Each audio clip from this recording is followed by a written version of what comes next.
Now, Sir Ivan, if you will press this switch over, when I say now, that will open our station. 5, 4, 3, 2, 1, now. Thank you very much.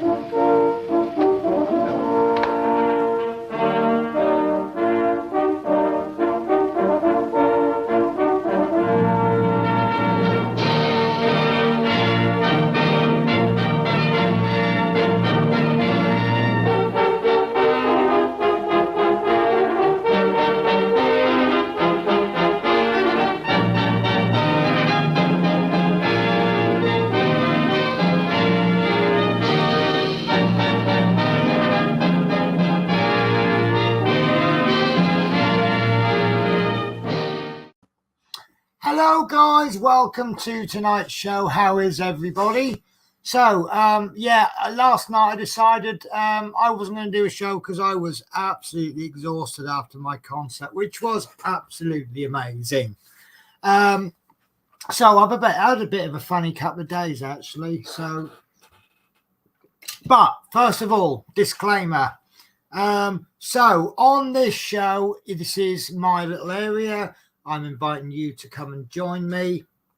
It is quite a long show, so there's going to be various little things that I may do that not everybody may approve with, such as smoking, eating, drinking, breathing, anything like that. Also, forgot what else I was going to say. Yes, so big thank you to Smith Speeds, who are sponsoring this show, as always. So in addition to sponsoring the show, they are offering a 15% off discount. If you visit their website at checkout, enter the code penny15 and you will get 15% off. So my big news, I'm getting a brand new mobile phone tomorrow. Do you want to see it? I think Chris Davis World already knows what phone I want. It's a phone that I've been after for quite a while now, and they've just released an improved, better version. And there it is. I've been after this phone for ages, and it's released tomorrow.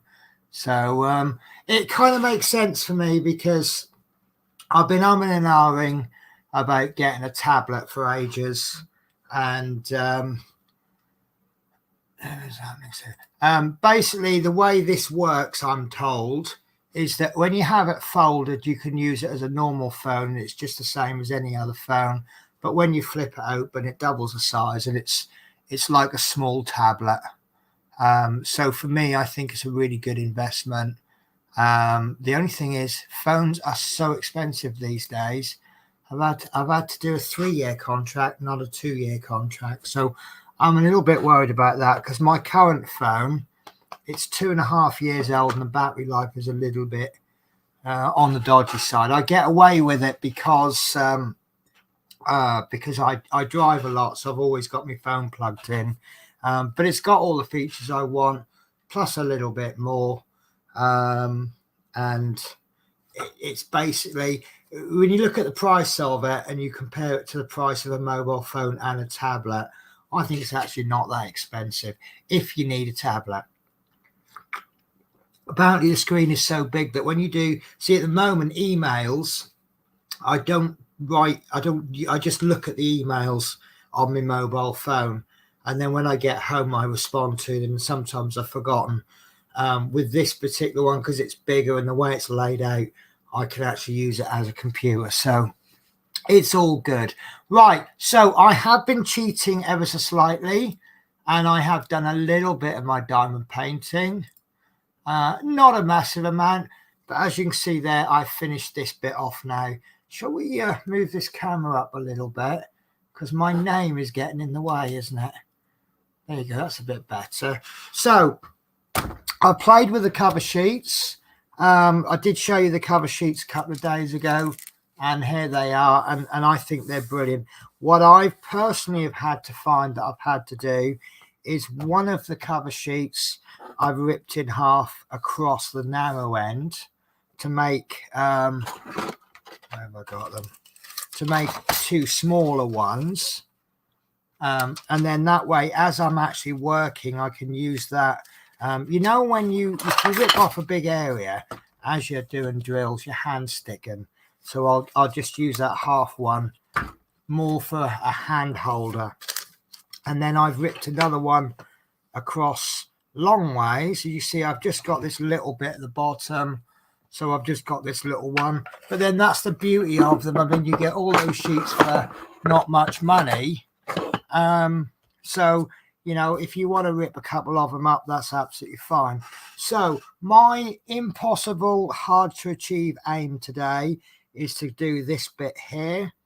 I did discuss earlier that I'm kind of not in a rush, but I've kind of put a deadline on this because my customer is now arriving on its way somewhere between here and Birmingham, I hope. It means that obviously if my customer's like due in 3 or 4 weeks, then obviously I can slow this down. The quicker I get this done, the quicker I can get on with the custom. So it's this balance between wanting to get it done quickly and rushing. I don't want to rush, but I want to get it done quickly, if that makes any sense whatsoever. So while I have a bit of a naughty roll of cigarette, I'm going to go through the comments. So my gold star today goes to Dominic Koku. Good evening, Penny. Talking of comments, don't forget that if you comment on the previous show, which was broadcast, what is it today, Thursday? It was broadcast Tuesday. Next week on the 1st of September, I will be picking a comment at random, and then whoever's comment gets picked will win a random box of goodies, which I've actually placed another item in. So there is now a little bit of a sense, an air of mystery. There is another item that you have seen that is diamond painting related. Partly because I don't think I'm going to use it as much as I think.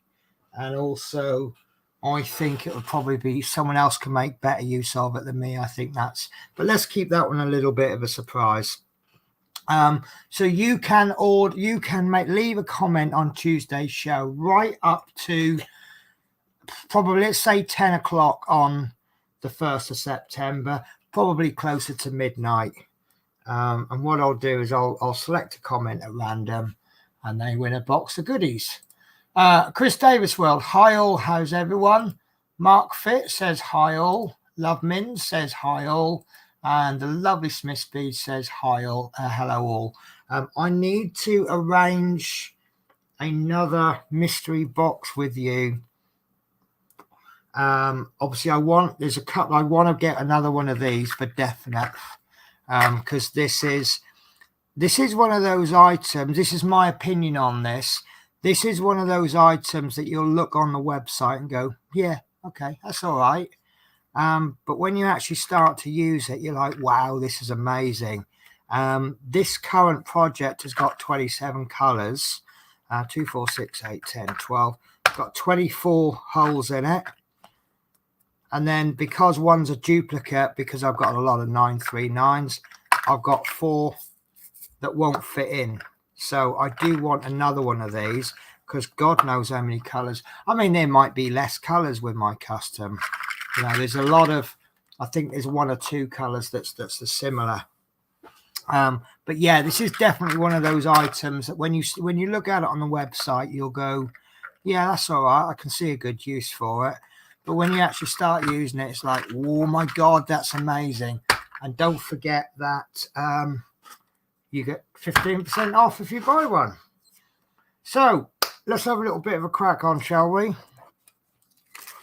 So I think I can get through more of this than normal, because as you can see, the vast majority of it is P, which is, I thought it was going to be 310s. But it's not, it's 939s, which you've got 2 colors there that are quite similar, but actually one is one of my favorites and one of my least favorites. Ooh. I thought that paper felt funny, and I thought I had it on upside down. So the concept was absolutely amazing, and my friend was in love with one of the singers. Right in front of her girlfriend, she's like, I want to marry her. That's my future wife. I'm like, really? I think you might be sleeping on the sofa tonight. So let me show you. This is a photo I posted on Facebook. This was more of a fun one. There was a lot of older people there. And I posted this on Facebook with a caption, I think we're the youngest ones here. But I did love that bass guitar. Sorry about the focus. All he needed was a top hat, and we've got Slash from Guns N' Roses. She was very good. That's my friend. I've just taught her how to do the duck face with Pringles. And that's the bass guitarist again. Oh, not a lot of sound on that one. But they were absolutely brilliant. But as my friend said, because you probably didn't want the front row, we were a little bit. Can you see the angle of the stage I've got? We were very, very low. So it's probably, there we go.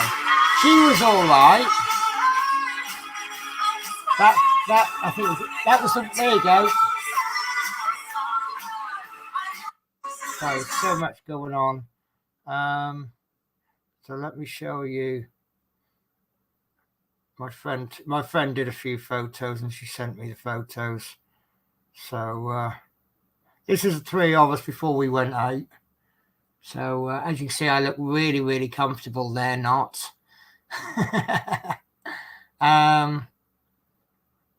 But that was the singer that my friend had fallen for. So we absolutely made sure that that we all got a photo with her. But she was so nice, because I said, "Oh, you did really well out there." You know, there was so much energy going on. I said, "I don't know how you manage it." And she said, "I don't know either. I've just done 4 performances in a row." So, but yeah. So, right, Chris Davis says that holder is cool to have. How was the concert and a night out with friends? I don't know what I enjoyed more, the concert or going out with a few friends. But top tip for you: if you haven't worn high heels in a very, very long time, don't go out wearing brand new shoes, because I was a little bit crippled before it even got to the show. I was just so glad to sit down. And then obviously I had to try and get home again. So, but once we got a taxi home, and once I got out of the taxi, the first thing I did was just took my boots off and that's it. I'm hobbling home barefoot. So, right. Let's crack on. But yeah, no, it was a really, really good night out. And apparently they're going to come back next year. So, and they said, "Oh, you're going to come next year?" And we're like, "Yeah." So yeah, we're definitely going back. But my friends go, "Oh, we'll buy the tickets this time." I said, "Well, no." I said, "I did buy you a birthday present. So who knows? I might buy them the same again next year." So, and here's a funny story for you. So I ages ago, not the last lodger, the lodger before, she was, I always moan about her. She was a bit disrespectful in that she didn't really have respect for stuff, and she broke my the door off the freezer. I've got one drawer in the front, where it's obviously there was a little bit of ice stuck, I guess, or something, and it was, you know how the freezer door's sometimes difficult to pull out, and she's yanked it so hard that the door had started to come off, and just over time it's got a little bit worse and worse, and I just thought, right, I'll buy another one. So I found one on the internet, And I worked out, because it's next day. You can buy next day delivery, so I paid about £7 for next day delivery, and I thought, right, I'll have it on. I should have got it Tuesday, and I missed the delivery man. I'm not sure if he actually did knock or if I missed him, and I'll give him the benefit of the doubt on that one. But I was a little bit miffed that he'd gone, oh, you weren't in, we'll deliver it to your local Morrison supermarket. And then about 8 o'clock, it goes, no, we're not going to deliver to Morrison's because it's not suitable for delivery to Morrison's. Don't know what suitability is or not. But anyway, so they said, we'll deliver it the next day. So it came yesterday afternoon.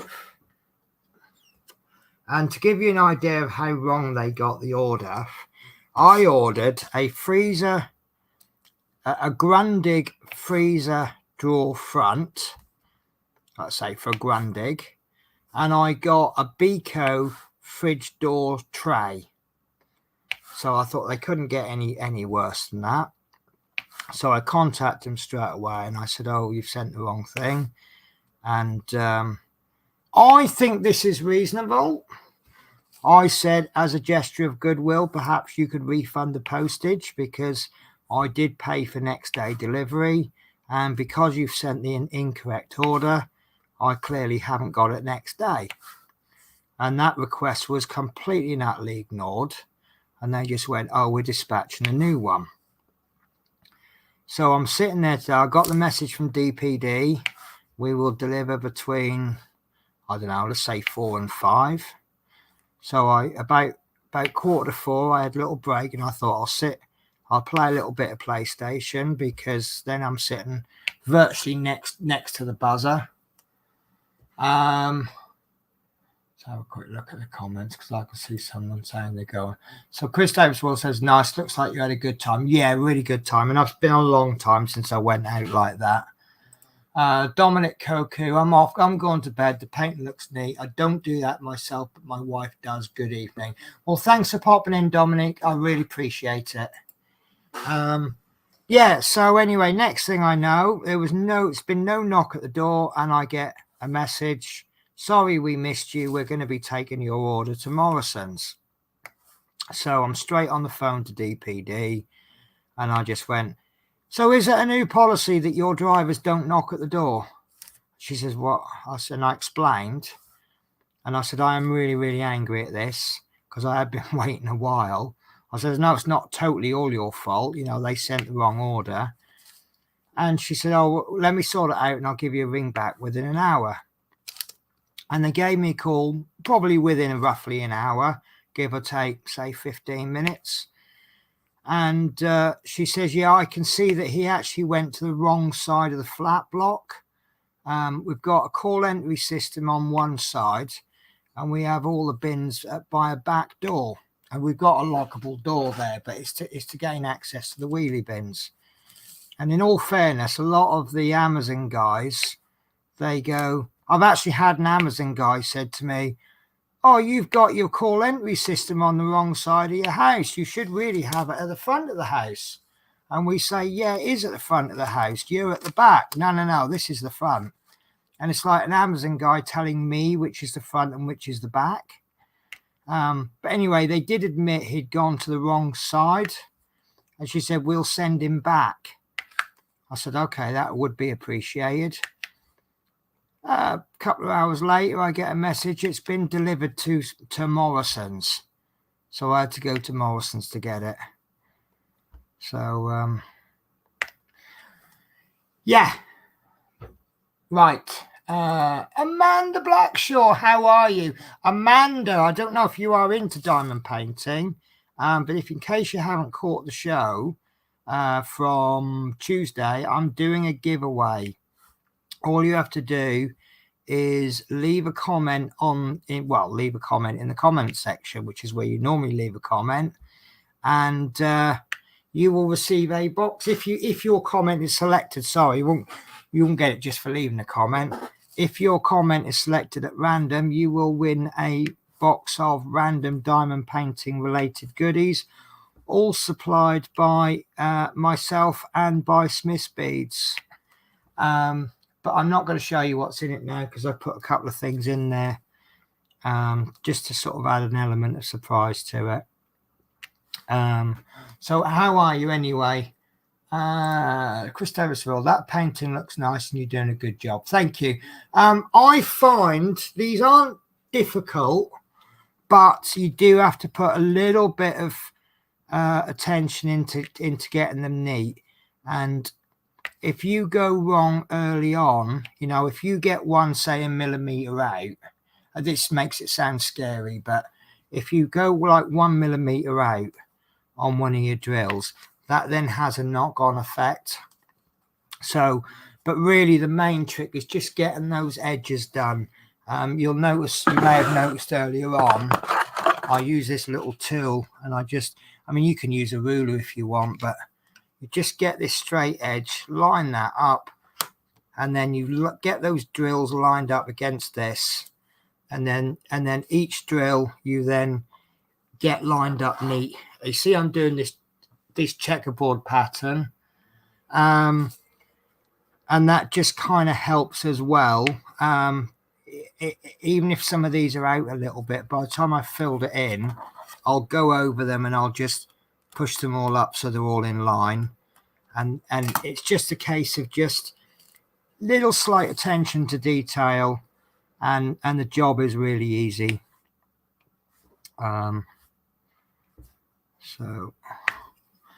So Amanda Blackshaw says, hi, everyone. And then she says, I would love to win. Never really lucky. Well, you never know. I could tell you a story about a very unlucky viewer that I have. Love Minis. Do you remember my live show? Shall I bore everyone with that story? Yeah, I'll tell you what, I won't even wait for an answer. So I had a 24-hour live stream a few years back, and I was doing it on Twitch. And one of the features you can do on Twitch is, why did I just put that there? That was a complete accident. You can do points, and you kind of set the rules of how you allocate the points. And what I did was everyone who watched got, let's say, 10 points every 10 minutes of viewing time. So the more you watched, the more points you gained. And then you could buy raffle tickets, say, for example, 100 points each raffle ticket. So the more of the show you watched, the more raffle tickets you could buy. And Love Minis had that on for about 24 hours. I think she really did. Her and Horlicks really maximized the amount of tickets that they could have bought, and they didn't win. They didn't win the top prize, which I thought was nice, but not nice. Do you know what I mean? It's you know, if someone's going to watch the entire show, you know, they perhaps should have more chance of winning and possibly deserve to win things. But at the same time, you've got to give everybody a chance. You know, not everyone can sit and watch for 24 hours. I know that, you know, like if Chris was doing a 24-hour stream tomorrow, you know, I'd probably catch 5 minutes here, 5 minutes there because of the fact that I'm working. But if he had had a show running when I was off for 3 or 4 days or even a week, you know, I'd watch 24 hours of it. You know, I'd sort of be a nice little challenge for me. So, you know, you support as much as you can. And I don't think you should penalize someone for not supporting your channel as much as somebody else. You know, I think you should reward for supporting as much as you possibly can. Does that make sense?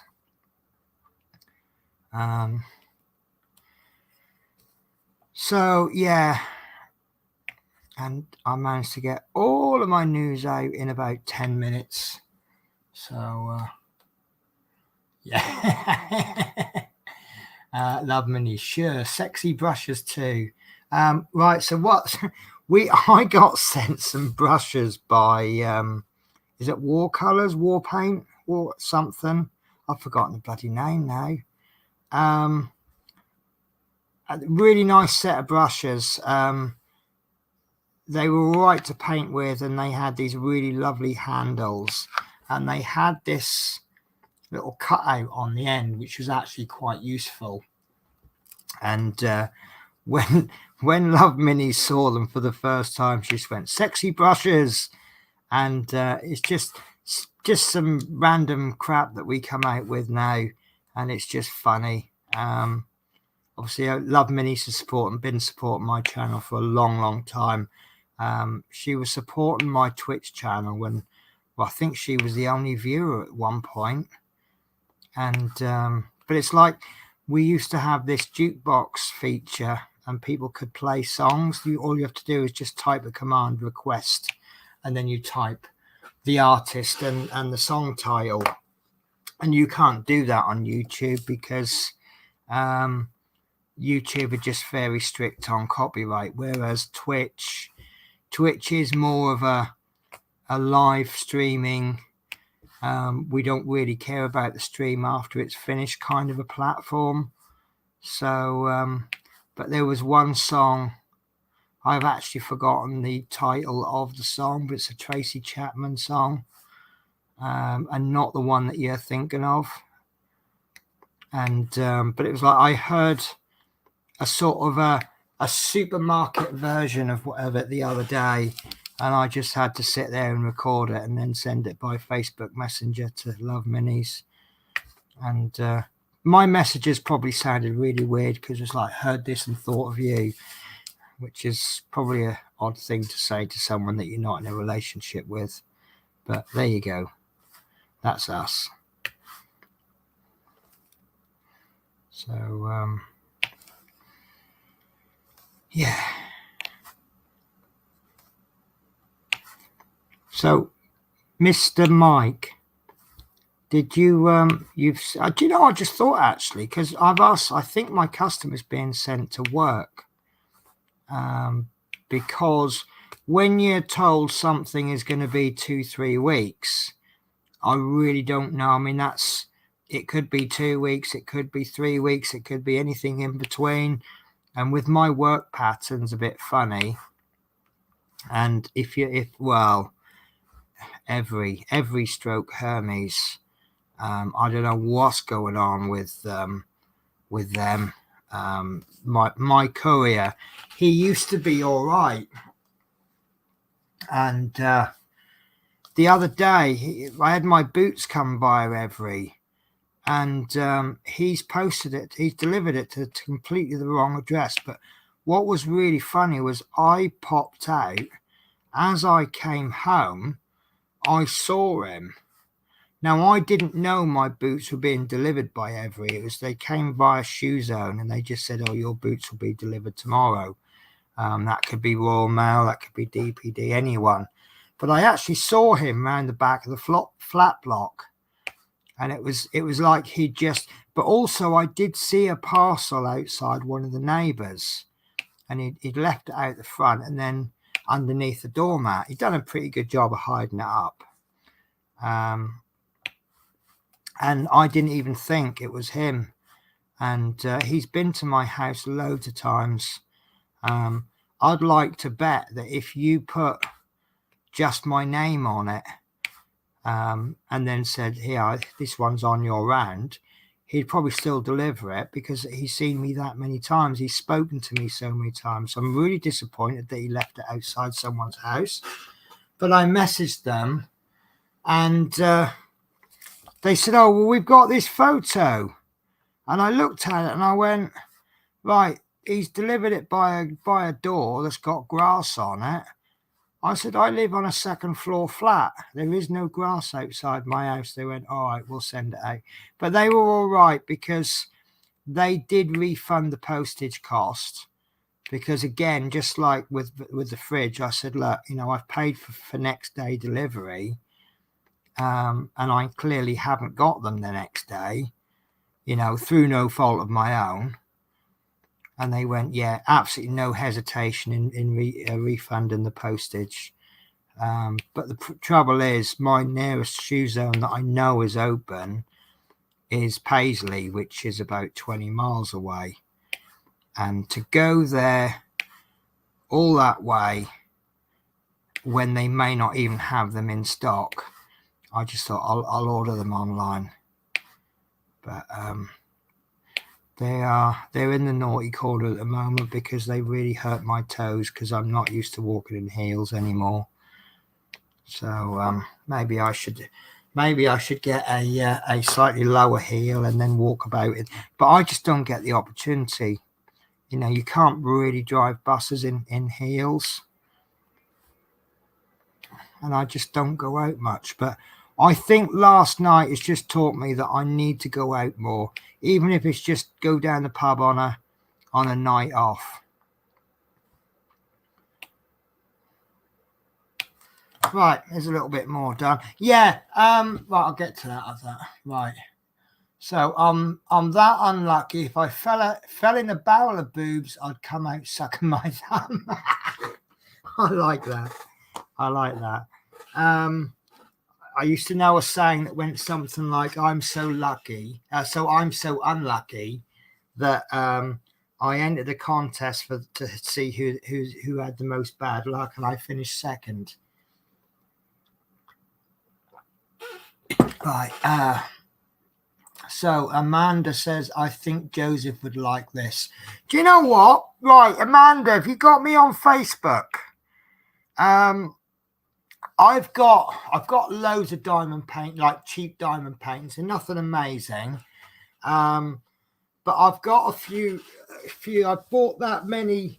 I think I bought about 15 of these just to see what the company was like. And now that I've discovered Smith's Beads and I'm getting customs from them, I don't think I will ever do them. So if you want to find me on Facebook, drop me your address. I can chuck you a random one, and then it contains everything you need to do. I mean, it contains, you normally get a little pen, a little boat, either this one or the green one. You get all the drills, and it's the same sort of one as this. So you'll get the clear covering on it. And it was so cheap that if he tried it out and then went, no, I hate this, I'm chucking it in the bin, there's no real loss there. I think they cost me like a couple of quid each. You know, it's probably cheaper than buying you two an ice cream in Paisley Centre. So if you want to find me on Facebook, I'll get you. I'll chuck him one, and then we'll see if he would like it. Smith Speed says, Miss Penny, that's almost like you're calling me. Alex Bill says, wow, you're flying through that. Thank you. You kind of get yourself in a rhythm. Normally a square like that would take me about an hour. But saying about an hour, if it's this square, it might take me 2 hours because of all those color changes. This one may be a little bit quicker, but if I'm in the mood and I'm on a roll, I could do that bit quicker than that one if I'm not in a roll. So it's, you know, you really, all I can ever say, you know, saying, oh, I'll have a stream and I'll do all of this, you know, that stream could be 2 hours, it could be 10 hours.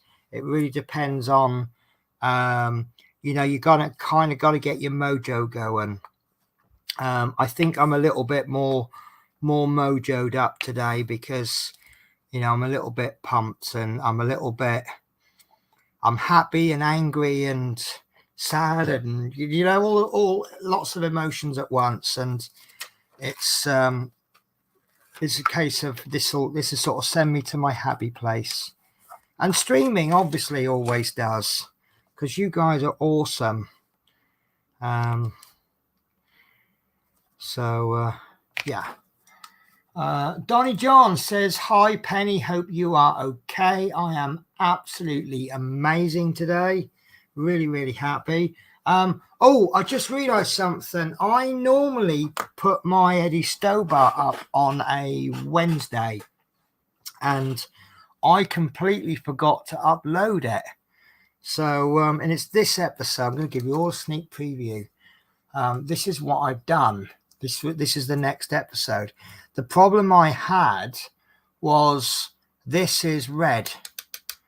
But because I'd modified this mud flap, I then had to do this one. But because that number plate is printed on, I had to take a bit of a gamble and mask it. And I was just so petrified that when I pull the masking tape off, it'll pull the plate off, but it didn't. So that's going up. The next week's has actually got no build to it at all. It's just here's some parts, wait till next week. But there's a really nice article in this issue, which I'm saving for the next issue. So that will help pad that out. Then there's a little bit of work to do in next week, in the following week.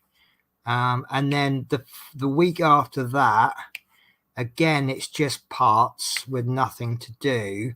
However, it's the last issue of the 4. And I've actually got the information on the future issues. So I'm able to sort of tell you what's coming in the next about 8 issues, actually. And by the time it's released, some of you will all, if you're watching other builds on the Eddie Stobart, you will see some issues come out. Because yeah, the subscriptions, I'm not 100% happy, because what happens is you get the 4 issues come out of the newsagents, then those 4 issues come out for subscribers, and not everybody agrees with this, but I think subscribers should get the issues before the newsagents. You know, you're paying them. I know newsagents are paying the money, but you know, you're paying that money. Well, Hachette do take their money in arrears, but you know, they could quite happily take the money in advance if they wanted to. And I think subscription just shows a little bit of loyalty. You know, I am committed to this build, and I'll show that by subscribing. Again, not everybody agrees.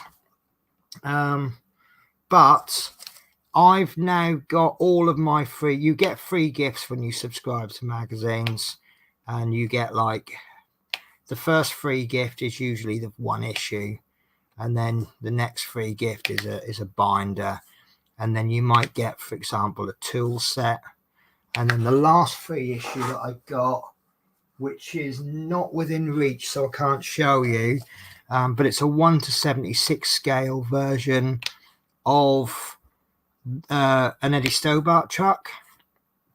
And because the newsagents are getting them before the subscribers, and I've got all the free gifts, what's stopping me from getting the cancelling my subscription and getting them from the newsagents?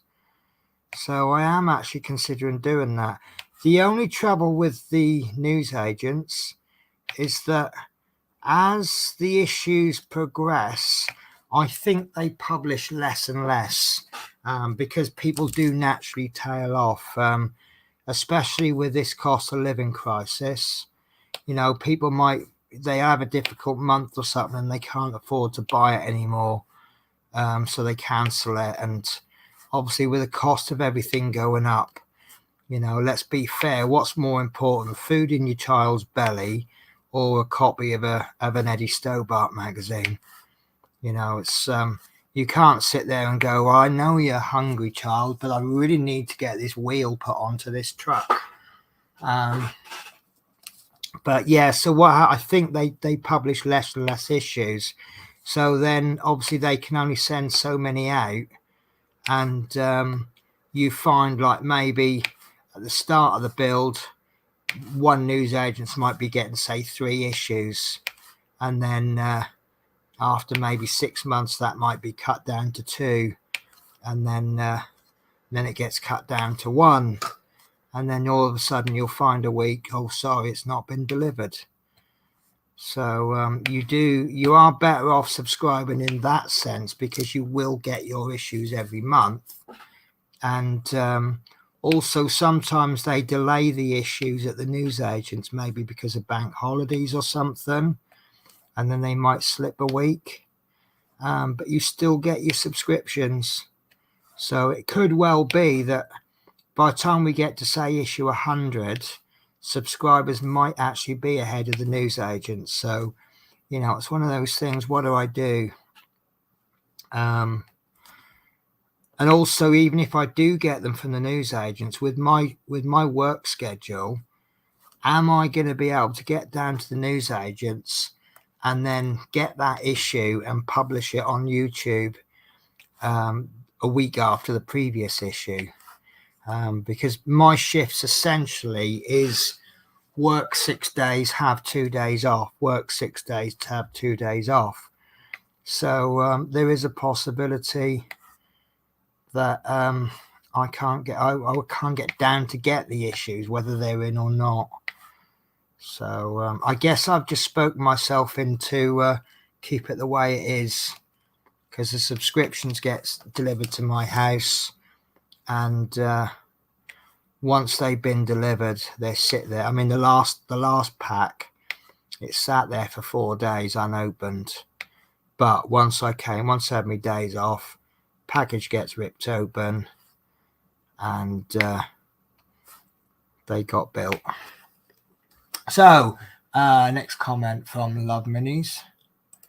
Amazon have delivered my packages all over the place. If it is a package I need really bad, it will go to a neighbor's porch. Do you remember that pack? Love Minis bought me something off my wish list once, and it never showed up. And it was slightly more awkward because I can't initiate the returns because I'm not the customer. But what had actually happened in the end, I think Love Minis had got I hope you got your money back. But about 2 weeks later, about a week later, they did say something about behind bin. And it was behind, well, I say there was nothing behind the bin. But I'd then gone to, at that particular house, we have, you know, those food caddies you get for waste food. We used to have one of those for inside the house, and then we had a bigger one outside for the bin men to collect. And when our household caddy got full, we chucked it in the one outside. And my food caddy bin had got full. I took it outside, went to chuck it in the bin, and I chucked it all over my Amazon package, which he'd put in the food caddy bin. Another good one I've had an Amazon guy deliver in the bin, and I will be fair to him. I actually label my bins. I look a bit posh, trying to, you know, people, what do you call people who try to be posh but they're not? I have stickers on my bin. I have an address label, and I have a little sticker that tells me what to put in it. So, you know, general waste, cardboard, general recycling. As I said to my neighbours, I said, the reason I have that is when quite often I might empty the bin at night, and when I go out to the bin outside and it's dark, I can't see the colours. I find it quite hard to tell the difference between a blue bin and a green bin in the dark.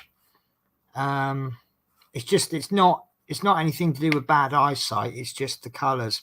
And also, you've got a lot of people, for some reason, they have their numbers painted on the bins in black. And again, black on a dark background is very hard to see in the dark. So I've got address labels that are black on a white background. And obviously I can see that's the main reason why I stuck stickers on my bins. And when I explain that, people go, oh, that's a really good idea. I went, yeah, because our bin men are buggers for tagging. What tagging is if you put the wrong things in the bin men won't take it. And what they'll do is they'll leave a little tag on the wheelie bin, and it says, "You've been tagged."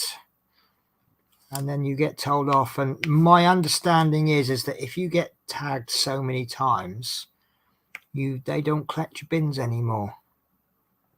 So you know, I've been tagged a couple of times. I've been tagged for what I think is stupid reasons. My part works. They come each issue. Here we go. So these, for example, right? What I do is I cut them across there, and then that'll go in the bin when it's finished. Now, if I put that in the plastics bin, now you'd think that's where you'd recycle that, isn't it? Plastics, recycling. It will get tagged because we're not allowed to put plastic bags in the recycling. Now, when they say plastic bags, I kind of assume they mean bin bags. You know, you can't put all your recycling rubbish into a bag and then put that bag in. I think it has to all be loose. But no, apparently that plastic bag counts as prohibited items. So, yeah, I've been tagged for that before. And then you also have to check your bins because neighbours put things in your bins and they don't put them in the correct bin. So if your neighbour puts something in your bin and then you get tagged, you're like, "Whoa, that's not fair." And the funniest tag I've ever got is I used to live in Norfolk and the council was Broadland. Now I lived in Norwich City Council for a long time, and they only have 2 recycling bins. They have black for landfill and green for recycling, which makes a lot of sense, doesn't it? Green recycling. Well, when you go to Broadland, their system is completely opposite. You have green for landfill and black for recycling. So, of course, when you've lived in Norwich for a long time and you've always put your recycling in your green bin and your landfill in the black, suddenly you just, out of habit, you put your landfill in the your rubbish in the your recycling in the green, and you get a tag on your bin saying we've got the wrong rubbish. So I thought that was hilarious. But yeah, right. So I'm now coming to the exact reason why I cut some of these in half. All of this is number 3, which is black. But I don't know if you notice when I'm over here, can you tell that my hand's sticking? So to save that, I put the little paper on, so you see why I got so excited about it, and lots of other things that I got. Do you know what? I'm going to make a suggestion. I think Smith's Bead should do a mystery diamond painting box. The only trouble is that a lot of the things, I guess it probably wouldn't be a good idea because a lot of people, I'm probably the same. There isn't that many things that, you know, that you could put under the subject of things you don't own but you really ought to, or things you didn't really know you needed to own. But then I suppose if you're in that situation, you wouldn't order a mystery box, would you? I know when you're new to hobbies, mystery boxes are about the best thing you can get. You know, order this box for 50 quid and we guarantee you at least £75 worth of products, or, you know, whatever. Do you remember when, well, those of you know me for a long time, I used to do these little mystery hobby boxes, one called Asset Drop.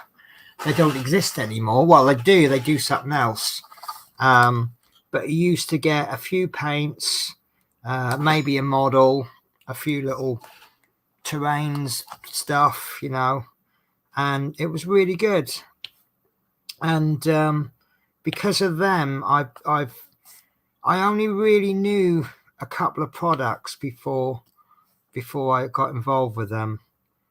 And now I've had experience with lots of different paint brands, and you know, I've got some that I get on well with, and some that I'm not so keen on. And when you're getting more value than you're actually paying, you really don't mind so much if you go, well, I tried it, but I didn't like it. You know, you're not really wasting so much money then, are you? So, well, it looks like I might actually be where I want to be at the end of this show. I really do seriously doubt I'll get this bottom bit done.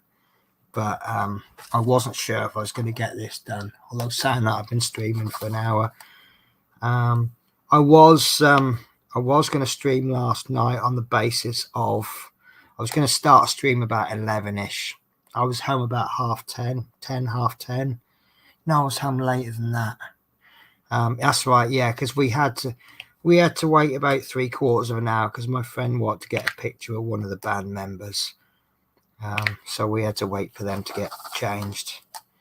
So, but yeah, I was going to do a stream it was about an hour after I'd got home, and it was just as I did so. If I do stream, it'll just be all of a sudden here I am, and I was going to say right at the beginning, right guys, this stream might be 10 minutes, it might be 4 hours. I'm just going to run it until I'm tired, and then. So I went and made a cup of coffee, and I'm thinking, oh, I'm actually really tired. It's probably going to be more like 2 minutes, so I thought it's not even worth doing the stream, is it? Right. So what I do, I know some people do it differently. I've checkerboarded all of the P's. Now, some people would now go in and fill those in.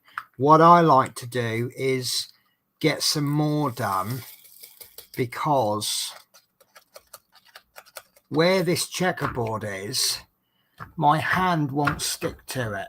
There's just enough drills there and close enough. I mean, obviously here it's still sticky, but you can't stick anything there because there's too much texture.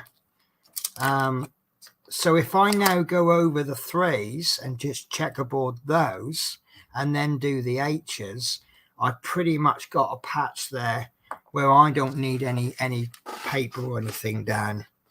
So that's why I do it. But in this particular case, we've got 3 colors that represent big blocks. But normally I find I get one. So bear with me a sec. I've got a message, and oh, wow. Blimey. Right. So I'm assuming this is from you, Donnie John. I've just had a message, but I'm going to show you all anyway. I'm going to show you the picture first, because that's wow on its own. Can we get a focus? My camera's not happening today. There we go. Oops. So, right, that's the bit of the picture I want to show you. Now, that is absolutely amazing on its own. But when I do this, now it's even more amazing, because looking at the feet in the remote control, you can see the size of the picture. So that must be, there must be a size on it somewhere. I'm not even going to get, oh, here you go. 120 by 85. So that is twice the width of my custom by about 50% taller than my custom. And if I switch cameras, this one, there we go. Right. So if you can see my light pad is, well, there's my arm. My light pad is 60 centimeters across. It's twice that by, and well, it's 4 light pads, 4 A2 light pads. So it's A1. So it's A0. And now because of that camera, you can see all the mess on my desk. How awful is my desk? And that's me. As you see, I'm really hopeless with cameras. I really don't need to be a cameraman. So right. Love minis. Yeah, got me money back. I'm glad you got. So in the end, you got me a gift which didn't cost anything. Right. Oh God, here we go. So the threes on this is everyone's favourite drills.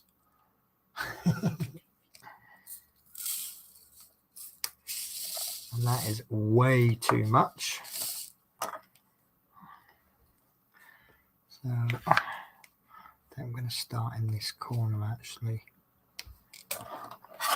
I'm probably not going to end up doing checkerboard with these threes because they're quite scattered.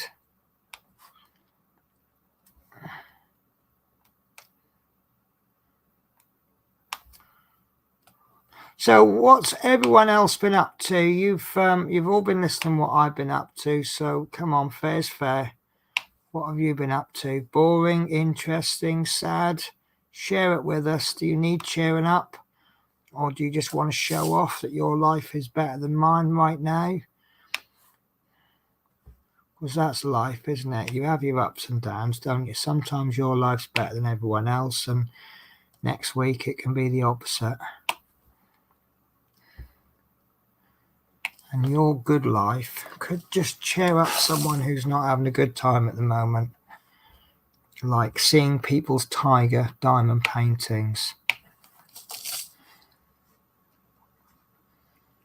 You know what? I'm just going to fill this in with the threes. It's going to be quicker. See it, drill it. Oh, what's the saying? See it, say it, sort it. Or something like that. That's what they keep saying at the tube stations. Have you seen a suspicious package? Then report it. See it, say it, sort it.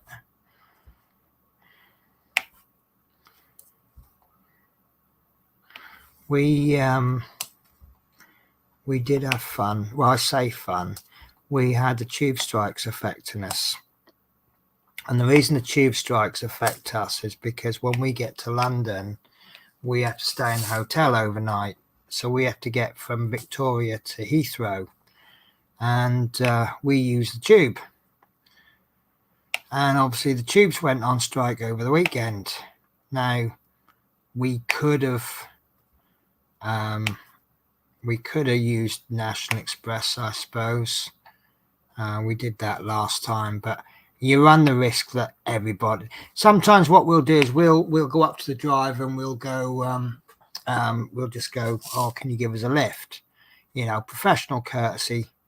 The large majority of them will give us a lift if they've got space on their coach. But given that Victoria to Heathrow is usually only one stop, there's no risk of you know, if it's obviously if it's full from Victoria, there's nothing they can do. But sometimes it's just safer to book in advance. So right. Desk, love minis, desk, same as always. Yeah, you know me, I have a 5-minute clear up before the stream, and then all of a sudden within 10 minutes it's back to how it was. Mark Fit, I'm doing my tiger as I'm listening to you and looking up occasionally. That's one of the beauties of my show, I think. Bear with me a sec. Right, one of the beauties I think with my show is that you don't really, if you don't look, there isn't that much to see. You know, you don't miss that much. You know, if you looked up every I don't know, half an hour, 15 minutes, you know, you'll see a little bit of progress. But this is one of the shows that I like because, you know, as a viewer, it's a show I watch in the morning and it's mainly chit chat. And even if I'm driving a bus, I can play YouTube on the mobile and just chuck it down by my side, you know, not anywhere I can see it. And I'm not really missing anything because it's just mostly chat. And it just sort of, it's kind of like the idea is that we're all in the same room together having a bit of a chit chat. It's just that obviously you guys have got to type if you want to talk. But other than that, it's like, That's kind of how I see it. So yeah, get on with your diamond paintings, guys, and keep looking up occasionally just in case. And obviously, if there's something I do actually want to show you, I'll go, look at this, guys, look. So it's me who has to keep looking up, otherwise I miss the comments. Love minis. I have people come in, help me, or take me shop, and I call off today as it gets stressful dealing with people. I know exactly what you mean. This is one of the reasons I don't go out much. I do struggle with people like crowds of people, although I'm getting a lot better. Certain situations I really don't have a problem with, like the tubes, for example. We were on the tube. Chelsea were playing Tottenham. The match had finished and all the Chelsea fans were coming home. And for some reason, I didn't have a problem with that. Now, there's a guy I know, he has what's it called? PTSD. And he was having a serious problem. And he said afterwards, he goes, I really had to, I nearly got off. Because the funny thing about the tube is that they're so frequent that you could have one train that's absolutely chock-a-block, and the next minute, 3 minutes later, the train's empty because there's just that much of them, that many. And, if you're getting a bit stressed out because the tube is so full, you can do that quite easily and you don't really get delayed that much. Although I do keep saying to him, if you really do want an empty carriage, go all the way to one end of the platform or the other, because nobody ever gets in the no one ever gets into the end carriages, and the carriage that is always the fullest is the one closest to the entrance, because people come into the tubes, they walk down the stairs or the elevator or whatever, and then they walk onto the platform, and then they walk forwards and they wait for the train, the tube, and that's the carriage they get in. No one ever thinks of walking half a mile down the platform to get the very first one or the very last one. And that's my trick if I don't want to be around people. But and obviously certain stations are a lot busier than others, and you just know which stations are going to be busy. Anything with a train station is always going to be busy. Places like Earl's Court are usually going to be busy. And then you get these obscure stations like Unheard Of Road. No one's going to be getting on or off there. You might get one get off, but you hardly ever get anyone get on. Because the only reason they're open is that they probably have the bare minimum amount to keep that station open. And then obviously the closer you get to the end station, and it's the same with buses, the closer you get to the end terminus, the less people you'll have on board.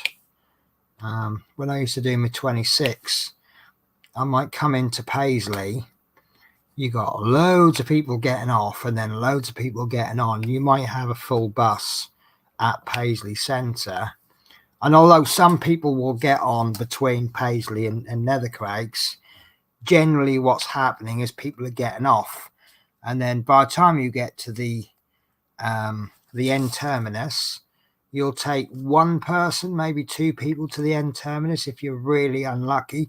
Obviously, if it's Amanda going to the end terminus, then you're lucky. But, they say an empty bus is a happy bus. Although I do say it depends who the people are on board. Right. Oh, got some more up here to do. So...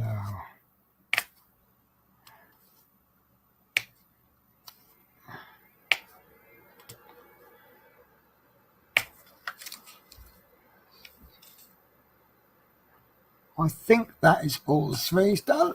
Right.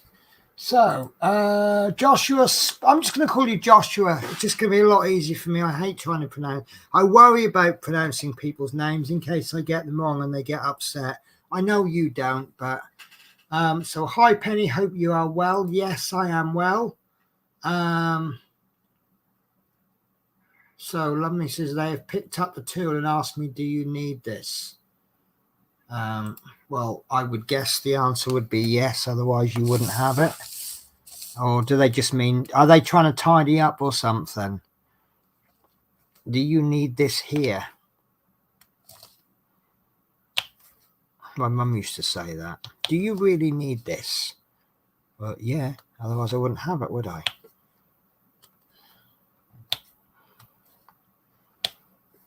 Although I used to, when I was young, I'm still messy now, but when I was young, I used to have piles of things everywhere. And my mum would always complain. And she'd say, oh, where's so-and-so? And I'd find it. Because I knew which pile it was in. It might take me a couple of minutes to sort through the pile. And she goes, oh, and she's even come in before and tidied my room up. And I'm like, I can't find anything. Because she goes, well, I put things where it's quite sensible to put things. I went, yes, but what's sensible to you isn't sensible to me. You know, it's like the things that I use more often, I want close to me. Yeah, that's how I organise my desk. I've got all of these drawers around me, and these are the things I'll use more often than not. The things I use slightly less often are usually to the sides. And then you've got things under the desk that I use not even less often. And then things I use very occasionally are on shelves and things, maybe in the bedroom or whatever. But, you know, it minimises the amount of moving space. So, right, where are we up to? Mark Fitz says, was going to say that just as you did being an ex-driver. Was that about the professional courtesy, was it? Or was that about the playing stuff, listening to stuff? So I still haven't made a little video for a break, but I am thinking about it. I have actually we spoke about an idea for doing videos for the Smiths Bees website, so that if you and I think this works, when I go on Amazon, if I see a product I like the idea of, sometimes videos are a really good idea. So I've made a video for their approval. It was about the grinder actually, and they said they really liked it, so I might do some more of those. But I do need to make a little video of just something I can play while I'm having a break. You know, Penny's not at the computer right now. Well, she's away. Why not have a look at this website? These 310s are absolutely dreadful. There's so many of them stuck together. I don't know if that's characteristic with 310. I'm sure it's just these drills. But as I said on the little video I did, it's quite normal for them to be stuck, especially with cheaper ones. Because if they're producing these at a rate of, I don't know, one batch every minute. Oh yes, I see what you mean now. Yeah, about the Happy Bus. The Happy Bus one, and is blue tack better than the pink stuff? Is the blue tack better than the pink stuff? You have to explain that one to me. I don't know. Right. Donny John, unless it's your last run and you've got that one person who wants the very last bus stop. Oh God, yeah. Yeah, I can guarantee you've had you're driving around, you've having a really, really quiet night. And then on your last trip, I guarantee you'll have someone that wants to go to the end terminus every single time. You know, you're 4 hours driving thinking, oh, this is nice. It's really quiet. I think I might get away 5 minutes early. And then you'll get someone get on, end terminus, please. And then they'll pay with pennies because they've been down the pub and they've been handing £10 notes to the barman all night. And the barman's been giving him 5s and 10p's in change. And guess who gets them all for their trip to the last terminus? Oh, what's going on there? Oh no, maybe I need some PVA glue.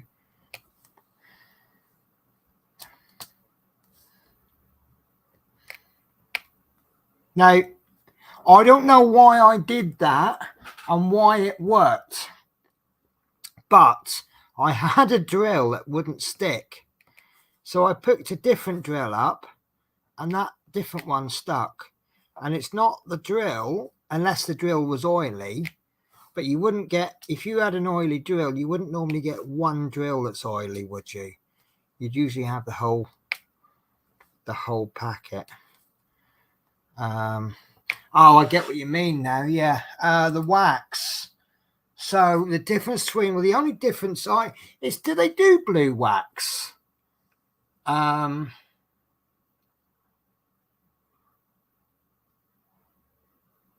Oh, oh, right, yeah, gotcha. Right, so it's horses for courses.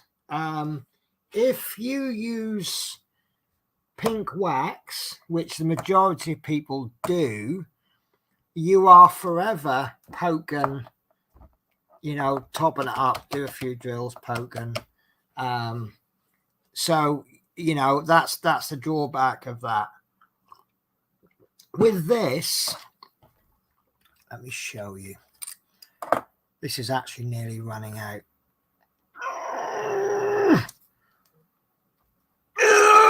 Right. So you put, I mean, this doesn't come with blue tack. It comes with their stuff in.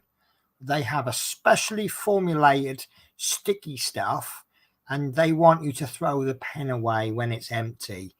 And I say, sod that, I'm putting blue tack in. So you put your blue tack in there and it'll look like something like that when it's full up with blue tack. And then you put that in and you see there's a screw cap. And then as you turn this, it squeezes the blue tack out at the end. And you see how close I am to emptying it. And if you squeeze too hard, you see that blue tack squeezing out of there. And that's the problem with it. The two problems with this is that hang on. Look, you've got to wait for it to finish squeezing out, and just as you can close it, it will sometimes come undone as you naturally use it. So you find yourself tightening it up again, and in doing that, it might push a little bit of blue tack out. Now, the easiest way to describe this is comparing blue tack and pink wax is like comparing cheddar cheese and mozzarella on your pizza. If any of that blue tack touches the paper, it will stick and you will get a big string come out. There are various places where I've got stringing, but with the wax, it just really doesn't do anything. I suppose we could do a bit of an experiment, and maybe when that runs out, maybe I could put wax in it. Because I've got two of these. I've got a green one, and I don't use the green one because this one's got a little flat pointy edge on it, which is really handy for pushing if you get a drill in the wrong place. But the other one has got a point on it, which is not really so useful. So I might, if I can find it up, I'll put some pink wax in it and I'll see what happens. And if I ruin it, I've not really lost anything. But I do also think that the blue tack, it stays sticky for a lot longer than wax does. You don't, in fact, if you've got any showing, I don't know if you can see, but that's actually concave in there. And it's just, all you want to do is just catch the top of the drill. And that's, I just find this so easy. But also I use this for other things. When I'm doing model aircraft, if I've got small parts, photo etch parts or stuff like that, it's extremely useful for picking up tiny weeny things. So that's mainly why I use it. But I just hate all of that dabbing with the wax. You know, dab, dab, dab, dab, dab. But the problem with a pen like this is that there's some people on Etsy and that they make some absolutely fabulous diamond painting pens, like the turned resin ones. And obviously they're no good to me because I prefer this type of pen. So, and also you don't have that brass end, and I know those brass ends wear out.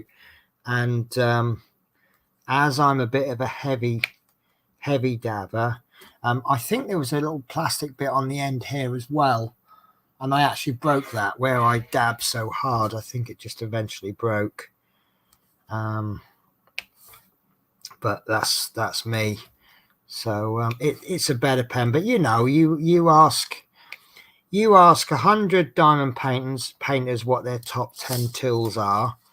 You know, you'll have a different list, and you'll have them in a different order, which is what I love about individuals. So a lot I was saying about these. You might do the manufacturer might be doing a batch of these. It's all liquid plastic in a mold, and then once it goes dry they knock them all out. So once it goes cool, and the difference between expensive ones and, well, I say expensive ones, I think a more accurate term would be the difference between cheap drills and very cheap drills is that, for example, they may actually have waited 10 seconds less. Now you imagine doing an extra batch 10 seconds quicker. That's not a lot of time, but over the course of an 8 to 12 hour shift, imagine how many more batches they've got done in the same amount of time. But if they're slightly warm, they're going to stick. And as you can see, the majority of these are balls, not drills. So that is one of the bugbears I have with this, and that's why I need the grinder.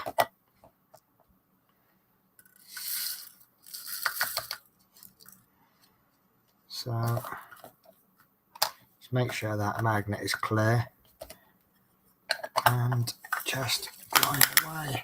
And of course, as I was making the video for the grinder, I realized why this container bit there is handy.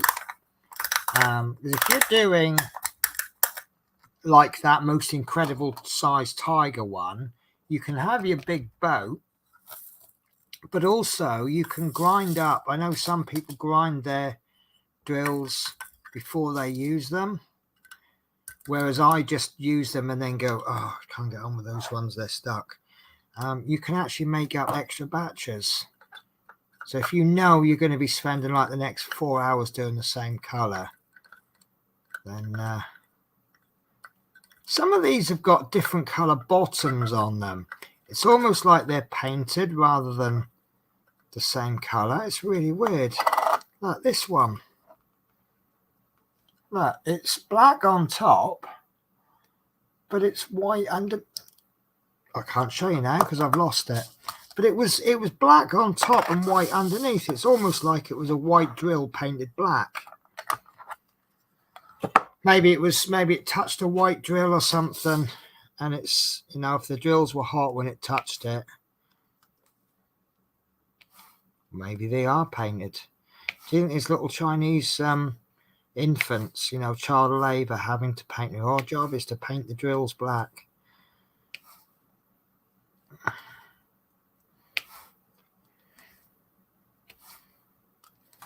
So I think I've slowed down a bit now, haven't I? Which is not good. Right, let's go back and get the comments that I missed. So that unless it's your last one, you got that one person who wants the very last stop. Yeah, they think surely I want to live in a place that looks like an ad in a magazine when it looks like a garage with cooking abilities. Yeah, the Happy Bus one and his blue tack back in the pink really get annoyed as it goes compacted. So yeah, just to sort of finish that comment off, it is personal preference.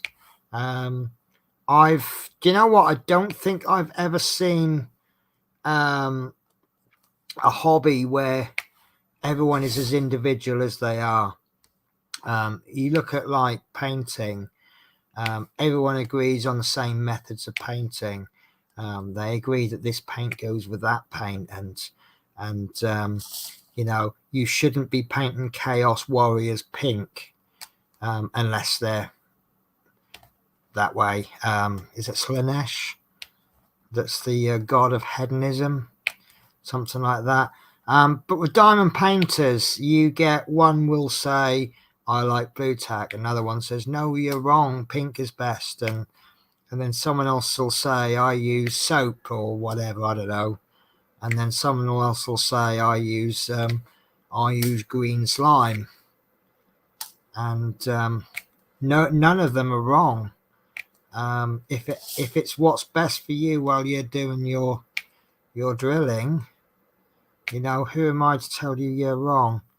But what I would say, there you go. Look, I don't know if you saw that, but I got a little bit of mozzarella cheese there, and that's the trouble with the blue tack. It does stretch. Look, you see that? Focus. So as I pull, you get this stringing, because that's the nature of blue tack.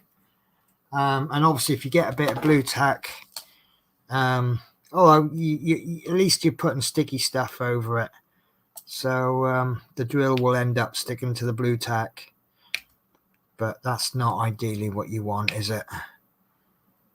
It doesn't really, and I know, is it Mrs. Coffee? She doesn't use blue tack because I got another. There we go. Because if you get a ghost drill, now what a ghost drill is, when you get in it, there you go, there's another white drill, look. Can you see it? Look, it's almost like it's white plastic painted or coated over the top. It's like a plastic alloy. Yeah, so when you get in a flow, you're bang, bang, bang, bang, bang, bang, and you're doing it so quickly that if you missed and didn't pick a drill up, like I haven't there, and then you won't realize until after you've touched the actual pattern. And if there's a little bit of blue tack there and there's no drill, you end up with a string. So that's one of the drawbacks with blue tack, and I do get it every now and again. I'm going to have to, that's because I've got the comments up. Yeah, there we go. Right, so this is the wax. I'm saying heavy-handed, only managing a few drills before it goes hard. A non-sticky wax. Yeah, I know there's different places. I've heard people rave about a couple of people on Etsy, and they do their wax, and it's apparently absolutely awesome. And I've never tried it, so I'm not going to give an opinion on it. But it's yeah, I think most of us just use the wax, don't we? So these drills still haven't been over the other way. I meant to say, actually, I completely forgot about this. I'm going to have to find a couple. Rather than using, just give me a second, guys.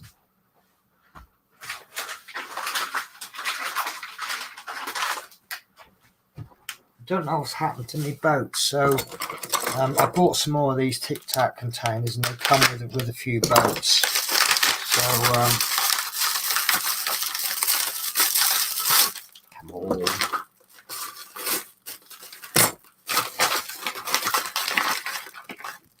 Right, So another good use for the green boats is if you get 2 of them and you chuck all your drills in there, and then you get another boat, place it on top, and you crush the drills. That helps. I don't know how much that's helped. I think that, well, it's done some of them, but I do think your grinder is your best bet for it.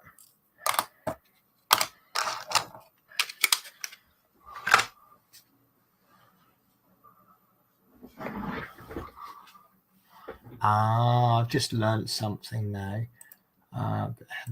Right, so when they melt pellets, they mainly whiten and they mix in the color. So obviously that's a drill that hasn't, you know, like with cake, if you when you make marble cake, you put 2 cake mixes together, you deliberately don't fully mix them. I guess that's the same principle, is it? That makes sense, doesn't it? Because I've seen the process of making 3D print filament, and it comes in little pellets, and then you add color to it, and it all needs to be mixed. And then they still haven't separated them. Tell me how bad a batch this is, or am I bad at separating drills? Because this has gone through the grinder and it's gone through the boat. But I think the grinder is probably better than crushing them with boats. Well, maybe I just didn't look.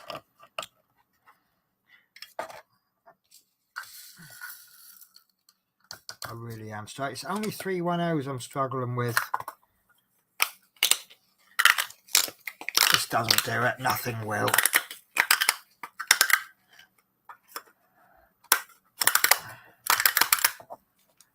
Right, that's got to have worked, hasn't it? Oh, that looks a lot better. I think maybe I just didn't grind them enough. Do you know what? Every time I go to the supermarket, I keep forgetting. I want to get those Lenore Unstoppables. And what you do is you pop one little ball into your Tic Tac thing, and it really reduces the static. I'd love to know the science behind that, because one little plasticky type ball thing that dissolves in your tumble dryer, and it reduces all the static. How amazing is that?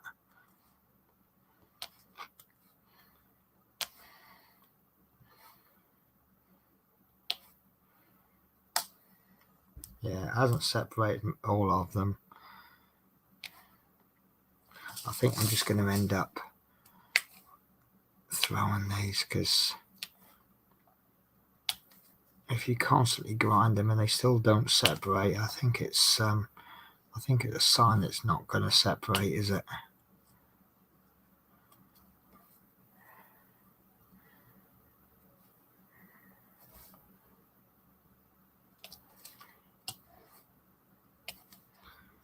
Right, almost finished. I'm only checkerboarding the 3s down here, but I've filled in the 3s at the top. That's why it looks a little bit more solid there. But once I get the H's done, which is 820, which is another wonderful color in my opinion. Once I've got the H's in, the majority of this is touchable then, without my hand sticking. I think I'm going to just move my camera up a little bit.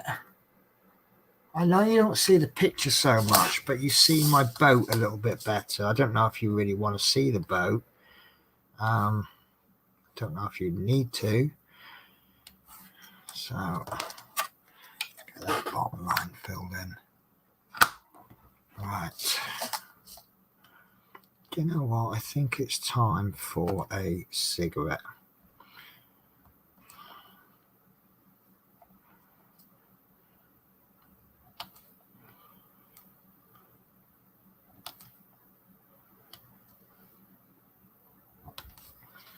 That's that round done, so bear with me a sec while I have a mini break.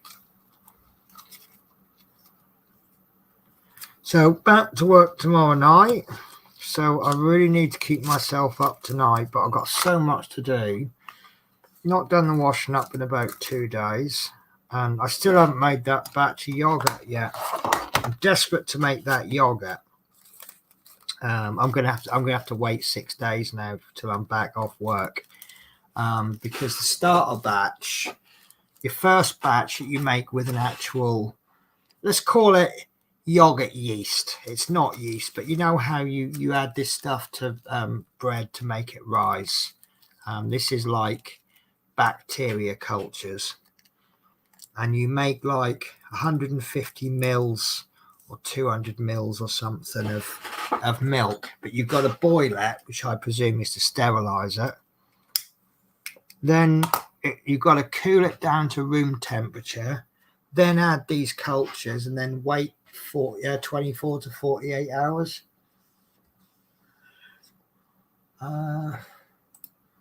What's this? You mean the felted wool balls? Yeah, I always plan to buy one local, but never remember.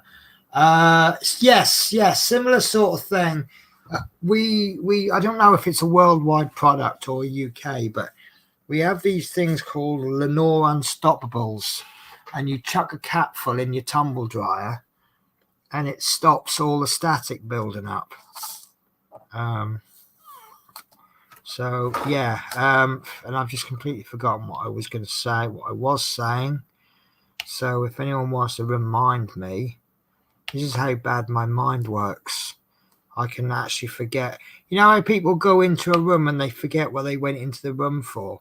I can actually forget what I'm saying halfway through a sentence. I'd love to have an excuse like I've got ADHD or something, but that would be a terrible excuse, and I haven't. So, yeah. So unfortunately, I'm not gifted in that department. I'm sure someone will remind me in a minute. I really want to throw these because they're terrible. They're balls. They're you can play football with those. Right, so that's my threes done. I tell you what I am going to do. I'm going to put the balls in a separate tub. And then if I get like half a tub full of them, I can then crush those. I'll have to put a label on it though, because you know what I'm like.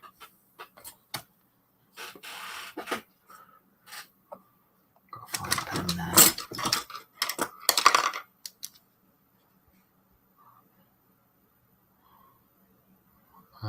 310. 310. You know, I was changing some pots around the other day. I did the most stupid thing, because one had a label on and one didn't. I took the lids off, and then, oh, that's not fitting. There we go. I think that's a different lid. Yeah, okay, that's blown my plan then, isn't it? That is actually two different manufacturers, and they are ever so slightly different size. So that's buggered my plan up. Yeah, so what I did was I tipped one into another, and then I actually accidentally put the lids back on wrong. And I'm like, why didn't I just do that in the first place? Right. On the Eddie Stobart, do you think they will let us complete the cab before we get more wheels for the trailer? Right. My honest answer is I don't know. My opinionated answer is I've got a feeling, I'm hoping that we're going to do the we're going to do the build the same way that we did the Fiat 126. Now the Fiat 126, you build a certain amount of the actual. Let's change cameras here because I'm having a chit chat. There we go. Right. So you build a certain amount of the Fiat, Then you do a little bit of the caravan, and then every issue you had a tiny bit to do on the feet. You might put in one switch, and then you might put the curtains in on the trailer, and then the next issue you might do the steering wheel on the Fiat, and then the reflectors on the caravan. And it would make sense from a business point of view for them to do that with the Eddie Stobart, because if you didn't start the trailer until you finished the cab, people could cancel the build and still have a complete model. I think the way they did the Spitfire was a bit, from a business point of view, was a bit stupid, because you had issues 1 to 100 was the Spitfire, issues 101 to 120 was the accessories. So now you have a choice. You can save yourself £200 by cancelling the build at issue 100. Whereas with the Route Master, they dotted figures in. So you got like one figure every eight weeks or 6 weeks or something. So you might get one pack with no figures.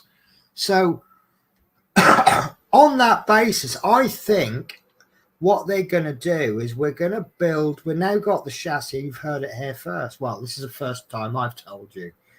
You've now got the chassis starting to come in from about issue 48 or 50, something like that. So all the parts that we've collected, the sub-assemblies as I prefer to call them, you've got the cab, you've got the wheels, you've got the wheel arches, and I think you've got something else as well. The doors. I would like to think that we're going to get the basic chassis and the wheels, so now we can place that down. Then I think we'll start to get the trailer. So we might start the trailer off with the wheels. Oh, look at that, for a coincidence that we just happened to be talking about a model truck, and in comes model making trucker. Evening all, just getting ready for work. Hope you all well. Yeah, we're well. So it's a diamond painting stream, and we're talking about model trucks at the moment. This is this comment I'm answering. So yeah, I think we'll get, when we did the Route Master, we did the cab, and we got all of that together. We got wheels and things, and then we got the chassis, and then the build kind of slowed a little bit while we were adding things to the chassis. And the bus effectively, you know how when they build a truck, you only get like the cab and the chassis, and then the rest of it is all built to order around it. And that's what the bus looked like for many, many weeks. It was just a seat, a steering wheel, an engine, and the cab and the wheels. And then many weeks later, we then put the floor in, and then we put the seats in, or we put the seats onto the floor. And that's obviously, I think it's obvious that's how this build is going to go. We're going to build a sub-assembly, then we're going to add that to the chassis, and then we'll build something else, then we'll add that. But I think, I mean, you also got to remember we are over a third of the way into the build now, so we're expecting to have some kind of bulk. What is it, 120, 140 issues? We're up to about 50 now. So we're pushing halfway through the build. But yeah, I wouldn't be surprised if we're definitely going to put, I think we're definitely going to put the sub-assemblies together. So we're going to go from having 6 or 7 parts to one bigger part. And then I think wheels. And I'd rather have the wheels and have them separate, because I hate wheels. Everyone knows that. Wheels are a necessary evil. Obviously, you can't have a vehicle without wheels, and I appreciate you have to do the wheels. So the fact that we're getting all the wheels done in one bulk, it's like, yeah, let's just grind away, get the wheels done, then they're done. So if they gave me the trailer wheels next week and then said, yeah, you're going to have to put them in a box and keep them for months, I'm all right with that, because once the wheels are done, that's it. It's no more wheels to do. But also, the trailer has to attach to the cab, which is an obvious statement to make. So does that perhaps mean that we're going to be working on the chassis right up to the attachment point? What do they call it? Is it the fifth wheel or something they call it? You know, where the trailer hitches to. You can help me out here, Mr. Model Making Trucker. I hear that expression a lot, the fifth wheel. I'm assuming the fifth wheel. Why do they call it the fifth wheel when most trucks have 10 wheels? They have at least 6 wheels on them, don't they? But they quite often have 10. 2, 4, 6, 8, 9, 10. 8 at the back. Anyway. Or like that. Brilliant bloke. The guy who invented the wheel. Even better, the other guy who invented the second wheel. Yeah, I thought that's... So why do they call it the fifth wheel when you've got more than 4 wheels on the truck? You know, it's just, that seems a bit odd. Or do they refer to the wheels as the corners? You've got two front corners and 2 back. I don't know. I'm making crap up here. You know me, guys. I say I think if I'm not sure. But yeah, I just, you know. But you know, I've got nothing to do with making this build. So what I say is just my thought. But looking at other part works and how they're built, I really did like the way that they did the Fiat. Because you know, we'll get issues where there's loads and loads to do, and then we'll get issues where there's hardly anything to do. And it's like, well, we've got 2 issues of the Eddie Stobart coming up where there's nothing to do, which is these 2 issues, which is a bit frustrating for me, because both of these issues are here's some parts, do nothing. Then the following issue is a tire, and in all fairness, that's pretty good, because you pop the tire into warm water to soften it, and then you get on with building this while you're waiting for the tire to soften. But to give us parts and then say do nothing, maybe with this part, maybe they could give us the mud flap and the lights, and then tell us to put the lights on, but save that part for next week, and then we get the wheels, and then the instructions. I know it's 2 screws to put it on, but at least then you're doing something, aren't you? So right. I've got 2 comments coming at once. Most trucks have 8 wheels. 1, 2, 3, 4, 5, 6, 7, 8. 8.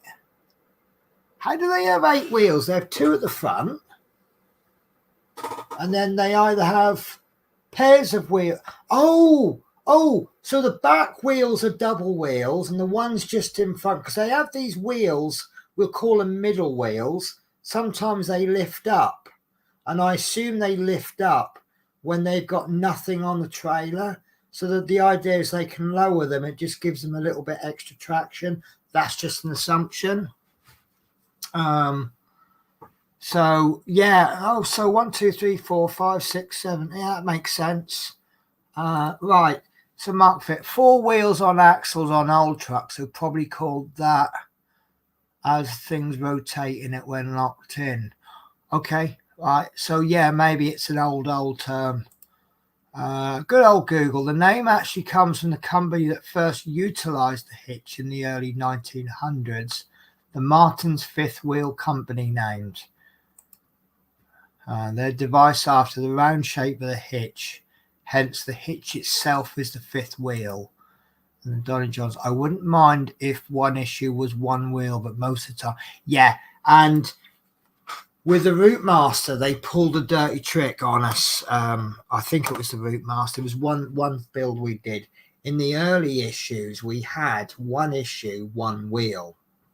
No, it was, what was it? It was the Jaguar. It was the Jaguar. They gave us the wheel and the tires in one issue, and then they gave us the spokes in another. And then what they did is much later on, when we come to do the next wheels, they spread the spokes over 2 issues, because you got 2 rows of spokes, and you ended up getting, I don't think I've got my Jag wheels to hand. No, I haven't. Beautiful wheels, really a lot of work to do, but they went from doing them over 2 issues to like 3 or 4 issues, and that was really frustrating. But I don't know, how do you feel about that being 1 wheel, 2 issues? But then looking at it from their point of view, if you made that 1 issue, you'd have to make another issue 2, if that makes sense. Right. Yep, you're right. Tag axles or midlife are the ones that lift to minimize tire wear. Right. So they're the ones they only use. So that's what they use them for then, is for the extra track. So when you've got an empty trailer or just a ballast on the trailer, you don't need so much grip. Pencil Surprises. Hi, my first time catching you live. Right, Pencil Surprises, I've never heard of you. What is your channel? Oh, they brought that back. Oh, brilliant. Right, so guys, I've just relearned a new feature. When you have someone in the chat, oh, sorry, Mark, I've just noticed you retracted a comment, which I've read out. So guys, if you retract a comment on YouTube, it will change to message retracted. However, it comes through on StreamYard and it doesn't retract on StreamYard. So if you leave a comment and retract it, I don't know it's been retracted, so I will end up reading it out. So it came just after Smith Speed's comment. Okay, it was that comment. I don't think I've said anything bad or anything. Anyway, so if you look at the people who've commented on YouTube, you'll see 3 dots by their name. And you used to be able, obviously I have more features than you because I can remove comments and I can ban people and put them in timeout and stuff, all moderator stuff. But I can also add you as a moderator. Now, what you used to get, no, you haven't messed up. Thank you. They changed it. There used to be an option to visit someone's channel.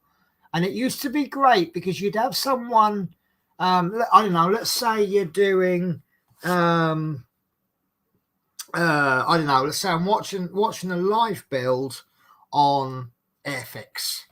And then one of the viewers leaves a comment. Oh, yeah, I built that. I made a video about it last year. Well, now you want to view their channel because you know they've done a video on something that you're interested in. And obviously there's spamming and there's advertising. But, you know, if someone says it in a decent way, I want to visit their channel. And likewise, Pencil Surprises has just come in. I've never seen Pencil Surprises before. But they brought the option back. So guys, someone who's not a moderator on my channel, just have a look at in the comments, see if they got the 3 dots, see if you can go to their channel, because I do like to visit a channel. So I've just gone to Pencil Surprises channel, 165 subscribers. We have a list of videos. Wonderful. Oh, I've already subscribed to you. I've seen you before then, haven't I? I must have seen you on someone else's stream. So, but yeah, so I'm one of these people, I will always, if you're going to take the time to support my channel, I will at least have a look at your channel.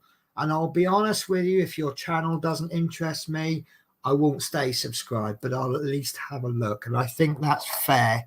If you support me, I support you. It's what we do, isn't it? So anyway, I'm what's this? Nope, can't. I normally, yes, I can't.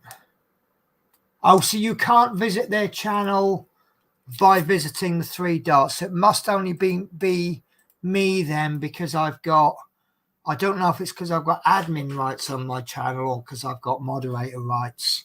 But I'll have to do, I'll have to watch a live stream, anyone's live stream, and I'll have to see if I can do that. Anyway, look, this isn't getting any diamond painting done, is it? So, right. See, this is where I slow down. I get yakking so much that all of a sudden, where was it? Someone said, "Oh, you've made really good progress on that." Yeah, not once I get talking, I haven't. So, but yeah, I'm just. It's a case now. I want to get this done. This isn't the diamond paint. It's a nice diamond paint. I'll say it like it is. It's right. Smith B just said just you and mods. And then I love Harley. Yes, I will just say for the record that I presume because of copyright issues, this is referred to as Man and Woman. I think that's the title of this. They haven't got the title written on this one. Some of them,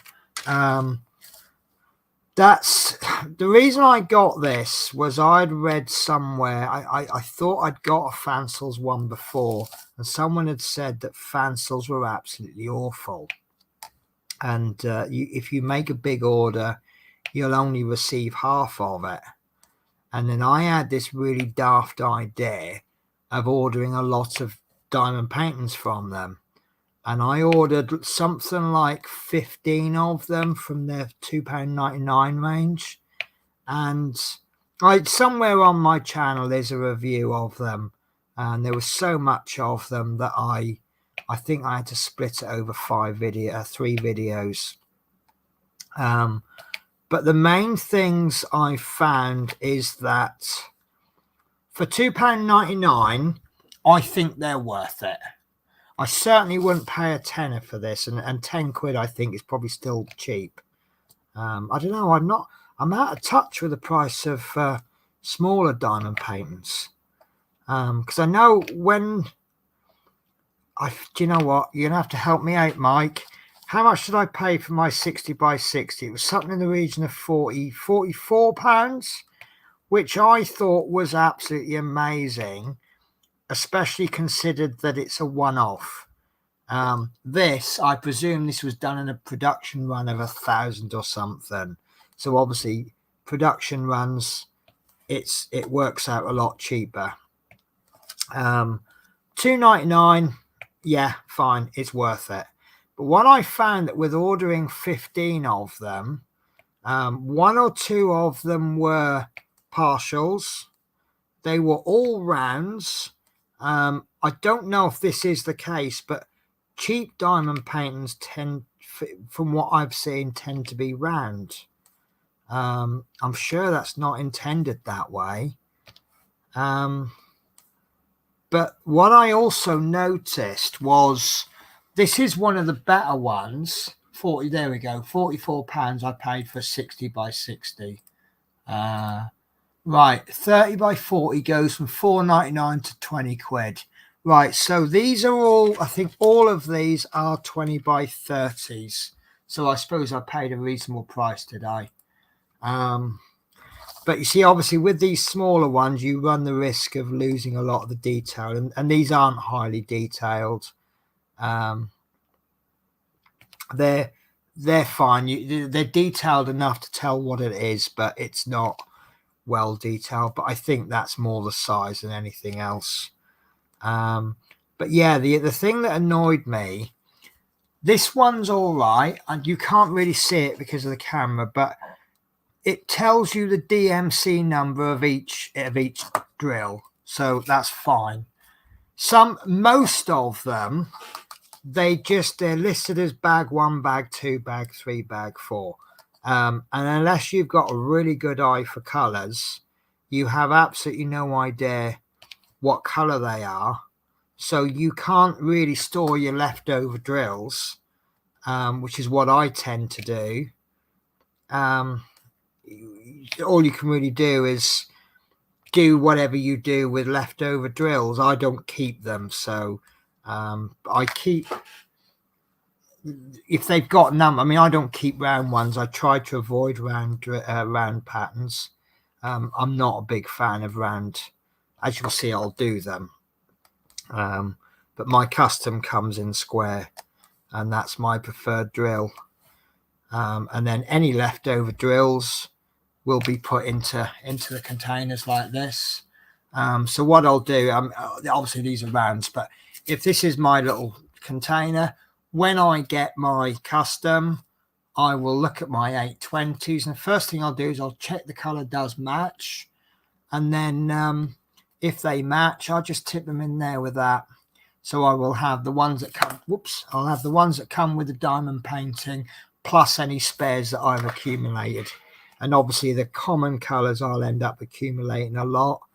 And then if I end up with too much, there's a Facebook group called Got Diamonds, and I'll either see if anybody wants that particular color, or I'll just put a little advert. I've got an excess of 1, 2, 3. Does anybody want them? And then whoever says first gets them. So at least I'm not wasting anything. I know people put them in jars, and I suppose that's one thing you could do, isn't it? You could get a bottle or something. Actually, that's a good idea. If I got like a Coke bottle, you know, the plastic drinks bottles, fill them up with drills and try and get layers, and then pour resin in, wait for the resin to harden, and then cut the plastic bottle away. I wonder if that'd look pretty good. So anyway, right. Yeah, and for beginner like me, we need the spare drills. Yeah, there we go. The first diamond paintings that I bought off eBay. And when I waited a couple of weeks for them, and then when they arrived, I had one color was the wrong color, and you could tell from the bags. You know, it said like you need 817, and they'd sent me 819 or something. And then another one was just missing altogether. I am doing H's, aren't I? Yeah. So I had a choice. I messaged the seller, and he says, I'm really sorry. He goes, I'll replace them, but it's going to take a few weeks because they got to come in from China. And I looked at the price of drills, and this particular design told you how, you know, they have the checklist, the paper checklist that tells you how many bags. So I just thought, well, it'll just be easier. You know, what is it, 30p a bag? I think it was a bit more than that on eBay, because it's always better to go direct, isn't it, Mike? But it's like 30, 40, 50p a bag. And if you need 10 bags, I think it's probably better to pay a £5 than to wait 2 or 3 weeks. Because all I'll have ended up doing was buying one off Amazon for a £5, and then I'd have got on with that. So I'd spent the money somewhere, wouldn't I? So yeah, now I keep spare drills. But the only thing I have a problem with is obviously if I keep the drills from one pattern, and then I get another one, and they're not always quite the same color, are they? So what I tend to do in that instance is I look at how many drills I've got already and how many I've got with the design, and depends what I want to do, but I'll probably go with the one that I've got the most of, or I'll put the smaller one. I've got some little screw top ones, and I have a box of spares. And then next time, because obviously you don't know if the new one or the old one is the correct color, so I'll wait till I've ordered a third batch, and then I'll go with the third one. It kind of works for me. I know what I'm talking about there. Just a shame no one else does. Right, guys. Oh, no, I haven't. I've got plenty of coffee left.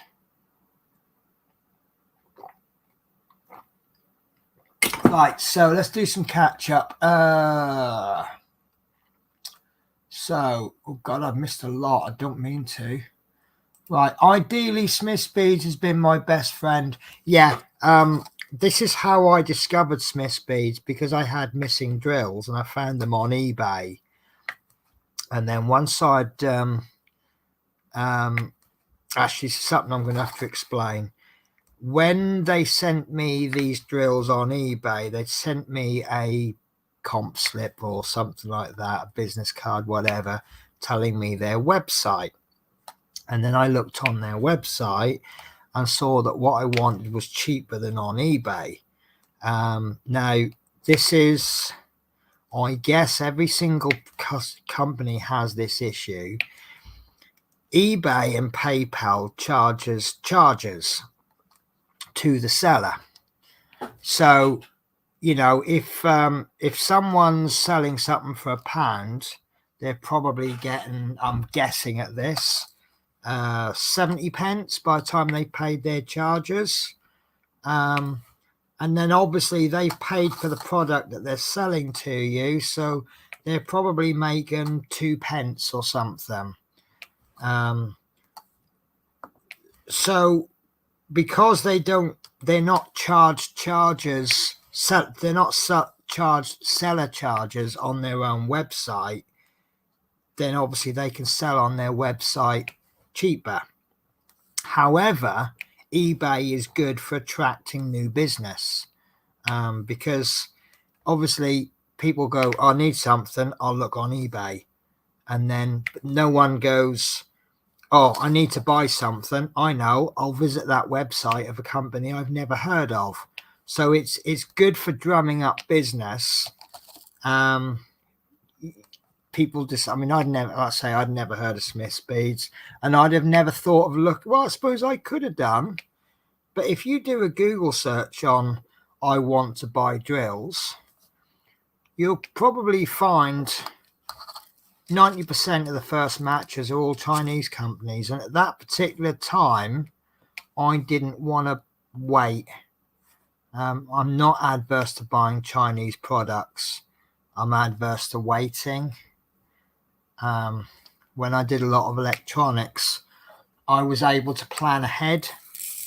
So if I need little bits of electronics, because again, you got to look at the cost versus the weight.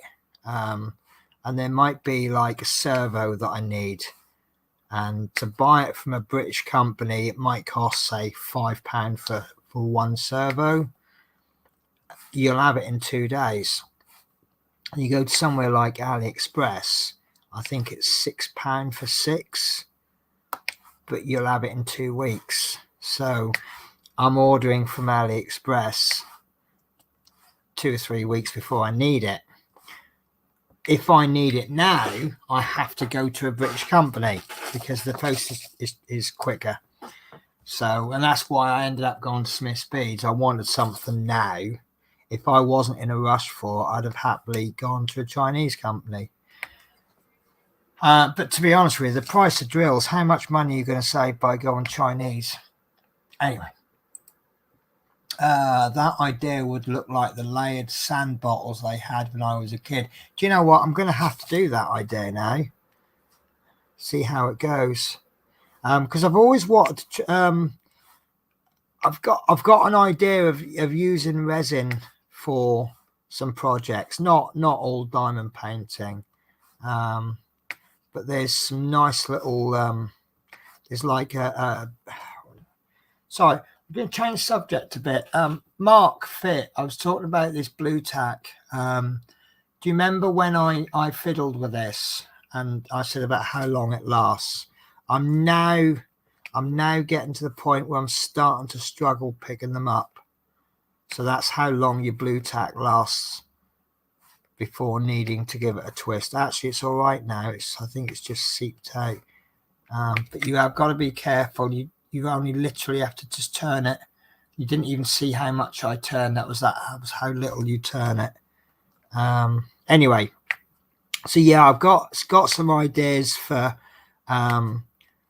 dioramas where I saw an absolutely amazing one where they had a Mitsubishi Zero that was sitting on the bottom of the sea, and on the top was a salvage ship or an exploring ship, and it just looked absolutely amazing. And what they did is they made this rocks, and then they put this Zero in, and they didn't even paint it all up properly, because obviously if it's been sat under the sea for 40 years, it's all going to be like discolored and stuff, and sand all on it. And then they filled up this box with resin, and then they put the boat on the top. In fact, actually, it might have been a mini sub. But yeah, I'd love to try, but I don't really want to try it out for the first time with a massive project.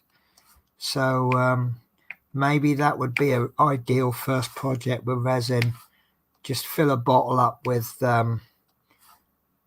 something, marbles or drills or something, and then pour the resin in. Wait for the resin to dry, to set, cool, cure, whatever the word is, and then carefully cut the bottle away, and then sand it with very fine sandpaper to make sure it goes shiny, and get out any blade marks, and then see how that looks. And if it's a really bad job, well, at least I've given it a go, haven't I?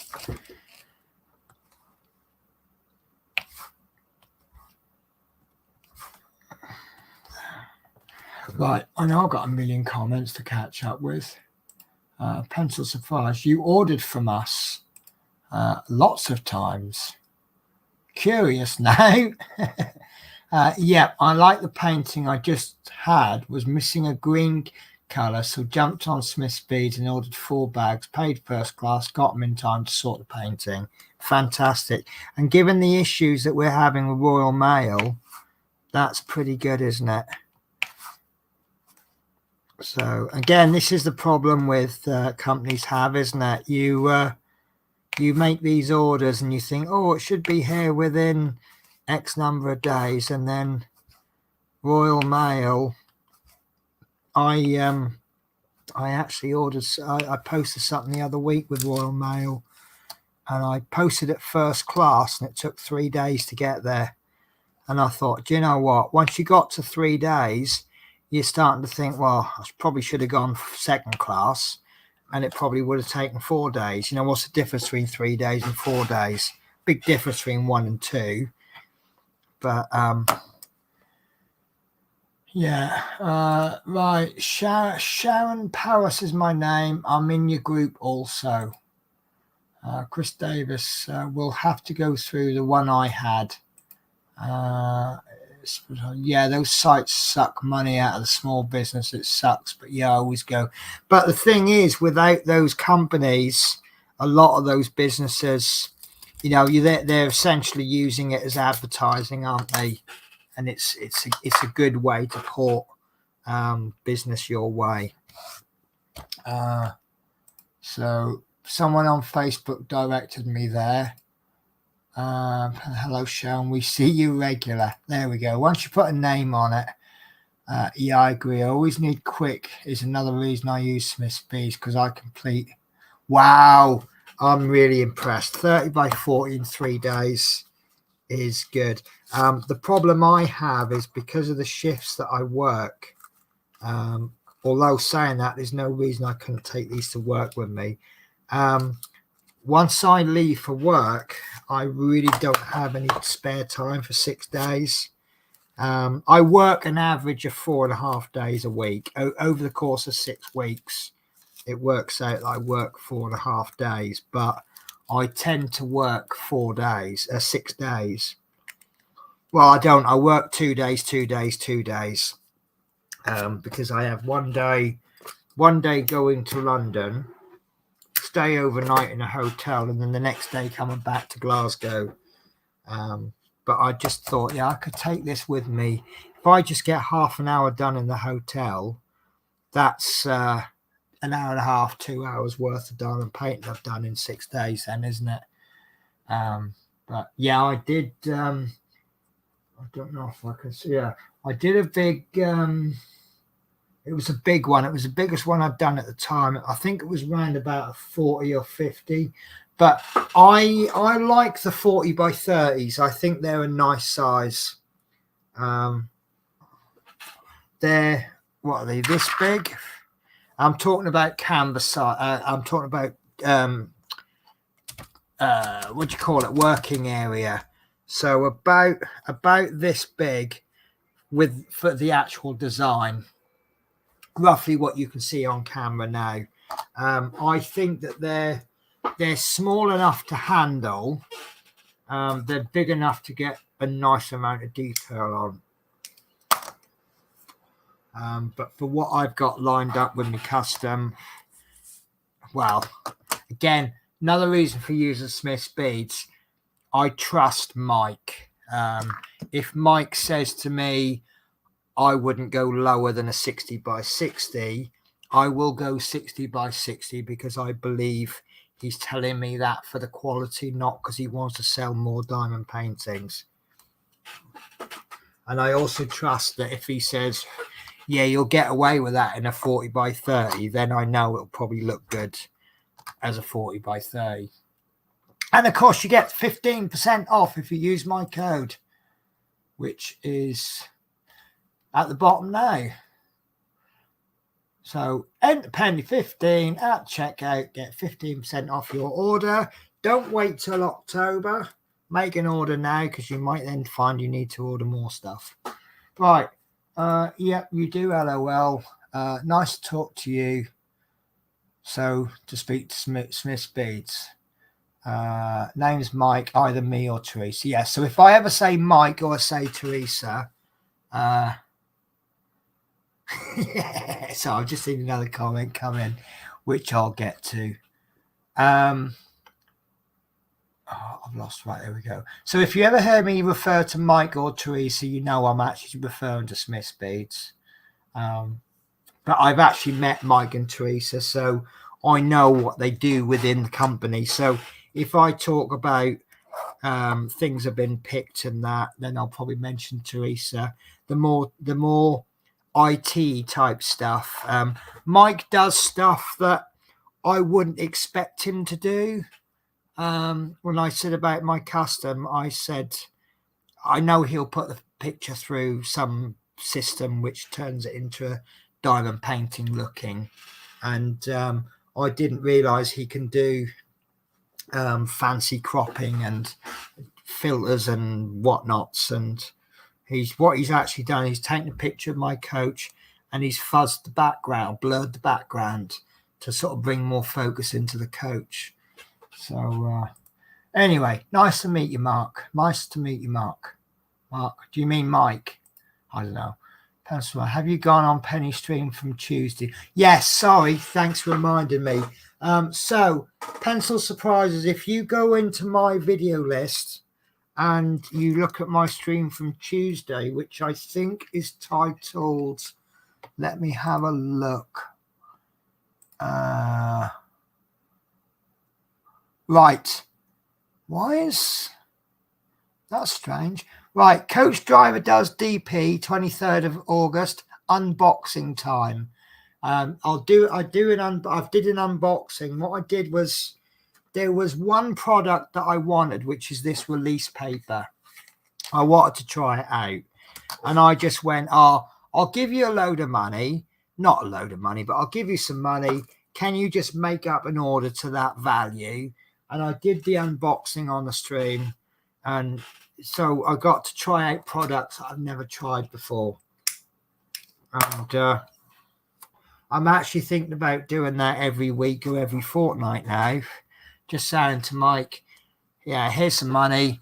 Can you, because I need to get some more of these labels. I promised a sheet of labels in the giveaway box, and I said, because the labels that I got, I did pick one off, and I said, I've got another set somewhere, I'll chuck those in, and I can't find them now. So, and I want to get some more release paper. So, but yeah, I'm thinking now of just saying I'll chuck you some money and just chuck me some products, and I'll have a look. Because some of these surprised me. This, I said at the beginning of the stream, this is one of those products, when you look at it on the website, you can go, yeah, looks all right.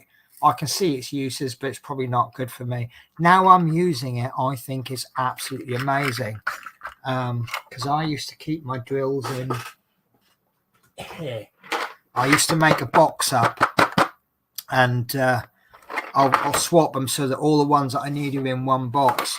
And what I find is, as I'm working on them, I take out whichever one I want, and then I leave it there, and then I'll take the next one out, and then by the time I finish the session, I might have 20 or 30 boxes sitting on the desk. But then I might get in a muddle, so I tip them out into my boat, work, and then the ones that are left over, I pick up what I think is the right color, I tip them all in. Now I've poured the wrong color in. By having these, obviously I've not got enough, because I've got a few over, but what I can now do, if I'm working on this color, I can leave that one out, and then when I've finished, put them back in, then put that back. That's so easy then, isn't it? So that, if I had a product of the week, that would be my product of the week for probably 3 or 4 weeks. And this, that's one of my favorite tools. So right, Mike, sorry, I'm terrible with names. I'm terrible with names as well. Not yet, we'll look later. Right, Royal Mail strike Friday, Wednesday, then 8th and 9th of September. So basically, pretend it's Christmas. I think that's the easiest way to think about it. From now until the middle of September, Royal Mail will get there when it gets there. Posted first class from Birmingham to West Brom. You could walk it in less time than that, couldn't you? Right. So Mark Fitz says, I ordered from Smith's Bees and don't know who I spoke to on phone, but customer service was brilliant. As explained, delay was due to backlog in sorting office at the beginning of COVID. I had that exact same query. I had something that was taking a long time, and I dropped a little email to say, look, I made this order. It hasn't arrived yet. And they sent me a nice explanation, and they even sent me a picture that they'd been sent by Royal Mail. And there were loads and loads of these. When they sort mail, like when I used to work at couriers, they put the mail in these cages, and I don't know how, they must have had hundreds of cages because the backlog. Because don't forget, when you were off work because of COVID, what you were doing was, because you're now at home, you're ordering more stuff mail order because you're spending more time at home, which is a natural thing to do, isn't it? But don't forget that while half of your workforce were off at work, half of Royal Mail staff was off because of COVID. And of course, everyone's now ordering stuff online. So they've got half the staff with twice the workload. So it kind of makes sense, doesn't it? But this is one of the key things I find with Smith's Bees. My custom was delayed. I was told it was delayed because of lockdown. They apparently had a lockdown in China. And I was told that before the delay happened. So that's really appreciated. And then as soon as as soon as it's arrived at Smith's Bees last week, there was a slight defect, but the defect doesn't affect the actual painting. But I appreciate being told that before it was sent out, because otherwise, if it got sent out and I wasn't happy, I've then got to return it, haven't I? So it was better that they told me at that point. So it's the little things like that that makes a good company, I think. Right, I've just completely lost where I'm up to. Right, pencil surprises. I'm housebound and chairbound, so I sleep, eat, and diamond paint in a recliner. So I do 8+ hours a day. Do you know what? I don't want to say I'm envious because of the reasons why you've got 8 hours, but yeah, it's having enough time to do what you want to do. But then again, maybe I'm lucky because I never have enough time to do everything I want to do. And that kind of, I'm always looking forward to my days off. Right, let's get some. I know I was going to save the peas till last, but it's gone midnight. So I want to get some bulk done. I'm spending too much time chatting. I ordered beads on Friday, got Tuesday. Yeah, I think that's about right, isn't it? Exactly. 30 by 40, affordable too. Yes. Mark Fit, would have been me, Mike. No one else will answer the phone. Makes it easy if they leave the phone for me. Then they don't have to try and explain third hand. Yeah, that makes sense. At Penny's Pit Stuff. If it was for the money, I would. Exactly, yeah. So going on about the basically what I told Mike was I want the smallest size that will give a quality diamond painting, if that makes sense. I know that the bigger the diamond painting, the more the nicer it will look. But it's that sweet spot, isn't it?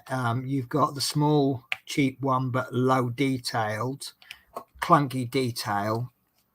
If I got, I don't know what size they go up to, but if I got a 300 by 300, the color transitions are going to be so smooth, but it's going to be very big and very expensive, and it's going to take me 6 months to do, even if I had 6 months worth of holiday. And is there a spot, do you think, where you get fed up with a diamond painting because it's just taken too long? I don't know. I've heard some people go, oh, I'm getting fed up with this. I tend to be the opposite. I don't like starting the diamond painting because it takes that long before. I mean, when you do the corners, they don't really have the design in. Once you start hitting the actual pattern, then I get really excited and I'm like, oh, I want to work on it. It's actually the starting that I have trouble with. And I try to see here what I'm doing is I'm deliberately doing the less interesting bit. Although, look at that. That's actually looking, now I've got the drills in place. If you look at this bit, I won't show you, but if you see this bit and then you see this bit, this is the same. But this bit looks so much more interesting. So it gets every time I do a couple of inches, it gets that bit more interesting. But you know, someone might feel differently. So anyway, Teresa says hi. All pencil supervisors says hi. Teresa says hi at pencil supervisors. Oh, another new name. Hello everyone from hot and dry Western Canada. Penny, I believe I saw you on World of Wayne. Did you? So I thought I would subscribe to your channel. Haven't watched any videos yet, but will soon. Okay, I've fallen behind on a lot of watching videos. So I'm guessing what you mean by that is that maybe World of Wayne has mentioned me, which is extremely nice. I mean, he's a lovely chap. I'm not going to say he's lovely just because he's mentioned me, but you know I've been mentioned a few times before. I like to think my claim to fame is that I got him into doing the bus. Doing the bus is my first part work YouTube videos, and I have I used to watch Wayne pretty much live whenever he was on. The whole world stops when he comes on. And I used to do the live show with the bus as well. And he was often saying, I really regret not doing the bus. And he says, I've seen Penny Stream and the bus looks brilliant. The bus was brilliant. It's my favourite part work so far. And I often say I'm a little bit worried that the Eddie Stobart is going to become my favourite part work, because I think the Eddie Stobart is going together so well. And the reason I say unfortunately is obviously with me being a bus driver, and I do love the route. I've driven the Route Master before, and it's a bit of a when you make a model because you've got a connection with it. I did the Millennium Falcon because I like Star Wars. I did the Fiat 126 because I like the car. The Harley Davidson I'm not into Harley Davidsons, but I like bikes. I'm thinking about doing the Rossi bike, but I'm not really into bike racing. But I like the bikes. The Route Master is one that I have a personal connection with. And I was really happy that it went together so well. Few niggly issues, but you get that with everything anyway. So for me to sort of go, the Eddie Stowe, I'm not a trucker. I just love the truck. I do like trucks, but I'm not a lorry driver, and I have no intention of becoming one. I know, talking politics now, there's a lot of bus drivers going over to lorry driving, and there's talks of changing the rules to automatically give bus drivers truck licenses, because obviously there's a shortage of truck drivers. But there's two reasons why I'm not going over to trucks. One is that I'm a bus driver. That's my job. That's what I've always wanted to do, and that's what I'll do. Ever since I was 6, I wanted to drive buses, and here I am. I've actually achieved my childhood dream. The second one is people are going over to trucks because there's a shortage of truck drivers. But if there's already a shortage of bus drivers. Now, if the existing bus drivers goes over to trucks, there will then become a massive shortage of bus drivers. They're running out of excuses at the moment, and there's things like your supermarket stock and food is probably more important than you getting to work, because there's alternative ways you can get to work, but there isn't alternative ways to get food into Sainsbury's or Tesco's or wherever. But if this continues the way it is, there's going to be an even bigger shortage of bus drivers. And I wonder if the rewards will be there for people that are bus driving. So maybe the government will step in and subsidize bus companies. And how do you get bus drivers? The easiest, simplest way is to give them more money. Now, the reason bus drivers don't get more money is, let's be fair, that money has to come from somewhere. And if the bus companies aren't making the money, they can't give the money. So if they ever find themselves in a position to pay more money, I'm pretty sure they will. But that will get people into bus driving. Unfortunately, I think the biggest problem with bus driving is not getting people into buses, it's getting them to stay in buses. There are some problems that you just cannot solve. For some reason, there's a lot of people, they get an office job, they get the bus at 8 o'clock in the morning, and then they get on the bus and that bus is obviously driven by a bus driver, and then they go home at 5-6 o'clock, and that bus is driven by a bus driver, and then they go out on a Friday and a Saturday night, and they go out to their nightclubs, and they get the bus to the nightclub, and they get a taxi home. But they get a bus at 9 o'clock at night. The cleaners in the morning, they get buses at 5 in the morning. Then these people go and get a job as a bus driver, and they go, oh, well, I didn't expect to have to work early mornings and late night. And that's why they leave, and they don't like shift work. And I find that a little bit strange. The bus is always there for you, whatever time you get it. But when you become a bus driver, you're not expected to have to work shifts, and people don't want to work weekends, do they? But I don't know. I think it's a great. But then I don't like working. I can't imagine working a 9 to 5 anymore. I just think it's a really weird concept.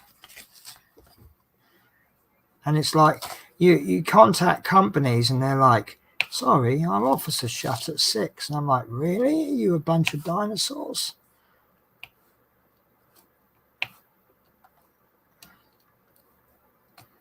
Anyway. Right. So yeah, nice getting a mention by World of Wayne. Yeah, nowhere to go for my Black Country flag then. Love my release papers. Yeah, I used to when if I have a choice, I use double-sided tape, and then you get all of this, and I cut it into squares, and then I can peel the squares off, and I've always used that.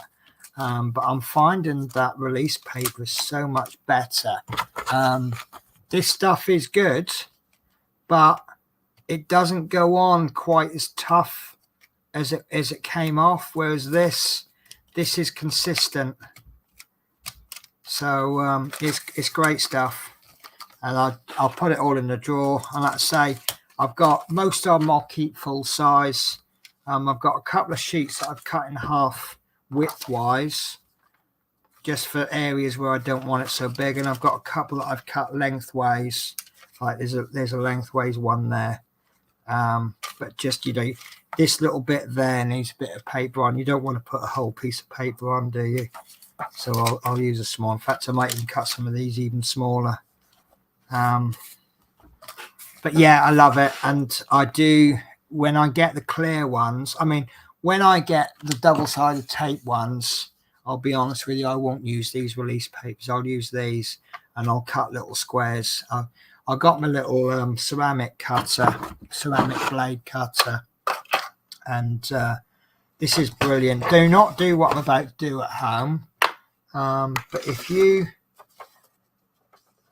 well, I've got 2 bits of paper there.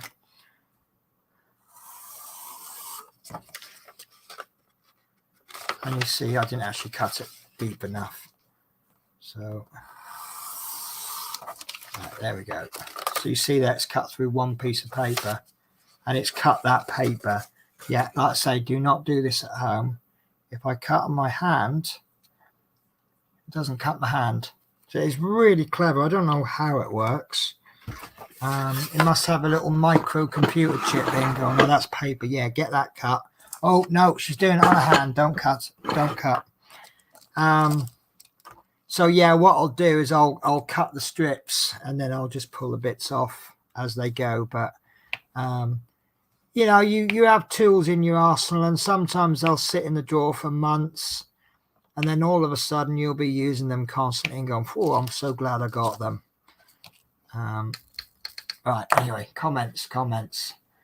We'll watch in the morning. New labels on the way in with kit. What I do, I put release papers on my canvas with stickers on, and each day my special needs son picks a stick. Oh, that's really nice.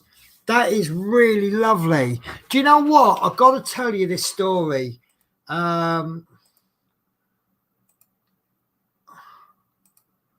Right. So as you know, I went to this concert yesterday and I had an absolutely wonderful time. But do you know what the best bit was for me? There was a girl with Down syndrome and she came down to the front. It was like, if you imagine a cinema, that's kind of how it was all laid out. You've got the seats and you've got a little gap at the front and then you got the stage. Anyway, this girl was with Down syndrome. She came down to the front and she was dancing for about the last half an hour. And she was having a wonderful time. She didn't give a shit what anyone thought about her. She was having a lovely time. And do you know what? That made me really happy.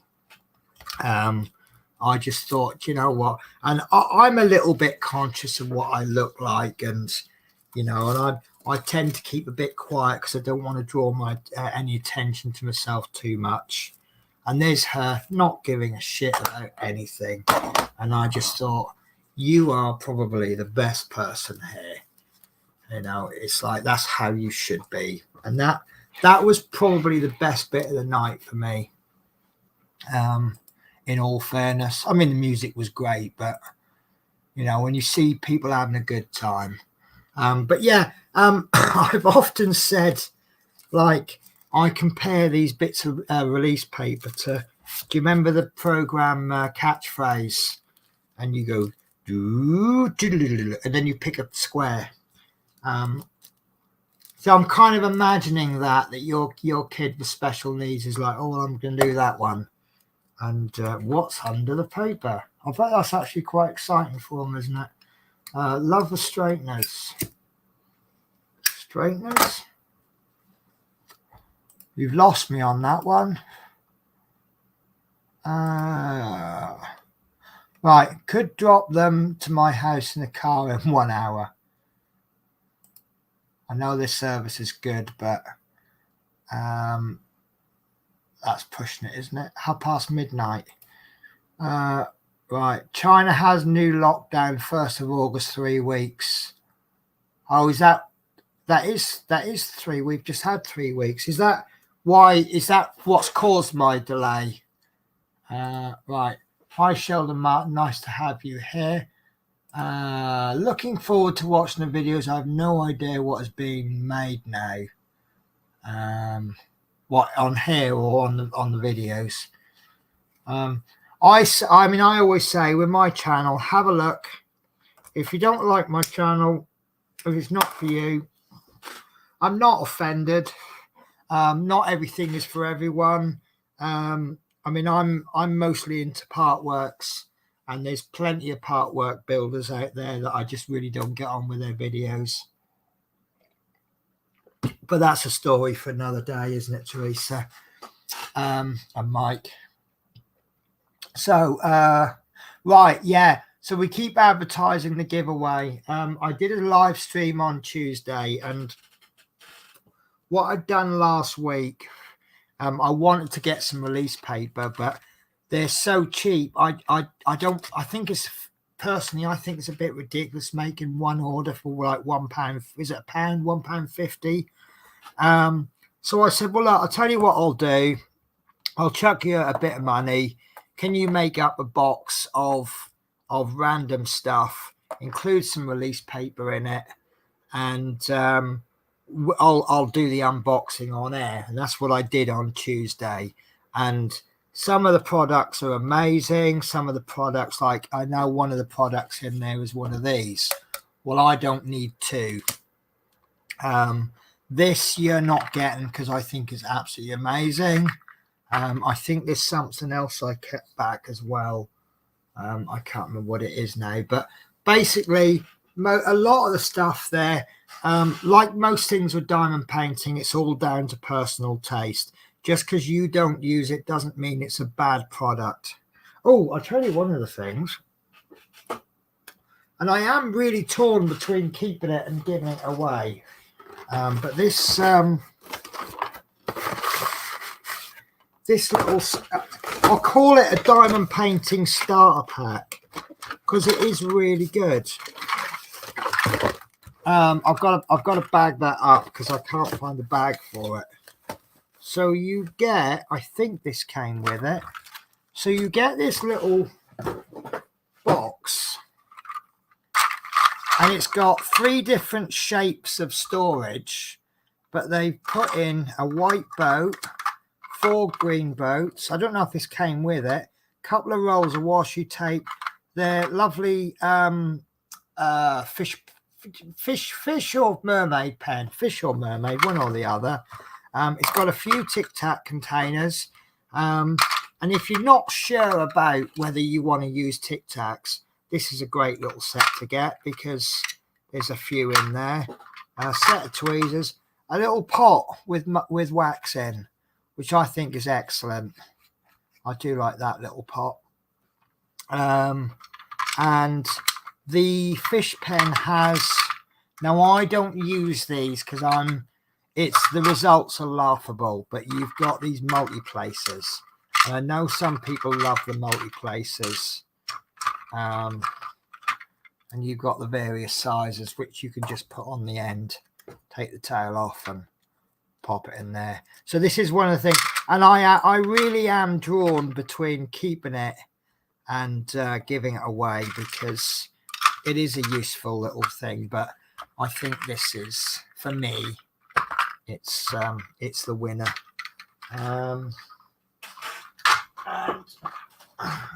I've got a set of these in, but I have pulled the 310 off just to show. Do you know what? Actually, right. It's free, so I'm gonna give this set away. So the 310 has been peeled off and stuck back on. You're gonna have to live with it. Do you know what? How did these come in the bag, or did you have to put them in the bag? Because I need to know the trick on how to get these back in the. Look, I can't. Got them. Right, so they're in the box. We've got these bags, and I know these bags are brilliant because kits give away little bags. Sometimes you get 5 or 10 bags, but the one thing they always lack is this little white strip. And find a pen so you can write your number on them.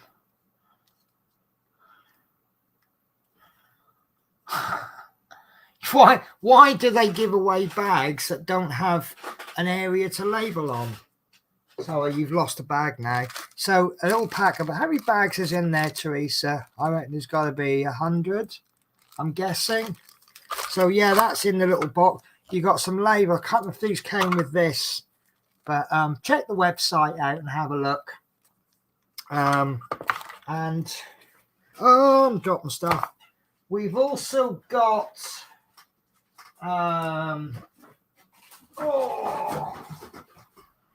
we've got a little grinder. So if you get your drill stuck together, you've got the little grinder there. And we've got 3 little tubs of PVA glue.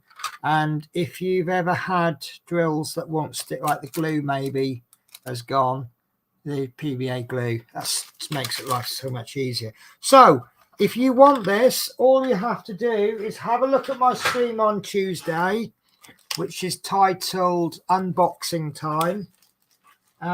Drop a comment in the drop comment section. You don't have to. Oh, also, sorry. We've got this gated boat. See, it just goes on, doesn't it? So we've got this big gated boat, which is that big. And we've got 2 canvases. Is it these 40 by 30, are they, I think, Teresa? But these are for square drills. They're blank. So if, for example, you come across a cross-stitch pattern that you want to perhaps do as a diamond painting, there you go. You've got 2 canvases. And I have popped one other thing in. I did have one item that I thought I was going to keep, and I thought, no, I'll tell you what, I'll pop it in. So there's a little bit of excitement there. So pop along to the stream from Tuesday. You've got until the 1st of September. Just drop a comment. It doesn't have to suck up to me. You know, if you wanted to say, oh, I've checked your channel out and I don't really like it, but I do still want the free gifts. We had one comment today, which was absolutely fine. Let me find it. if I can find it.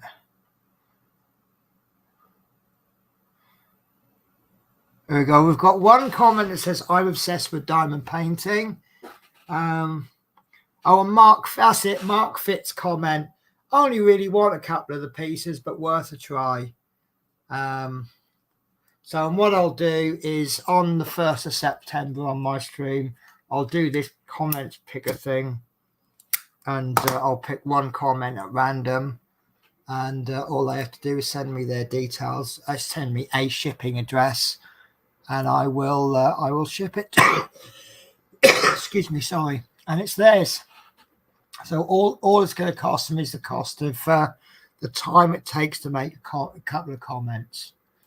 So there you go. Right. The largest I've done is 50 by 75 for the detail. It was worth doing the bigger size. Yeah.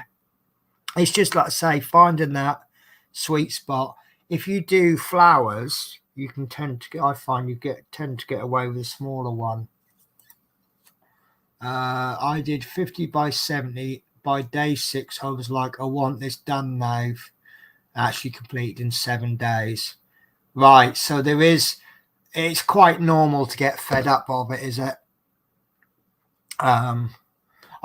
Maybe fed up is the wrong word for it. I think maybe more appropriate is I want this finished. So that kind of spurs you on. Right, I agree, Teresa. Thanks, Miss Beat. I will do that. Teresa, I wish I could complete one in 7 days. I was going to say 7 months is more like you, isn't it, Teresa? Like I said earlier, Teresa, I do 8 hours a day. Yeah, I could. When I moved to Dartford doing agency bus driving, I was doing 1 or 2 hours a day when I was working, and I was doing 10 or 12 hours on a day off, and I got through. In fact, I'm going to show it to you because I think I've got it.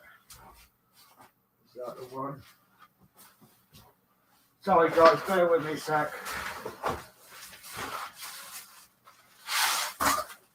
Yeah, here it is.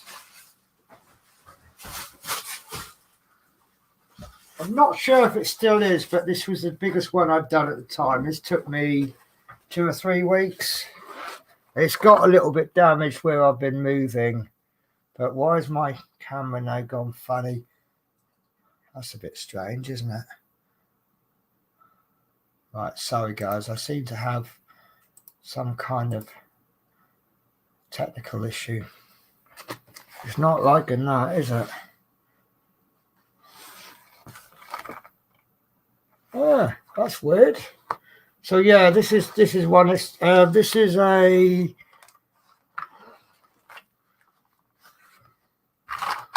I think this is a 50 by 50. Yeah, it's a 50 by 50. It's the biggest one I've done at the time, and it was absolutely. But look, if you see in the corners, very little was happening. You've got some really nice detail in those corners. But that's not why you buy the diamond painting, is it? It's not until once you get to the fur, that was getting exciting. Once you got to the eyes, that was fantastic. And then those little wolves in the foreground. And one thing that really made it pop for me was the little fiery bit at the bottom, the shine. Because it was a completely different color. It just went, whoa. But that's only 30 colours. But you see, I've got to do a bit of repair work on it, and I'm going to pop that. Where is it? There we go. So yeah, that one was absolutely amazing to do. But I was doing, let's say, I was doing about 8 hours. I think I had like a week off or something, and I got so much done. And then when I went back to work, it was like, oh. I was getting up an hour early in the morning to do a little bit, and then I was coming straight home, having something to eat, do a bit more, and then go to bed.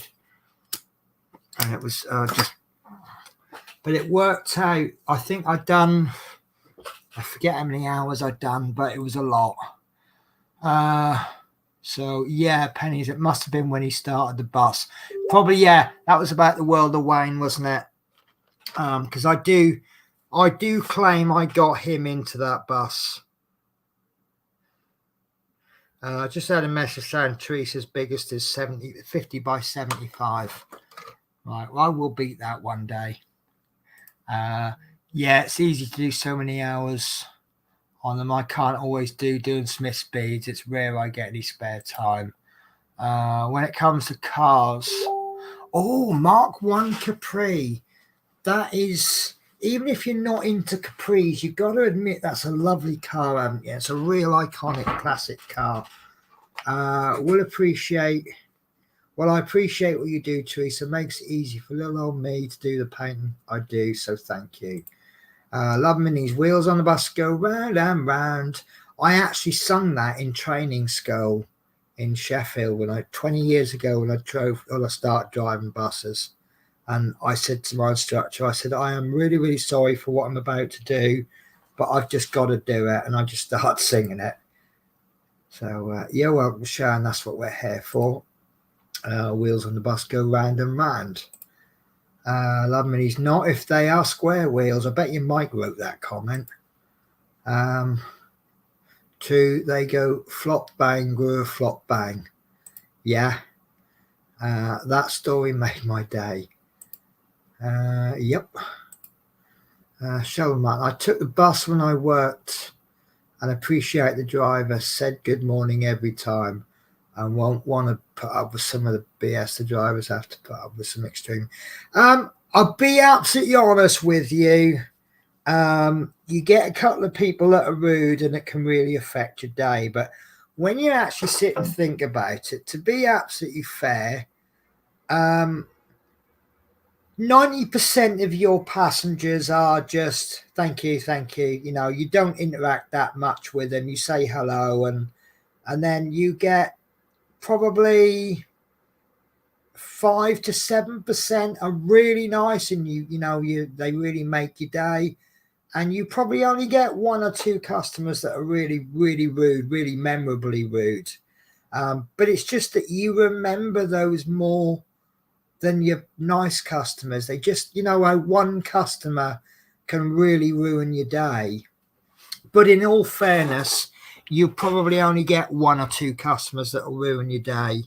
The job I do, I'll give you a good example, and this is a typical day for me. I get to get everybody on my bus and run the bus on time. I probably get about 3 to 5 seconds of interaction with them, and I have a couple of lines that I have lined up. And one is when I have the terminus and I start to load the passengers up, I always say, right, which lady would like to go first? Now, there's 2 reasons why I do that. One is it's a comment that may make you smile, and I can make everybody smile with it. Secondly, it's a little bit of a dig. You get some people, they barge to the front because they want to be on first. And it makes no difference if you're first or last, because you've got allocated seating and you will have that seat whether you're on first or last. So it doesn't matter what order you get on, but you get some guys will just barge to the front. And then I like people coming at me in a line. When they're all coming at me like in 2 lines, who do you serve next? So I'll always go in, and no one can argue with that. No one can argue with ladies first. It's a long established practice that's older than my great grandfather. Another comment I have, I tend to load passengers and my driving partner tends to load luggage. And obviously we put luggage in certain areas of the bus. We've got 2 big compartments and a smaller one and a tiny one. So London Victoria will always go in one of the big ones. And we want to try and keep all the luggage together so that when we get to a certain stop, we can go into one compartment, pull them all out, and off you go. So obviously the passenger needs to tell him where they're going. And he started calling Edinburgh Edinburgh.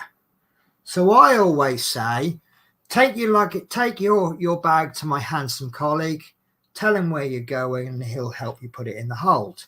But every now and again, I'll throw in that if you ask him for Edinburgh, it'll make him smile, and then it makes them smile.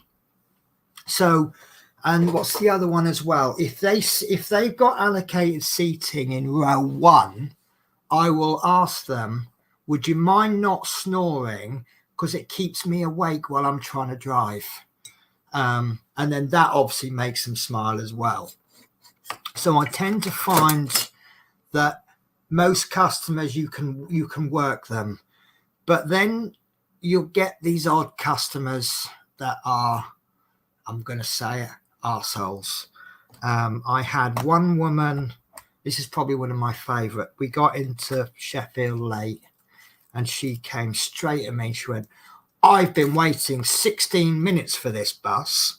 And I just looked at her and I went, well, it's a good job we're 25 minutes late then, isn't it? But people moan about trivial things, absolute trivial things. And if you let it, it will ruin your day. So, right, that will be how long have you got story? Sorry. Nice.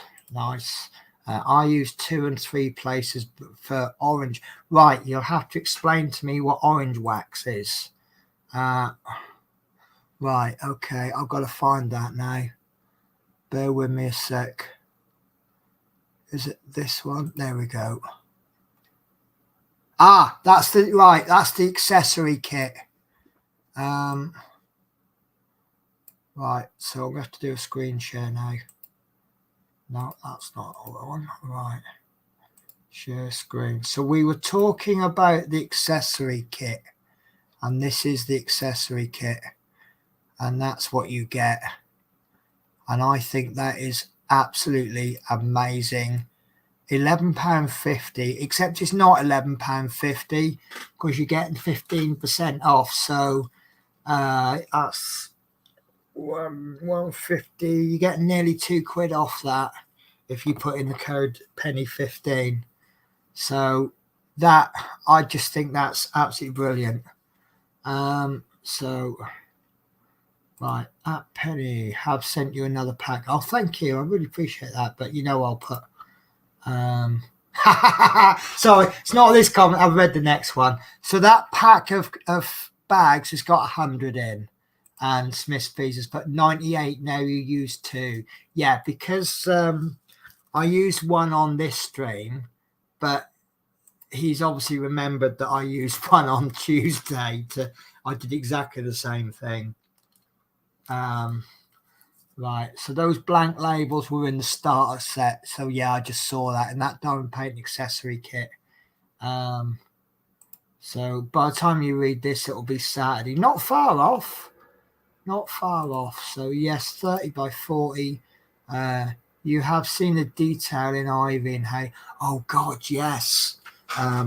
So Teresa's got this absolutely amazing, huge diamond painting of their dog, and it is absolutely amazing. And it's not the biggest. So have you still got that picture of that big, massive one that a customer ordered? It's like, it is literally larger than life. I think it's about twice the size of the dog. So, right, are you an Oreo fan? I'm all right with Oreos. I have products that I absolutely love, like S'mores Pop-Tarts, which I've still got 2 in the kitchen, so I'll enjoy it. I had two packets today. Jaffa Cakes, I'm a big fan of. And then I have things that I have them when I fancy them, and Oreos I will have a packet every now and again, and they are better. The only way to eat Oreos is to stick a fork in the middle where the cream is, dip them in milk, and then eat them. It's the only way. I don't care who you are. Pencil Surprises says, wow, love the wolf. Trista's one thing about buses down here is the shortage of drivers, as that should be getting sorted. Yeah, again, the bus, it's, if you think, oh, my local bus company is short of drivers, it's the same absolutely everywhere. There are companies that aren't short of drivers, and it's not always money that's sort of the problem. Conditions have got worse over the years. I've worked for companies where, you get a paid lunch break, and then they took that away from you, and then they'll take something away, and then they go, if you want this, you got to lose that. Sick pay. Now, when I was young, I wanted the pay rise, but now that I'm hitting my 50s, close, another 20, 30 years, sick pay is a lot more important to me. When you're 20, 30 years old, you're invincible. You don't get ill. Once you get to about 50, 60, you get ill, and a week's sick pay is a big thing.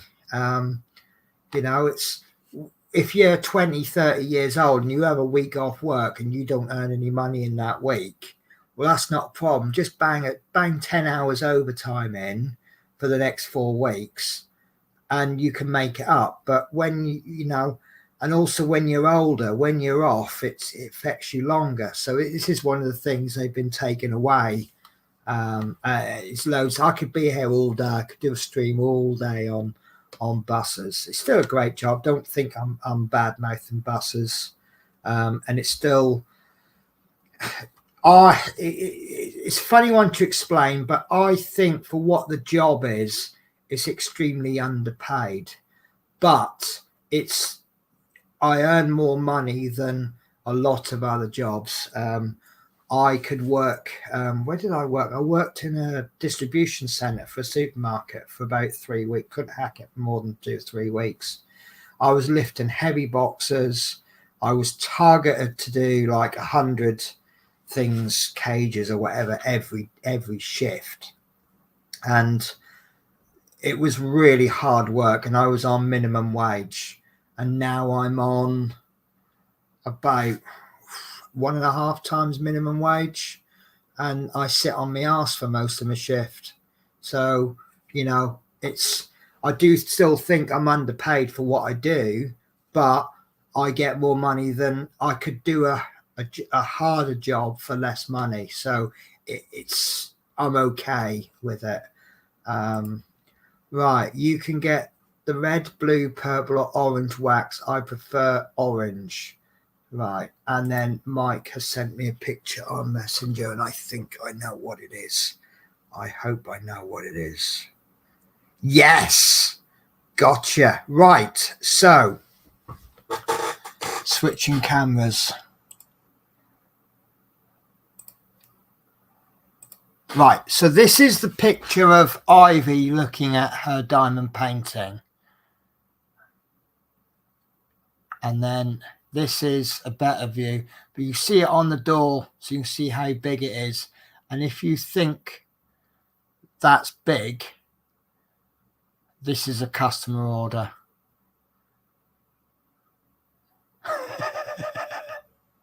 Do you think that dog is scared? But that is absolutely amazing. Right, so Joshua, where is your favorite place on earth? Are we talking just favorite place on earth, or I would love to go Scandinavia way. I'd love to see the Northern Lights. The favorite place I've ever been to is America. My favorite place on a bus is probably the depot every night when I finished my shift. Now, as Birmingham, I quite like Birmingham. Manchester's okay, but we're struggling with Manchester. We've got this in Manchester. Our bus stop is on the roadside, and we tend to get the directions wrong, and we end up coming in on the wrong side. So we have to make all our passengers walk over the other side of the road, which is a bit of a pain. And there we are. I am doing 939s, aren't I? P's, yeah. Birmingham is nice because now that I've figured this road coming into Birmingham, you can come in. But we used to do, where did we used to stop at Birmingham? We used to stop near the train station at New Street. It's been that long, I've forgotten the name of the road. And then they've changed the stop to, I think it's called Colston Circus. And that worked really well. I actually had a really funny comment there. We come in and this customer went, well, we really need better signage on the stops. And I said, we've actually stopped at the wrong shelter because our bus stop it had a megabus parked there. You know, the bus hadn't gone yet. I said, that's our stop over there, the one with all the signage on. And he's like, oh. So, but yeah, so we stop at Colston Circus at the moment. And then from the 1st of September, they're changing that to somewhere else. So I've never even heard of it. You might be able to help me, Mike, actually. But I don't mind Colston Circus because it's actually not too far from our original stop. Right, we are going to be stopping at Great Charles Street, Queensway, Summer Row, if you know where that is, from the 1st of September. But yeah, Manchester's quite nice because there's so much there. We come in through Salford. Now, I'm not a Manchester United fan, but their stadium's nice, and we don't quite come in the right way. We'll go past their stadium. They got a great big arena there called the AO Arena, obviously sponsored. But that's more of a welcoming site because we know where it's once we hit that spot, we know how to get to the bus stop without using the sat nav. London's all right now that I know my way around, but the only trouble with London is that you have to drive extremely aggressively, and I don't like driving aggressively, but if you don't, you just won't make any progress. And I love the Scotland driving, the scenery, because the times when you do night shifts, we're in Scotland when the sun is setting, and when we come back, the sun is rising. Well, at the moment, obviously that will change as the nights.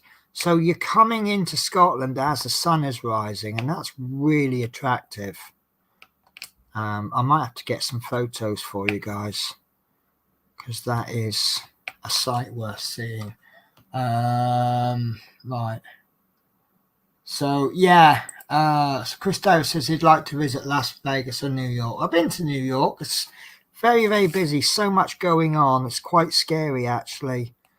But when I used to visit my dad, we'd go in through New York and then we'd get the bus from New York to his. So we do it all. And then we go, when I see my auntie, we get the Amtrak. So we fly in, we get the Greyhound bus, we get the Amtrak train. And that's all the icons done then, isn't it? And sometimes I'll get a taxi from Victoria to from the train station. And I'll make sure I get a black cab because then you've done everything that, I've done black cabs in London loads of times, but if you're going to do it, that's how you do it, isn't it?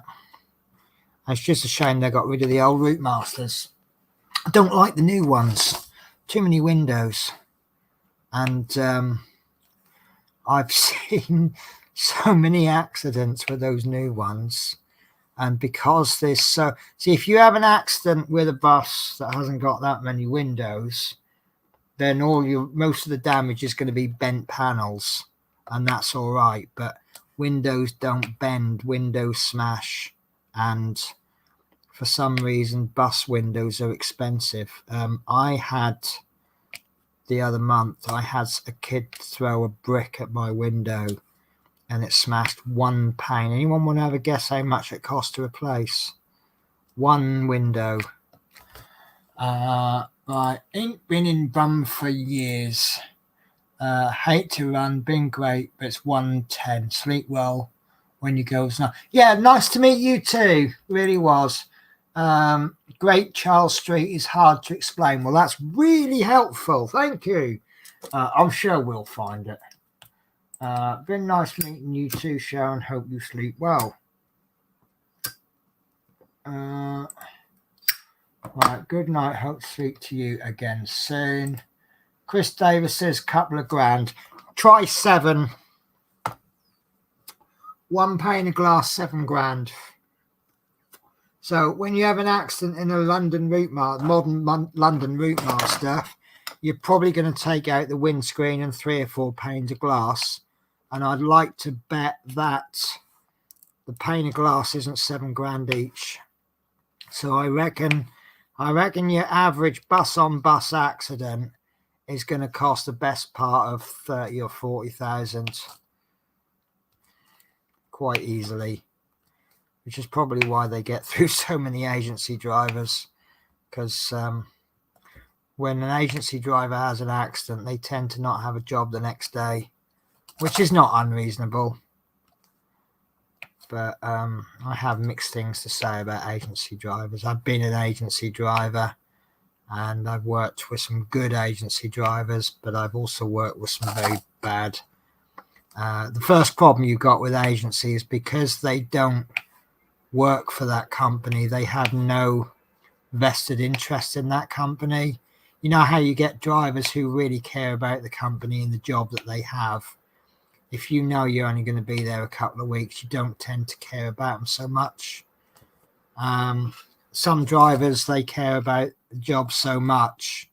My attitude is that yes, there's lots of jobs out there for agency. Well, there's not so much now because the bus industry has took a really big hit with COVID.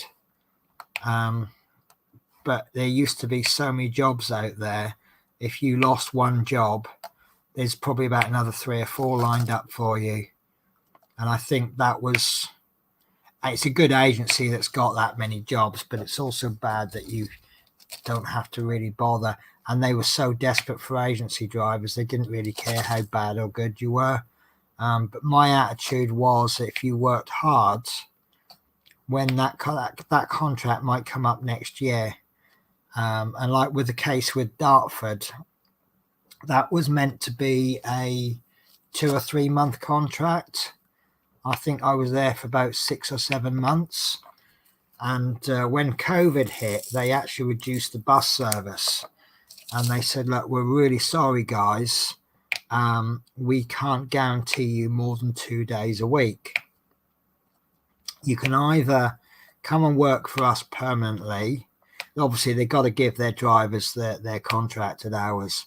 They said, you can either come over to us permanently or leave. We'll accept you leave and finish the contract, or you'll only get 2 days a week. And I said, well, look, the expenses that I've got, I can manage on 2 days a week. I said, I'll take the 2 days. There's not that many jobs going at the moment because of COVID. I can manage as long as I got enough money to pay my rent and that. And I was doing 4 and 5 days a week, 10-hour shifts, because they were giving the shifts to the drivers who worked hard. And that contract did come to an end. And then they started another contract, and it was actually with a different company. And they said, don't suppose Penny Blake works for you, does she? And they said, no, unfortunately not. Because they said, if I'd have worked for them, they would actually have asked for me. So, that's the benefit of working. When jobs are a bit thin on the ground, it's the better drivers that are going to get them. And by better driver, I mean a driver who turns up for work, doesn't muck about, and just gets on with the job. I don't think I was the best driver there. I don't think there was nothing flashy about me. I just come in, did the job, and went home. But if you gave me a shift, unless something really bad happened, you knew that shift was getting covered. I've lost that drill. Right. I'm not really as far along as I wanted to be for how long I've been doing this, but I've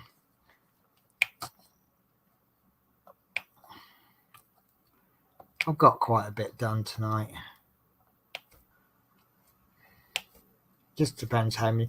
If you guys see this is my catch 22. If you guys make loads of comments, it makes for a better show, but it also slows me down. If you don't comment, I get more done, but I don't think the show is as much fun.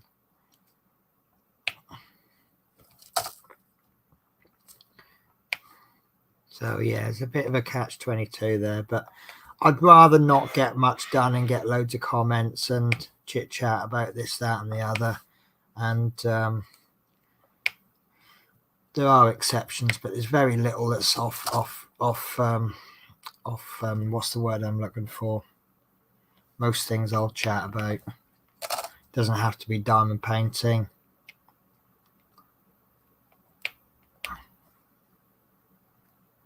See, I've released a bit of blue tack, and now it's a little bit too strong.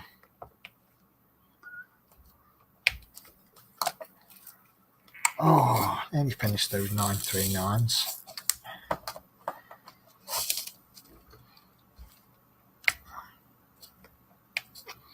Do you know, I need to start remembering to take pictures before and after I do a section. Because it is, although you can see the design, it is amazing how much better it is with drills on. And if it wasn't better with the drills on, you just would buy the picture, wouldn't you?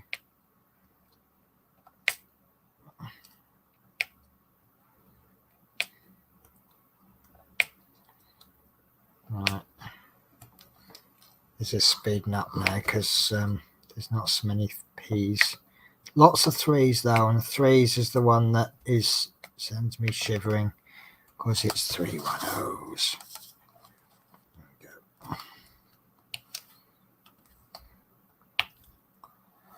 Right, that's a lot. I know my daughter's been to Great Charles Street and even she got lost. Thank you. Doing well, Pen. That is looking nice. Thank you. And politics tonight, not football or religion now.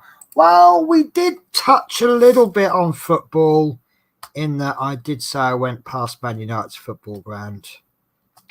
But no, I know football isn't an off-topic subject for me, but I know most of the people who watch my streams don't seem to be into football at all. And yeah, that's just the way it is. So I tend to not talk football because no one really cares except me. I know there's 1 or 2 people that love their football, but football's a funny subject anyway because people get so passionate about their team. And I think sometimes they forget there's reasons why people support the teams they do. You know, I've never been to Torquay, so I don't support Torquay. There's no connection there. But anyway, so religion is off topic, tends to be off topic because it has so much potential to cause angry rows. And my opinion on religion is that if you are into religion, that's fine. If you're not, I'll respect that, and that's as far as I'll go with that. Politics is a funny one because it's a lot of things that politics affects. You know, I've just been talking about buses and about how they're short of drivers, and that is politics. Unfortunately, but when I say no politics, I mean like deep, heavy politics, because again, that can cause rows as well. If you're into a particular political party, it's usually because of one particular area. If you've got kids, you probably want to vote for a party that will do more for education.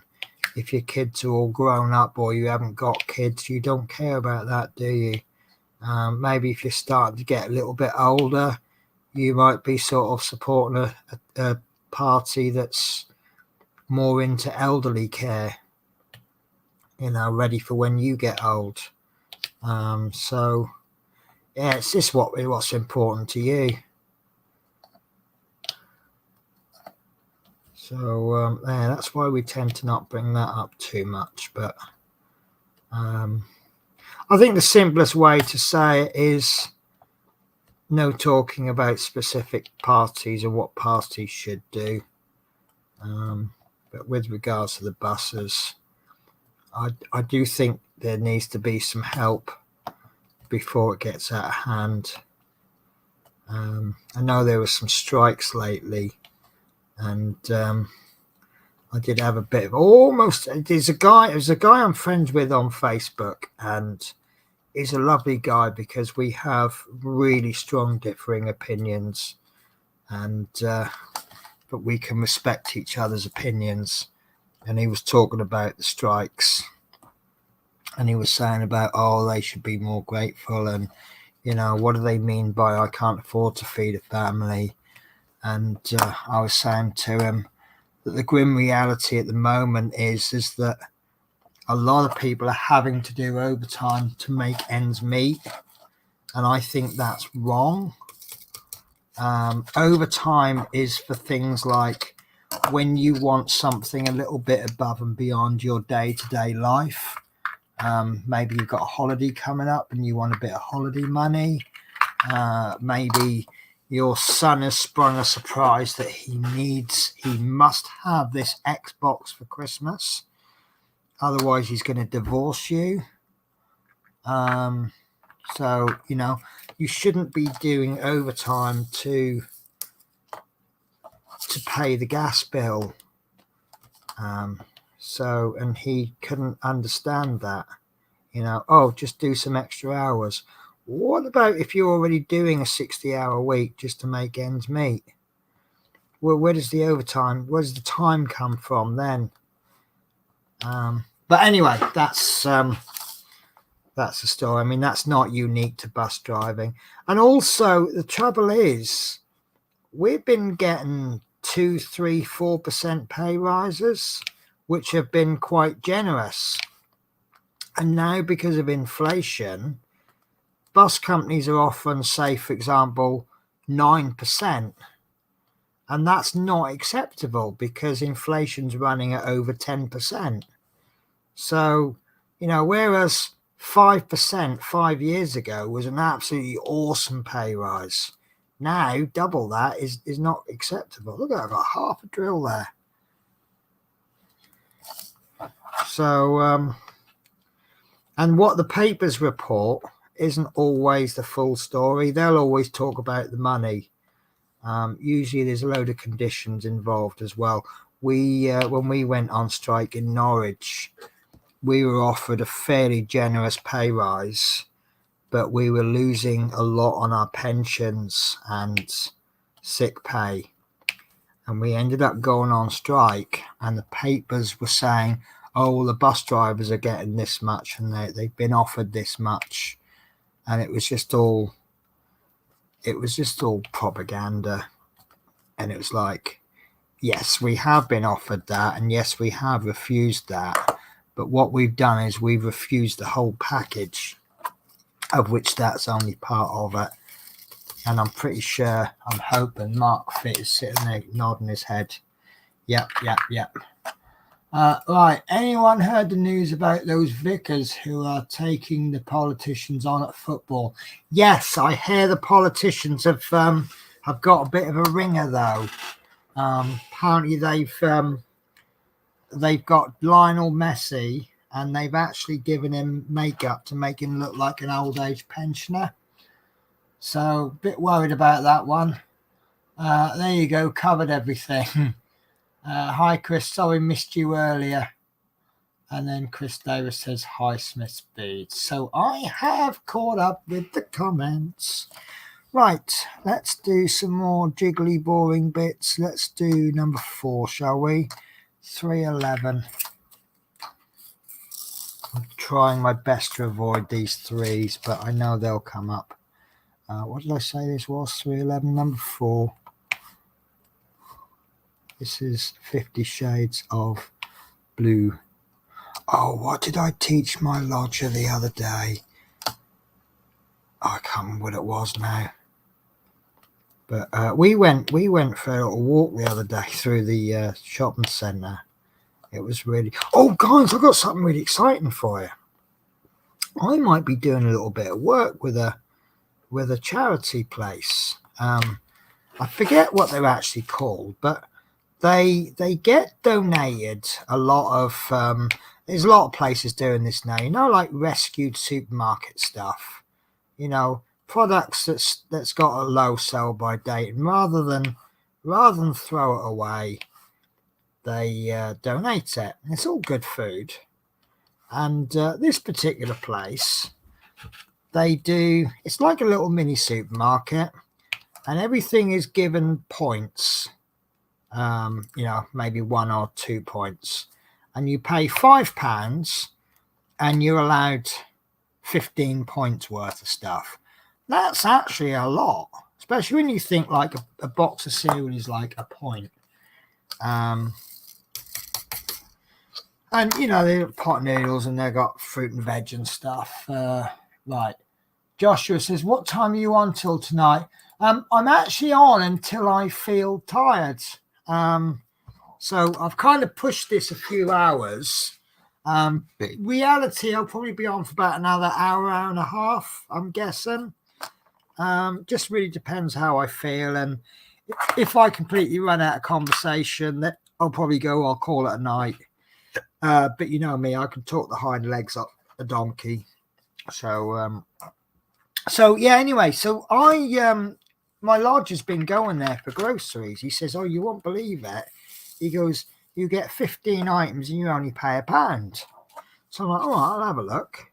And now I'm a little bit, how do I put it? I don't want to be like, oh, look at me. But if you don't need the help, if you know, I can manage, at the moment, I can manage, I can go to a supermarket, I can pay full supermarket prices. You know, I can afford a couple of items to chuck in the basket for food banks. And I feel that if I go to somewhere like this, I could potentially be taking stuff away from someone who needs it more than me. Probably not the case, but, you know, I go to charity shops because you get good stuff for not much, but it's giving money to the charities. Now, all right, I probably should shop there more, because obviously they're making money which they can put to good causes. They also have a little mini restaurant there, like a cafe, and it's really, really cheap. You get like a 3-course meal for about £3 or £4, but it's all made from stuff that they've been donated. So the menu's obviously going to change every day. And I said to him, I saw this, I'll show it to you actually. I thought this was absolutely wonderful. So I moved to Scotland a year and a half ago, and I've not explored anywhere. So when I saw this book, I just wanted to snap it up. And it's got a list of all these places to go to. So I thought I can have a flick through the book. I don't know if it's done by area. Yeah, look, so it's done by area. So I can pick places to go based on the area. Edinburgh and the Lothians.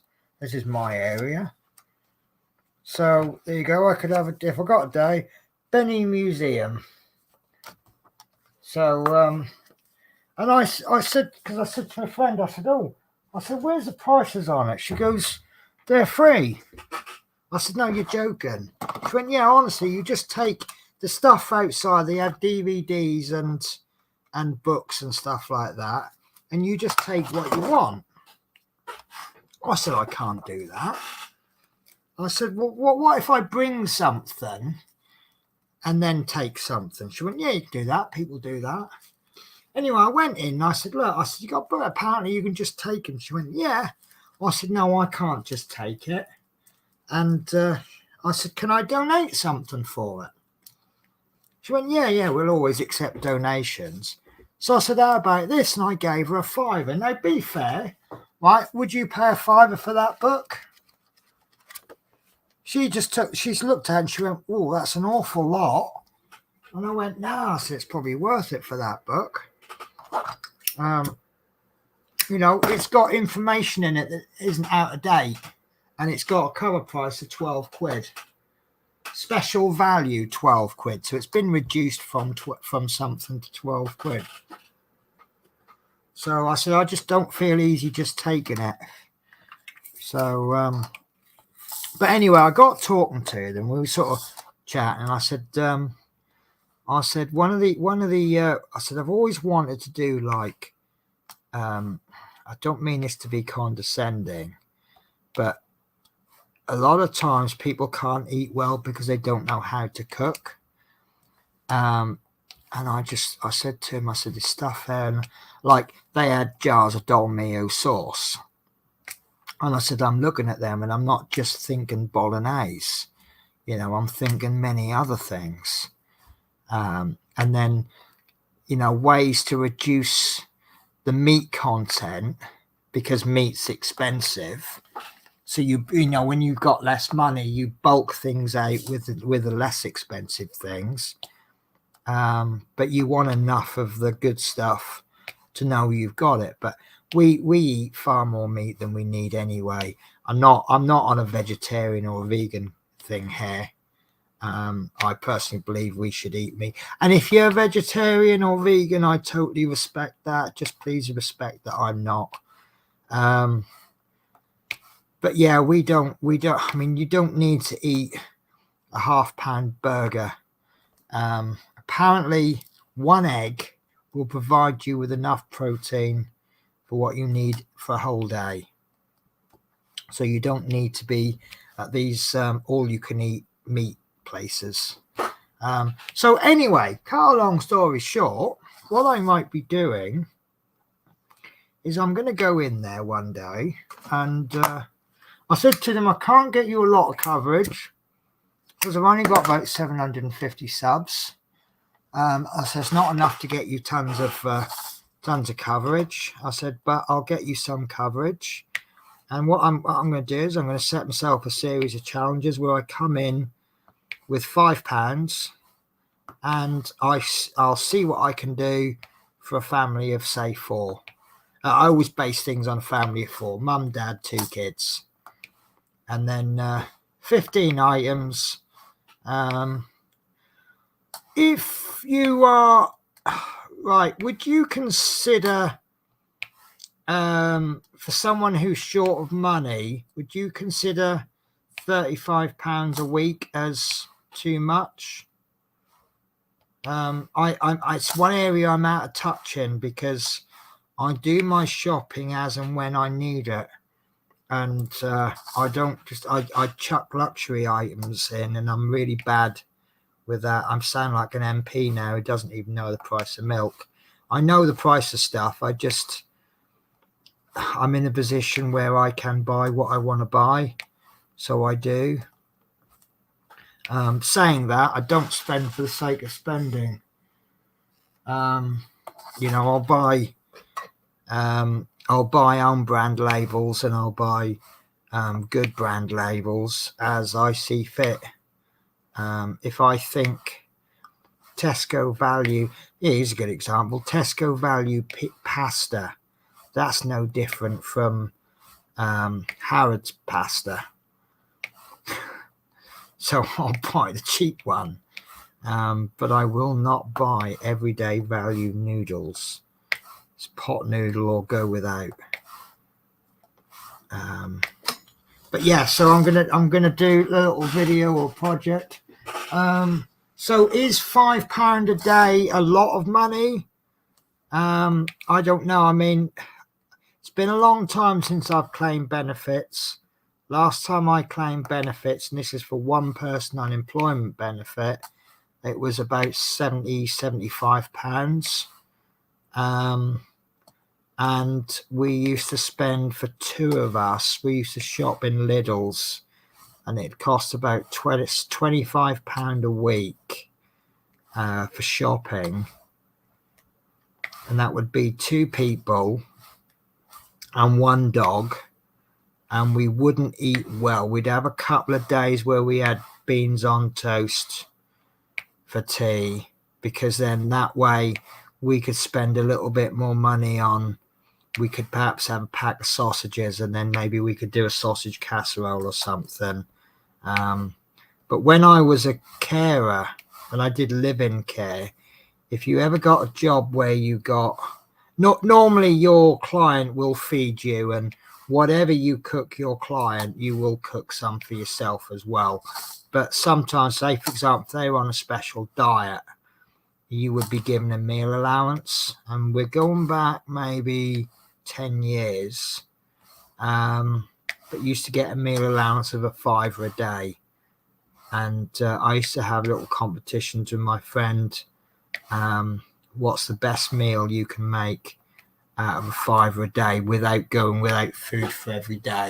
And obviously the trick is, if you spent a little bit less on one day, you could spend a little bit more on another day. So I'd pull out a couple of cheap days, and then I might get myself a little bit of steak or something. Maybe it's been reduced in the supermarket. So the steak on its own might be, say, £6. But because you spent like £3 a day, you can have that one day where you have that extra. But that's work expenses, isn't it? So I don't know what's I won't say poverty line, but God, I need to be more in touch, don't I? So, but do you think £5 a day is fair? £35 a week, groceries, like food shopping for mum, dad, and two kids.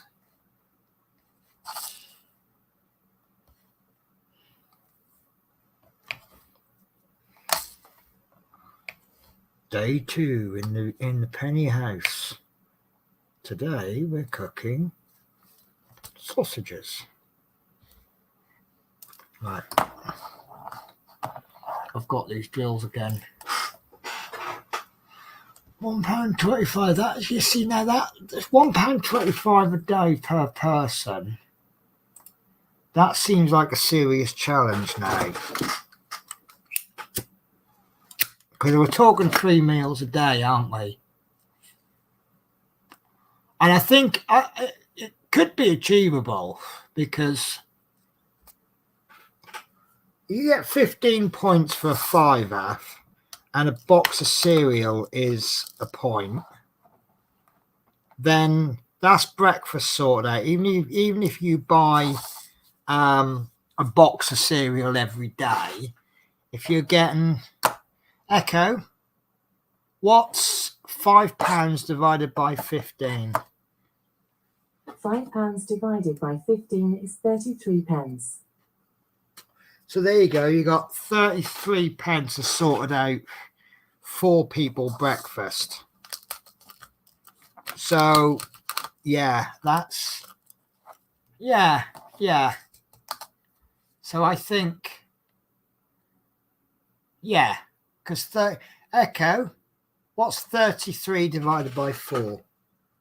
33 divided by 4 is 8.25. Yeah, so 9p for breakfast per person. That then leaves you quite a lot. And lunch tends to be one of the cheaper meals, doesn't it? You can just sort of whittle something together and then save the rest of the budget for a good evening meal. So even if it's something out of a tin, there's nothing wrong with tins, but tins. That's one thing I don't think you can get there is frozen food. So, but God, yeah. I mean, look, right? If you can get some, I don't know what they do meat-wise, but if you get a pack of spaghetti and a jar of dolmio sauce, it's not the best bolognese in the world, but that's 4 people fed for 66 pence.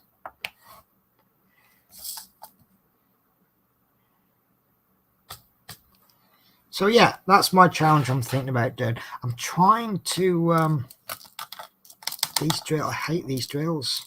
It's just the 310s, isn't it? And I haven't got that many 3s to do. Oh, I think this is about the 16th time I've complained about these 310s now, isn't it? Being stuck together. And I'll probably complain another 16 times before I finish this whole design. There we go. Oh, no, that was a J. Right. So I think I've reached the stage where I'm going to do the circular bit now. What I mean by that is once I've done the bulk of it, I look at the outside and I like see there I've got U's. So I'll fill the whole lot with U's. And then down there will be filled in. And then I'll probably look at the W's or the N's and I'll try and circle it. But this time I'm going to come around there. I'm probably going to leave that because it's getting a little bit late. So 20 sausages, frozen sausages for £1. Is that like from an NEC? That's like farm foods, isn't it? Farm foods do stuff like that, don't they? I don't know how good it is. See, trouble is, where I've been single and working and living in rent. See, if financial wise, living in a rented room is fantastic because you pay like £100 rent. What's left is yours. So I've been able to be a little bit more fussy. Don't get me wrong. I've done my on the breadline thing before. And as a child, I was well prepared for that because I was brought up with no money. And as long as you never forget that. Right, use 3371. Oh, there they are. But I lost them. So yeah, it's because I've earned money. I do like the Tesco premium sausages and Cumberland. See, Cumberland is the lowest I'll go with sausages. I was at Tesco Finest. I do like those, especially their caramelized onion. Caramelized being a posh word for burnt, but it's kind of French onion soup in a sausage. But you know, if I need to, I wouldn't be adverse to going down and buying budget. I know budget sausages have a lot of filler in them, but I wouldn't eat them as a sausage. I would eat them as, say, sausage casserole or something like that. Sausages cooked in gravy. That's one of my favourite meals, actually. Just lump your sausages in a casserole dish. Chop an onion up, fling it all in, and then make up some gravy. Pour it over the top. Put a bit of tin foil over the top, and leave it in the oven for as long as you want. And then when it comes out, all the skin, you cut it, and the whole skin will just come off as one. Yeah, really, really nice. But it takes about an hour-ish. But you know, it's one of those things. If you can't cook, it's such an easy thing. If you cover things in the oven, they don't tend to burn so much. And with meat, the longer you cook it covered, the more tender it gets. That reminds me, I've got to cut and cook a chicken tonight. That's my favorite trick. I bought myself a whole chicken. So what I'll do is I'll cut the 2 breasts off and I'll cut the thighs off. I'll cook 1 breast for my dinner for the next 6 days. Well, I say 6 days, 3 shifts. And then I'll slice it and I'll portion it. And then I'll cook a load of pasta and that'll go in the freezer. The other 3 bits of chicken will go into little freezer bags and I'll put them in the freezer. So probably next week I might get one of those little Maggie bags, you know, the little flavor bags. And you just shove the chicken in, mix it all up. And it's got like, I think barbecue flavor or something like that. And just stick it in the oven. With the carcass, I'll then chuck that in a big old pot. And I'll boil it until the meat just falls off. Let it go cold and then pick all the meat off and then chuck the bones away. And then I'll chuck in a load of rice and a load of sweet corn and a load of herbs. And I got myself chicken and rice soup or chicken and sweet corn soup. And you get about 6 portions out of that. And it's, you get so much for so little.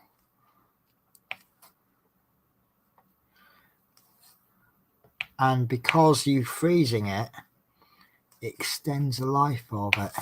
If you can get a whole chicken reduced to clear because of a low sell-by date, get that portioned up and in the freezer, that's a really cheap. But I am a fan of chicken meat, chicken and mince, because you can do a lot with it. The chicken breast that I'm going to do for my dinner, I've got chicken seasoning from Morrison's and it's really nice, but I've discovered a new one. Love minute, bear with me, give me a second. Right.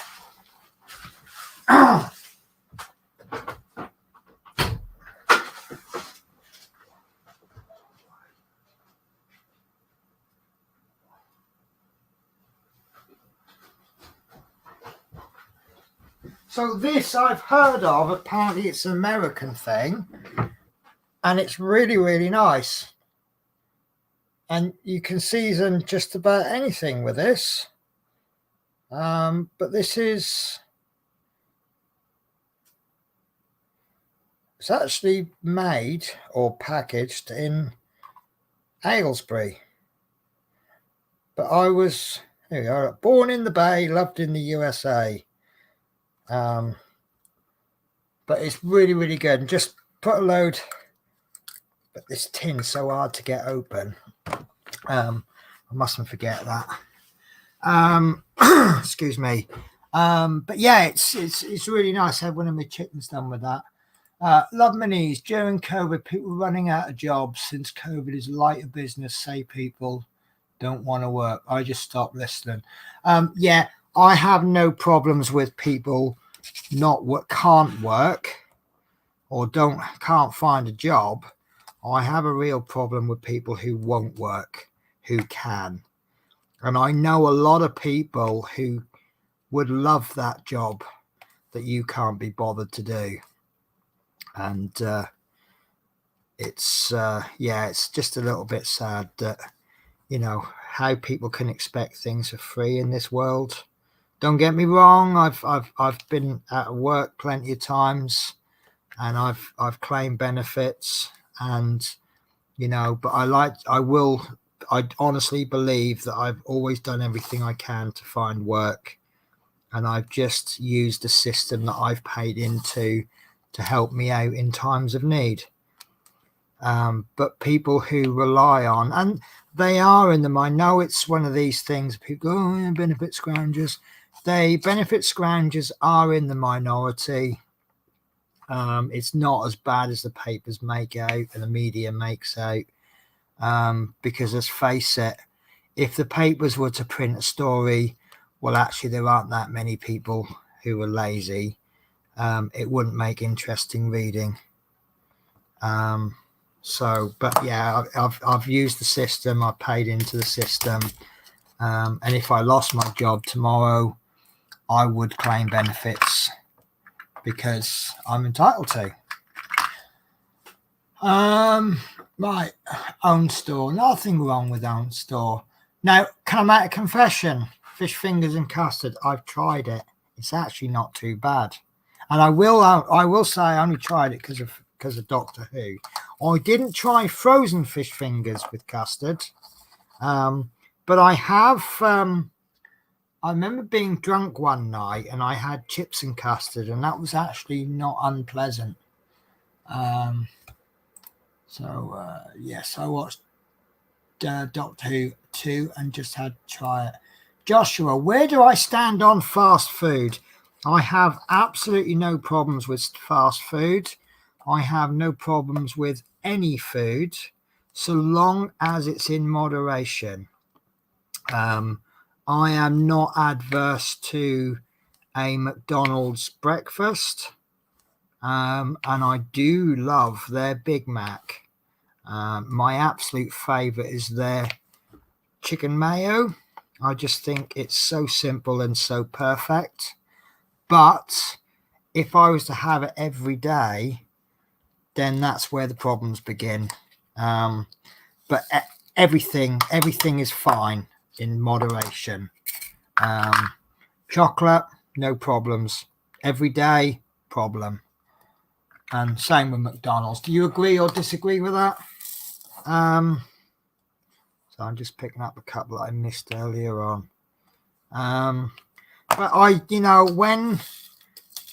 when McDonald's stops being a treat and becomes your staple, I think that's where the problem is.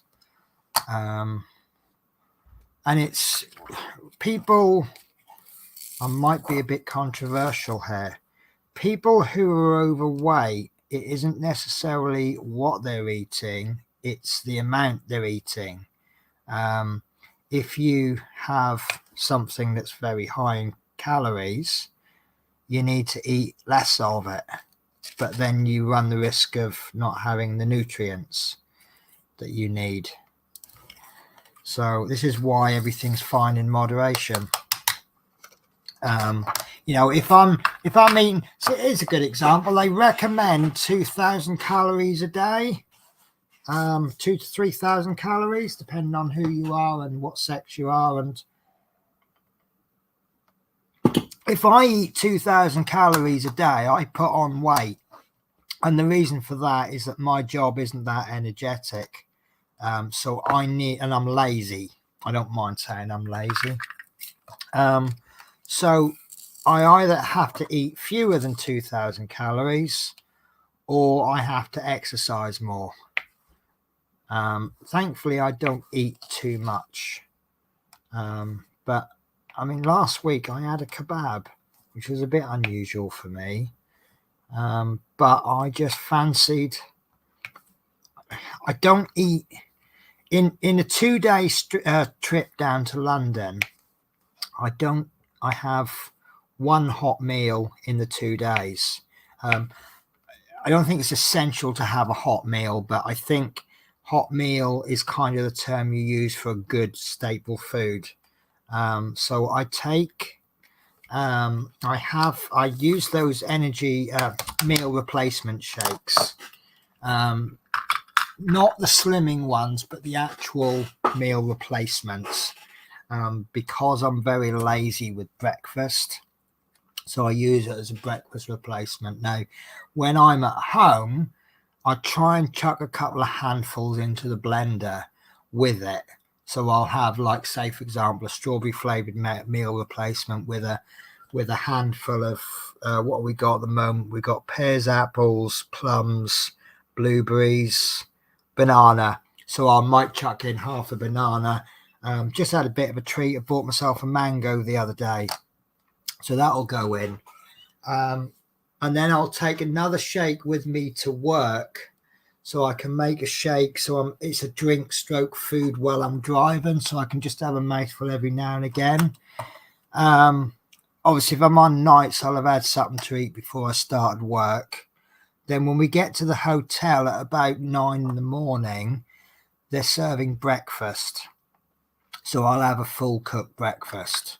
Then I go to bed. Then I get up that evening to do the trip back.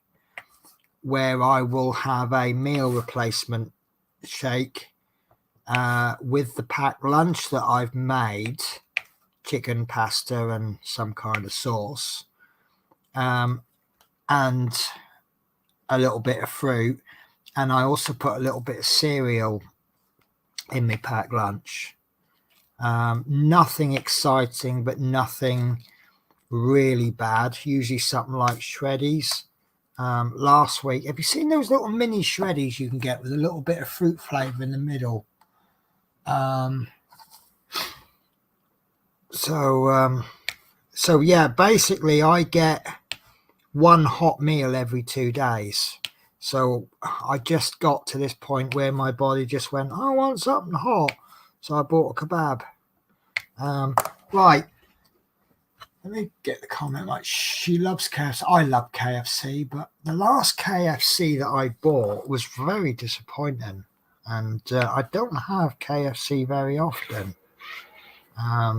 So I don't know when I'll have KFC again.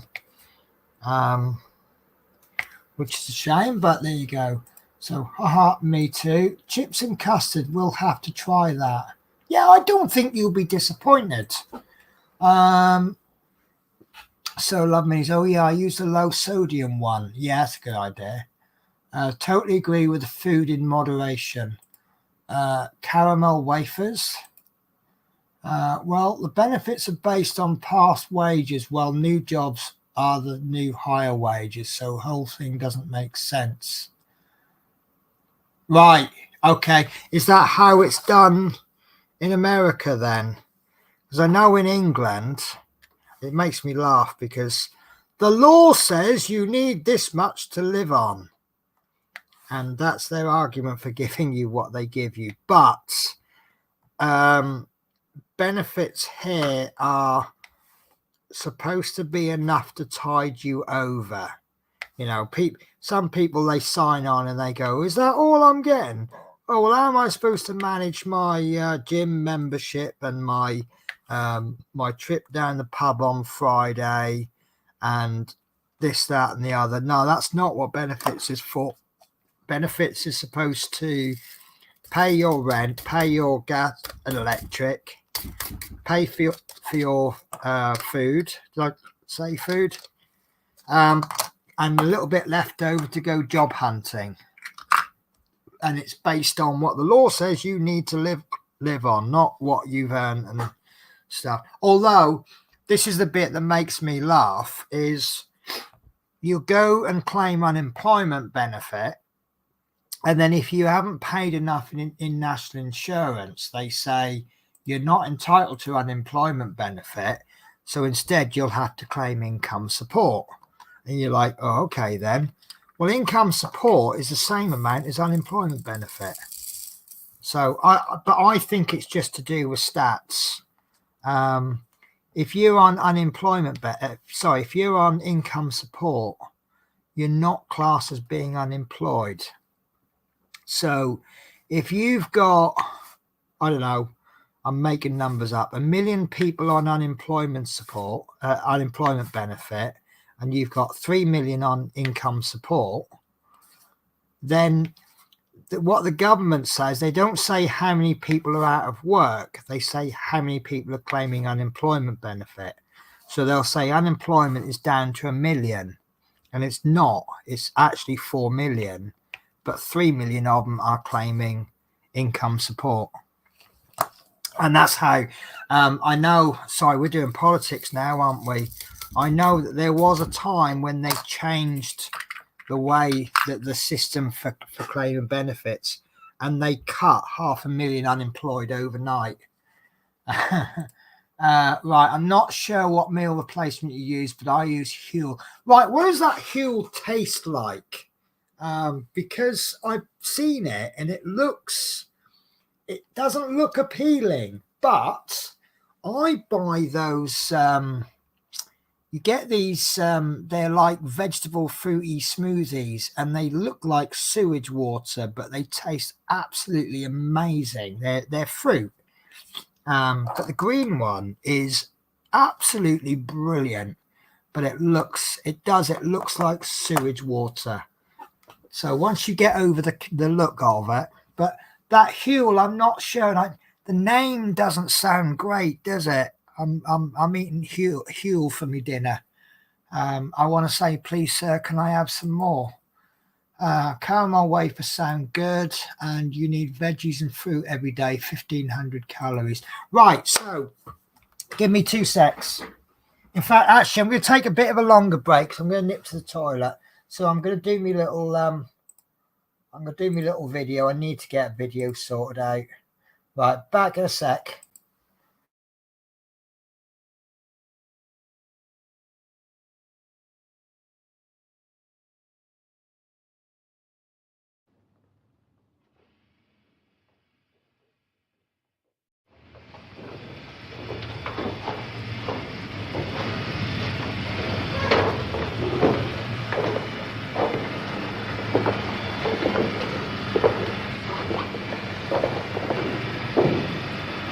Now, Sir Ivan, if you will press this switch over when I say now, that will open our station.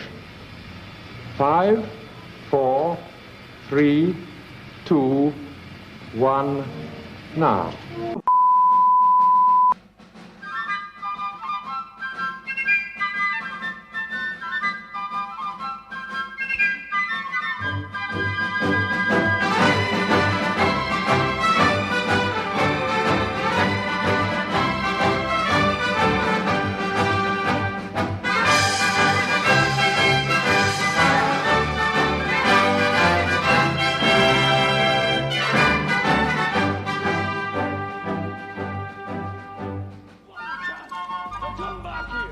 And tell our enemies that they may take our lives, but they'll never take our freedom!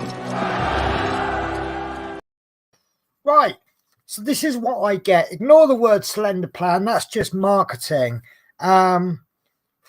So they do three flavors that I buy. I buy the strawberry one, which I use and I put fruit in. But these are the ones I use mainly for the trip up. But you got caramel cream, and I use latte flavored. But they've just got, like, I haven't even looked at it, but huge big list of nutrients there. And because I am crap at having breakfast, that's probably better for me than a bowl of cereal. Or a bit of toast with a bit of jam on. So that's why I have them. And it's just that if I leave the house not hungry, I'll then get on my bus and then I'll start to be hungry. And I've got 9 hours until I can eat, which is a long time to be hungry. So that just stops me from being hungry. Always based on wages, earn a cap. If you were making huge money, that's fair enough. I think Huel tastes great. It doesn't look good at all, I must admit, but the taste is good. I think for some people it might take a little bit to get used to, but it depends which one you buy. Do you know what? I'm gonna give it a try then. And another me says we don't have income support. Yeah, because I'm not eating these because I'm on a diet or anything. I'm having them I have 2 at a time. This one sachet does where is it? It does say somewhere. There we go. Look. Add 1 sachet for 250 mils of skim milk. I have 500 mils of milk, so I put 2 sachets in. And I use whole milk because I like the taste of whole milk better. So it's not for any diet reasons. But it just happens to be less calories than, say, for example, a McDonald's breakfast or a McDonald's Big Mac. But it's not the calories that I'm doing it for. It's to put something in my stomach so I'm not hungry. That's all it is, and it works really well.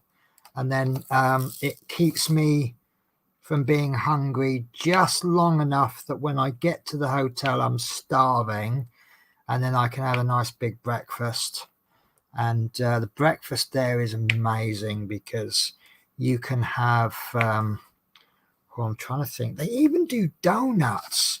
I've never had donuts for breakfast before, but I'll have a cup of coffee. My go-to breakfast is 2 sausage, 2 bacon, massive portion of mushrooms because I do love the mushrooms. I'll have a piece of toast which I will cut in half. One half I'll put about a spoonful of beans on the top, and the other half I'll put butter on with a bit of marmalade. And I'm sure there's something else I put on the plate as well. Can't remember now though. And then I might put on maybe a slice of ham and possibly a slice. They do some nice, is it Emmental cheese? That's quite nice, but that's from the cold section. And then there's various other things you can have. They do little you know, the little packet cheeses, like cheese spread type cheeses, but they're a bit posher. They do Baby Bells, yogurts, croissants, pretty much everything you can think of for breakfast. They got about 4 or 5 different cereals, but when I'm out, I don't tend to eat the things that I can eat at home, because I can eat them at home. What's the point of being out if you can? What's the point in going out and eating something that you could eat at home? So I don't even look at the cereal count. I think I did spot Rice Krispies there, but I didn't. I just went cereals. Ugh, no. But they got a little salad and fruit bar there. You can get melon and stuff. Now the other day I was having a little bit of trouble, you know, down below. So I had 3 prunes and a little bit of natural yogurt. So it's nice and varied. Oh, just gonna have to shut the living room door because I've got a bit of a breeze coming through.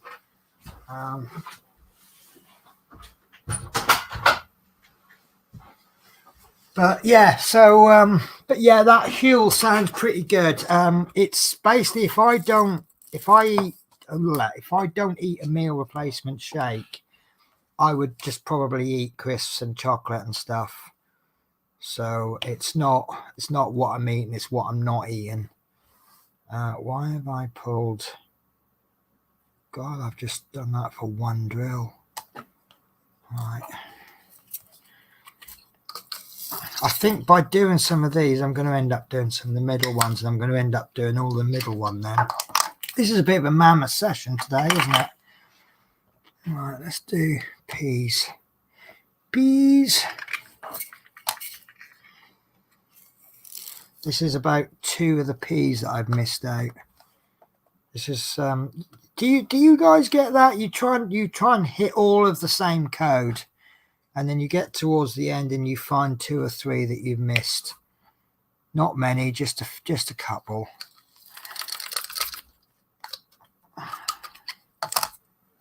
So right, if you are going to give Huel a trial, try and have a referral link of mine. Oh, that'd be brilliant. It'll give us both 10% off our orders. That'd be brilliant. And what I'll do is I'll just do like a minimum order just to give it a try. And if I get on with it, then yeah. Oh, do you know what? That W that I just done, I missed 1 outlook. That's it. And the 3s, I've missed 3 out, at least. These are the ones I'm hating. I don't hate these 310s anymore just because they're black. I'm hating them because they're all doubled up.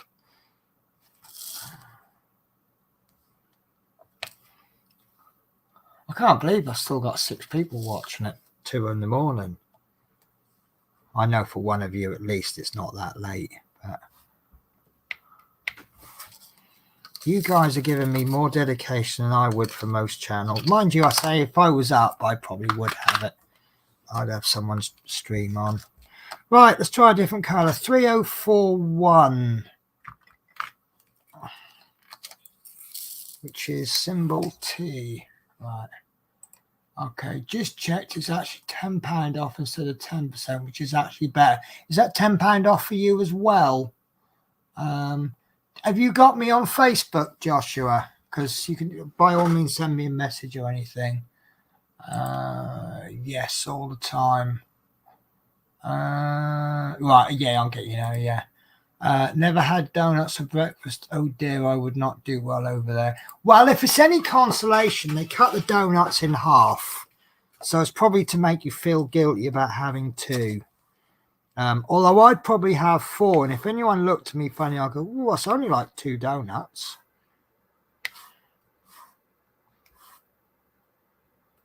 Oh, I actually had a right old go at the hotel the other day. It was really funny. I was just having one of those days where I woke up grumpy. So normally when I do my shake, what I do is obviously I need milk. Now the previous day or the previous 2 days, they have a cooler in the rooms, and they didn't actually have a cooler in this room. And I'd brought in my packed lunchbox, I'd actually brought seafood stick salad, and that I didn't have a cooler, so I had to leave it at room temperature. And I'm like, I really don't fancy eating it now. So I was like a bit, and I said to him, I go, you had no cooler? And they just nothing. And I said, well, I got no dinner now. And they just didn't really seem to care. So the next time I was in, because we had that tube strike, we were doing changeovers at the hotel. Now normally we do changeovers at the bus station, and next to the bus station is a Sainsbury's.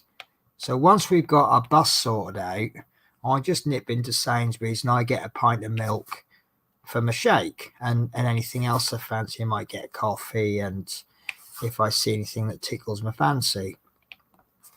Well, because we were doing these changeovers at the hotel, all the buses had been running late, because by the time you get to the hotel, do the change, 40-minute trip back, you're literally going straight onto departures bay, loading up and going. So I knew I wouldn't necessarily have time to go into Sainsbury's. So when I got to the hotel, I said, can I order room service for 7 o'clock?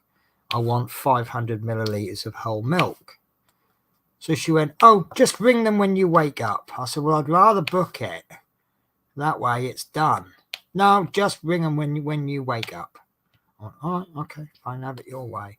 Well, I did actually oversleep a little bit, and I woke up about 7:30.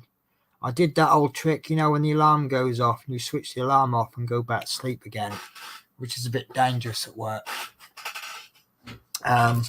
And then I rang room service, and it was just ringing and ringing and ringing and ringing and ringing.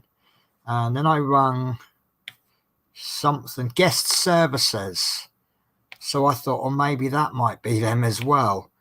And I said, oh, can I have 500 milliliters of milk? And she said, and I went, no, I want 500 milliliters of whole milk. And she went, oh, I'll put you through to room service. So I think I'd got through to the room cleaning services, and she thought I was after those little Milacs for coffee. And anyway, so because they put me through to room service, of course it was ringing and ringing and ringing and ringing. So I don't know that. Don't you hate it when Alexa butts in on your conversations? So when I got down to the foyer, big old smiley girl gone, hello, how are you? And I'm like, I'm right pissed off. And she went, oh, why? And I went, well, I said, your person this morning said, I've got to ring room service and blah, blah, blah. And I said, and so this man G cuts in. He says, well, what are you after? I said, I'm after 500 milliliters of milk. That's all. And he says, okay, I'll sort it out for you. And he disappeared for about a minute, and he come back with this milk. And I said, how much do I owe? I said, I need to pay cash because I don't think the company will be happy paying for milk. And he says, oh, don't worry about it. He goes, that one's on the house. So, all right, fair enough, son. So I got my milk for free that day. So I do like to think I'm quite good at complaining. Although that particular time I was like, raw at them. But when my shoes came late,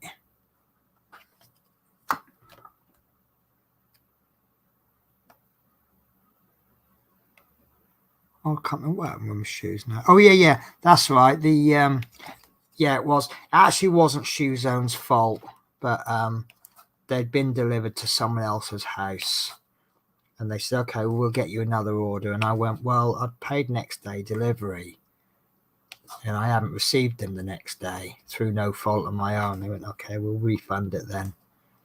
And obviously this freezer drawer, I just felt a breeze on my arm. This house has the strangest drafts. This freezer drawer, obviously I haven't received it next day, so I don't think it's fair to pay next day delivery, especially when next day delivery is £7. But I don't know, I might forget about it in a couple of days' time. Especially actually tomorrow. Oh, I've got to check my order in a minute. Because I'm hoping that my new phone is coming tomorrow morning.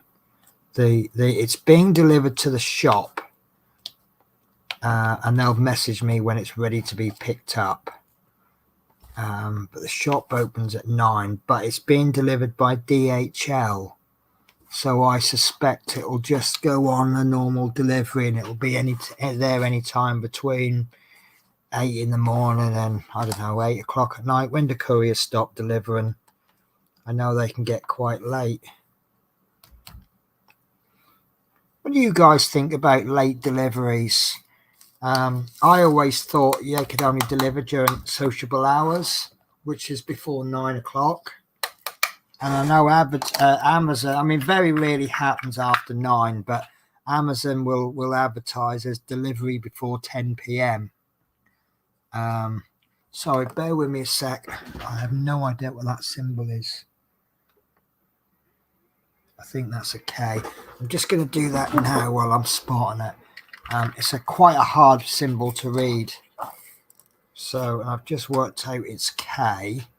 So if I do that before I forget, and there's this one again. Do you remember the other day when I was doing 5s? And that took me ages to figure out what the symbol was because it was quite hard to read. Right, that's F817. Nothing wrong about having a little splash of red, is there? Oh, I've nearly done the background. Right, and that must be B, which it is 451, and then that is the top half done. Right. Do do do do do do do do do do do do do do do do do. Right. All right, Joshua says, yes, it would be £10 off for both of us if you use link. I don't have you on Facebook, but I can add you. Yeah, that's what I'm saying. Yeah, add me on Facebook. Yeah, no, that's really good. If you're getting something out of it as well, that's. But, you know, if you're going to do some legwork, why not get some money out of it or something free, cheap, whatever.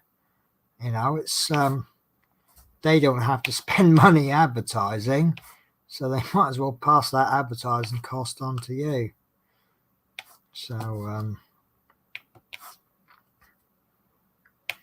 but yeah, I'll certainly give them a try. I have seen them about. I've seen that. See, trouble is these days when you see Facebook recommendations, there's no value in them anymore because there's so many people are paid to give. Amazon really guilty of this. I've had it before where people have said, oh, we'll give you your money back if you leave us a 5-star rating. and I've done it a couple of times. And then I got one.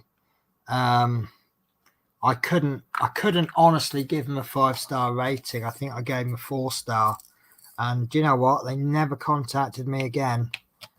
Funny that, isn't it? And I just think this is why I read 1-star, 4-star, and 1-star ratings. I mean, the 1-star ratings on Amazon are just funny.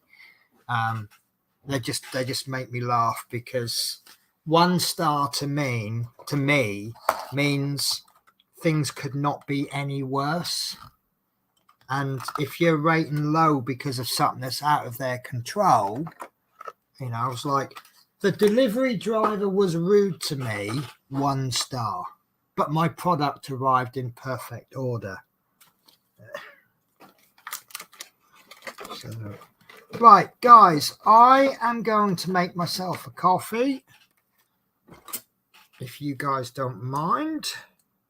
So I am going to pop the Daft video on again.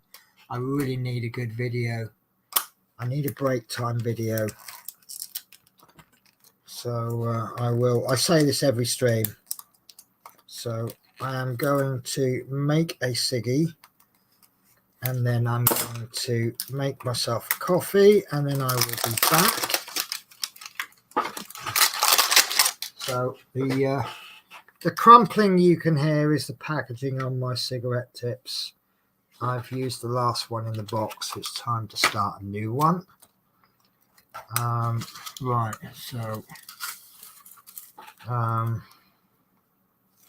so yeah, Joshua, if you want to add me to Facebook, I believe my URL is Lady Phoenix UK.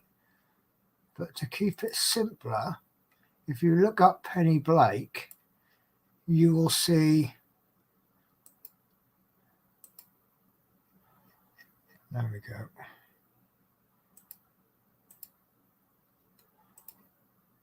That is what my Facebook page looks like. Good, I have 426 friends, and some of those are real.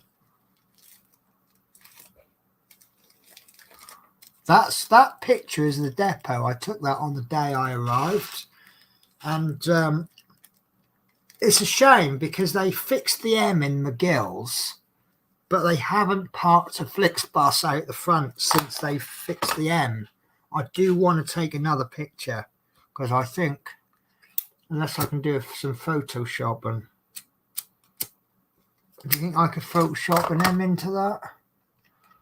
Let's have a look. Oh, I've just been tagged in a post. Oh, that's from the concert yesterday. My friend Emma's posts, most of them are involving this woman because she was infatuated by her. So,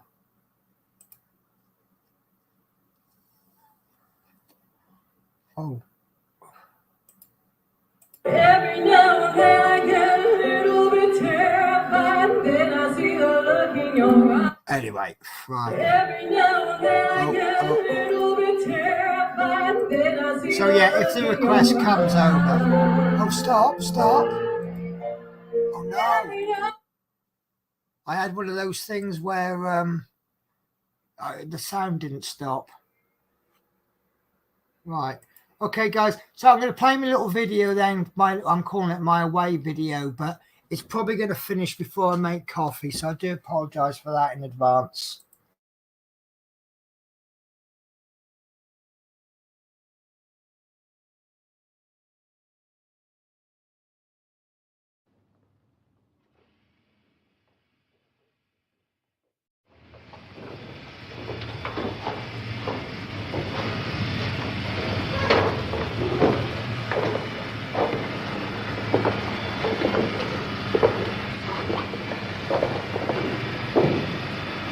Now, Sir Ivan, if you will press this switch over when I say now, that will open our station.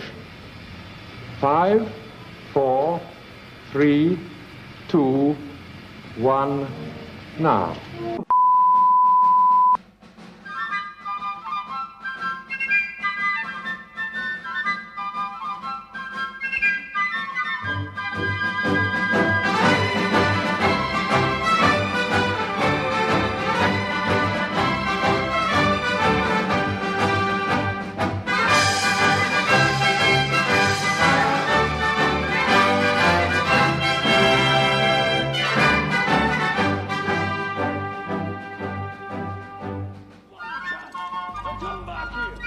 tell our enemies that they may take our lives, but they'll never take our freedom! Sorry, guys. I am coming.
We have a problem at the moment. We have far too much milk.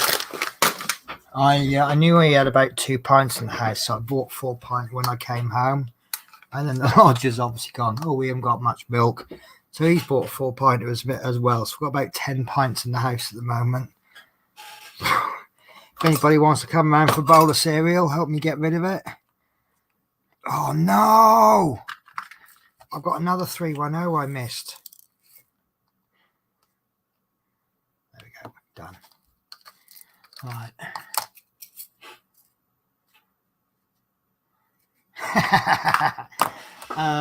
Do you know what? So Smith Speed says you can leave a review on our site and we won't refund you for 5 stars. I am planning on doing some reviews because I notice you don't have many as many products as I'd like to see reviewed. So and I think people tend to review a product if it's already been reviewed. So, you know, I might be the first one to review and then you come back a week later and you get 2 or 3 more reviews on it. And I think you can really judge a product once it's got about five reviews on it. Because you'll get someone that will go, it had a very slight crease in the corner on a bit that you won't even notice. What's that? Oh. Right. Is that it? Is that it? I've just poured them out for 1 drill. I am purposely trying to leave this bit and do that. I might do the whole lot. I'm actually more awake now than when I started the stream.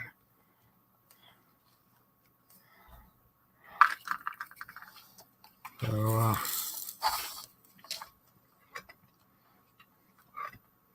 so if I get that there. So yeah, I am. See, you notice that when I started this, I was quite organised in the way where I was doing the drills and how I was doing them, and now it's just picking off little bits.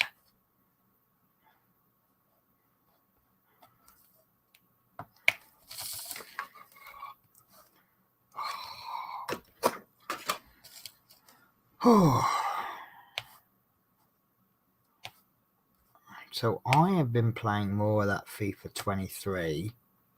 Unfortunately, I've only got the beta version until the 1st of September.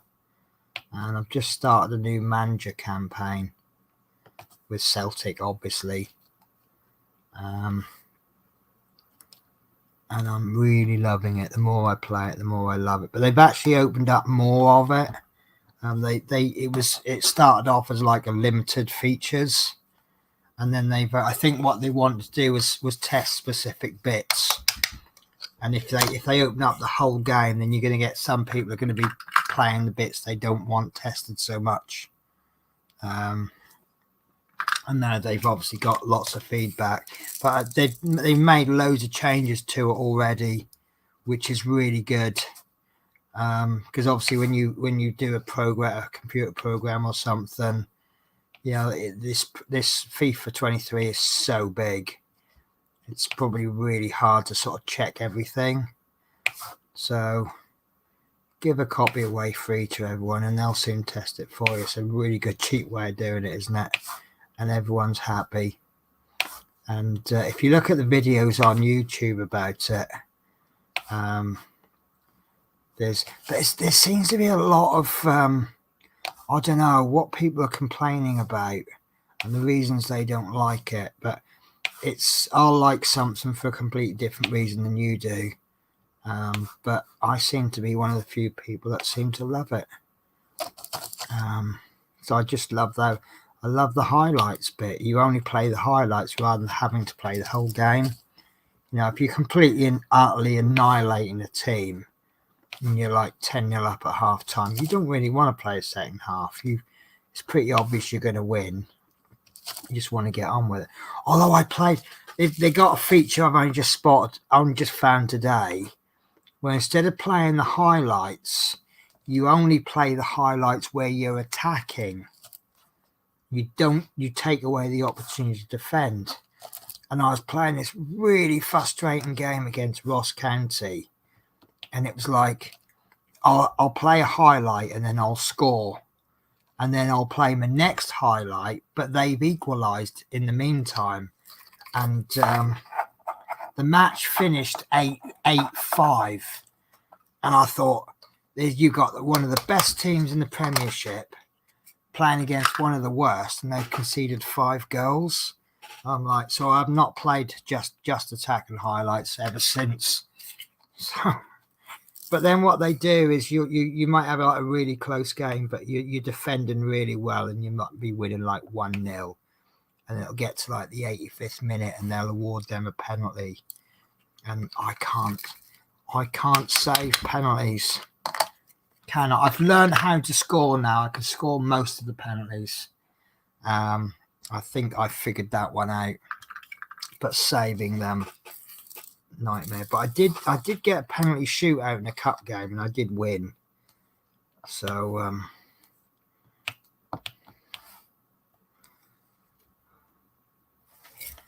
I've just done 4s, haven't I?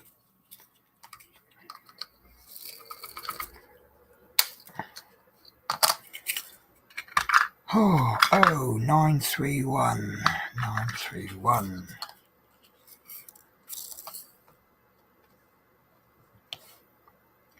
Nearly there.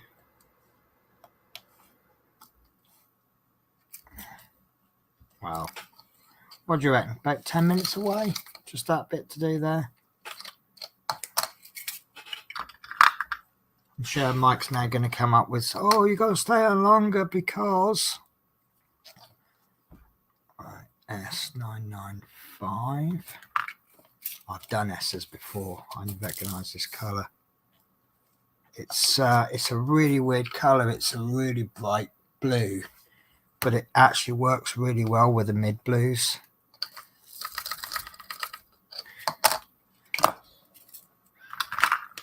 X 3842, is that this one? 3842. Oh, excuse me.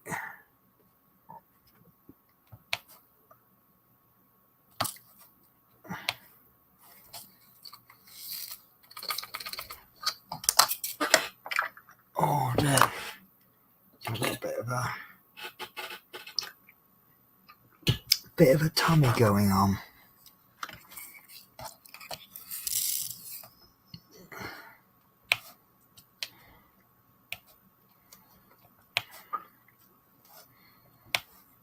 Yeah, I might actually be taking back some of the bad things I said about this. It's actually quite nice. It's quite a nice size. It should be bigger, but I think it's on the whole, it's not too bad for its size. It's only a little one. Would definitely benefit being. It's all right. Get away with that, won't you? Right. Yeah, I did that earlier, but you missed the message. Only 8:30 with Love Minis. Love Minis says, have you ever figured out how to sell to us over the pond? Is it feasible for you to sell to America? Do you sell to America? Do you sell? I'm sure you do some. Don't you sell to some people in Europe? I know that's not America, but how has things changed with Brexit? I know a lot of companies, its prices are having to go up, and all sorts of weird things are happening, aren't they? I know a lot of people are moaning about the prices going up. Import costs and stuff is going up.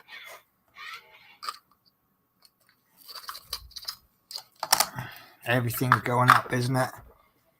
It used to be you not so long ago, you just struggling to actually do a hobby, but now you're struggling to do the basics in life now. I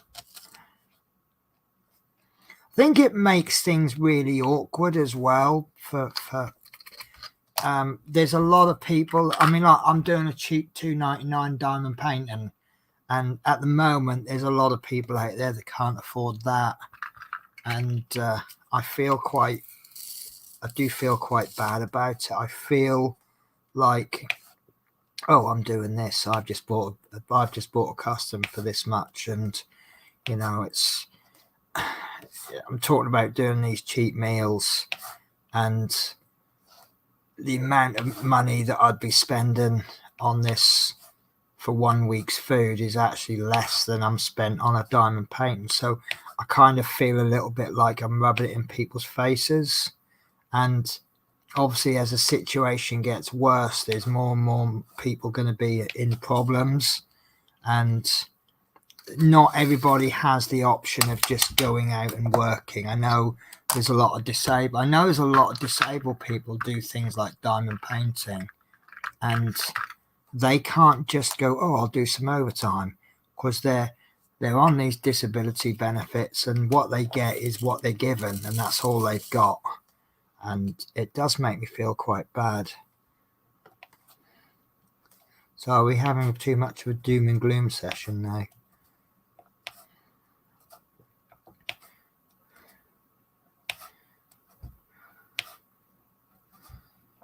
Oh, I'm getting there now, aren't I?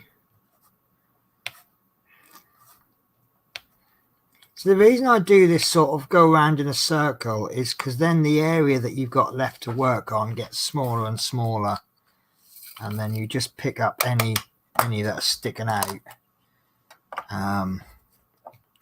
So if I like this one sticking out a bit, so I'll pick that up 73799, which is W. Just by doing that one, now it's closed it all in a bit. So I'll do the A's next. I don't know, does anyone else do anything similar?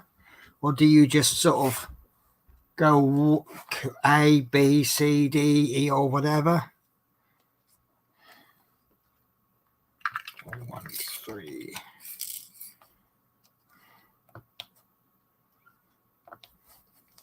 I call this, I don't know if there is a name for it, but I call this dolphin method. Because the way dolphins hunt is when they're after like a shoal of fish, rather than spending all that energy chasing after the fish, what they do is they blow bubbles, and they go round the fish, and the fish won't swim through the bubbles. And then what they do is they go round, and then they slowly come in. So this wall of bubbles gets smaller and smaller, and it concentrates all the fish into a very small area. And then the dolphins just swim through them, and that's kind of why I call this dolphin method. And I think that's absolutely brilliant. I watched a documentary on it once with David Attenborough, because everything's great with David Attenborough, isn't it? I actually watched a documentary on, is it The Life of Plants or something? And before I watched it, I always thought plants is a little bit boring, but he made this program seem so interesting. So anyway, so I'm watching this documentary with David Attenborough on these dolphins, and I just thought it was absolutely amazing. You know, we think we're the most intelligent animals on the planet, and Dolphins kind of show us up a bit, don't they? Right, so where are we up to? Right, so smithsbees.com. We do sell our good. They sell internationally. Not sure how you feel about banana flavour, but when it comes to chill, that would be my right. I find I tend to avoid banana because banana flavour products tend to repeat on me, like banana milkshakes and things like that. Now, whether that's because banana flavour repeats on me, or it's because I'm buying like cheap flavoured milkshakes and they're absolutely terrible, I don't know. But I mean, I absolutely love bananas. So I suppose it depends how much each product is. If it's like you buy sachets of £2 or £3 each, then I would give it a try. I found another 310 I've missed. I'd certainly try it because, you know, if I spent £2 or £3 and went, oh, that's horrible, it's not a lot to waste. But if it's like you got to buy a tin for like £20 or something, I'd probably give it a miss. So, tell you what, let me do a bit more on this and we'll actually have a look at the website.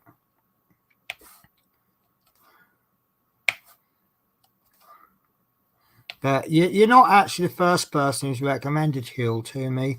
I've seen a couple of customers drinking it as they get on the bus. I'm like, oh, what's that like then?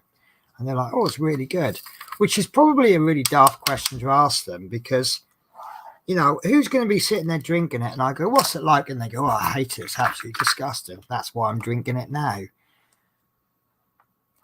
So, right, Smith Species, not everything is listed there, so just message me. So we'll do. Right, a lot of people on benefits have managed to get a lot more. Okay, I suppose it depends on entitlements and 722 Vs. You know, do you know what you're entitled to? Because benefits, they don't just give you the benefits that you're entitled to. You have to ask for them, don't they? And a lot of people aren't claiming benefits that they're entitled to because they don't know they're entitled to them. Right. I am almost done because that's all I've got left. And I can't believe I actually got all, mind you, it is a few hours worth of work, isn't it? And geez, I've been on nearly 5 hours. No one stopped me, did they? You know, no one went, oh, Penny, your stream's going on a bit. I think you ought to stop now.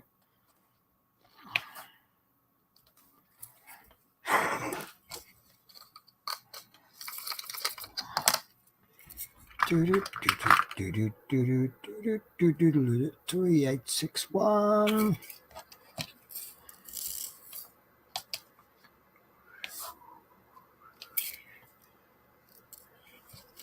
Yeah, Teresa says that they've already gone to bed. Why does that not surprise me?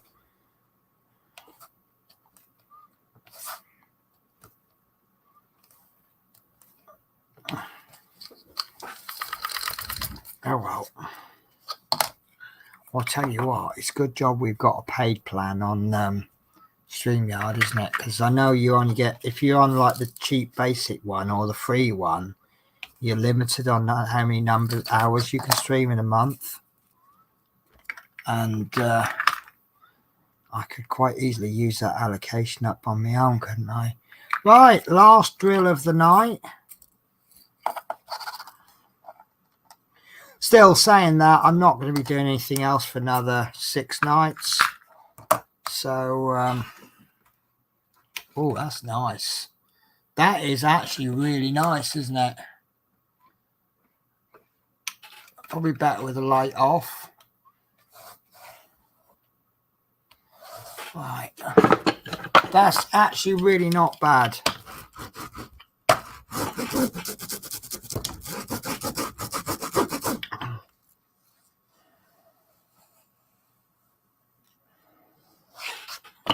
not bad at all. Just get out the little bits of tweezers. There we are.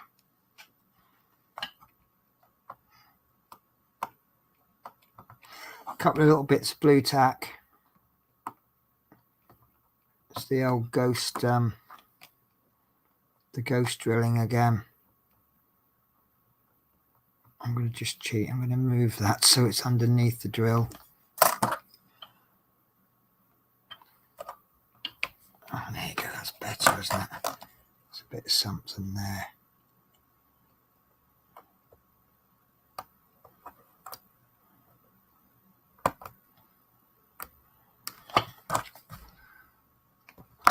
Right. Yeah, I'm rather happy with that.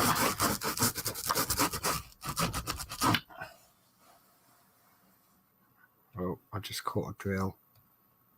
Yeah, there we are.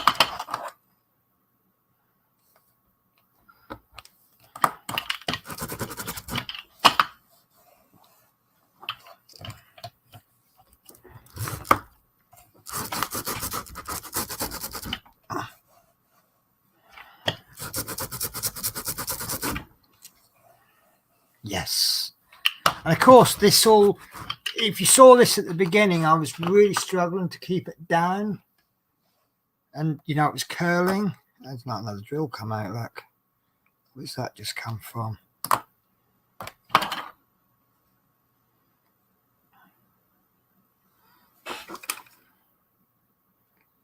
Well, that's interesting. It must have been a drill I dropped onto it because it's, I can't see a hole. Oh well. What I should have done first, don't you? This bit, and this bit's quite rough actually.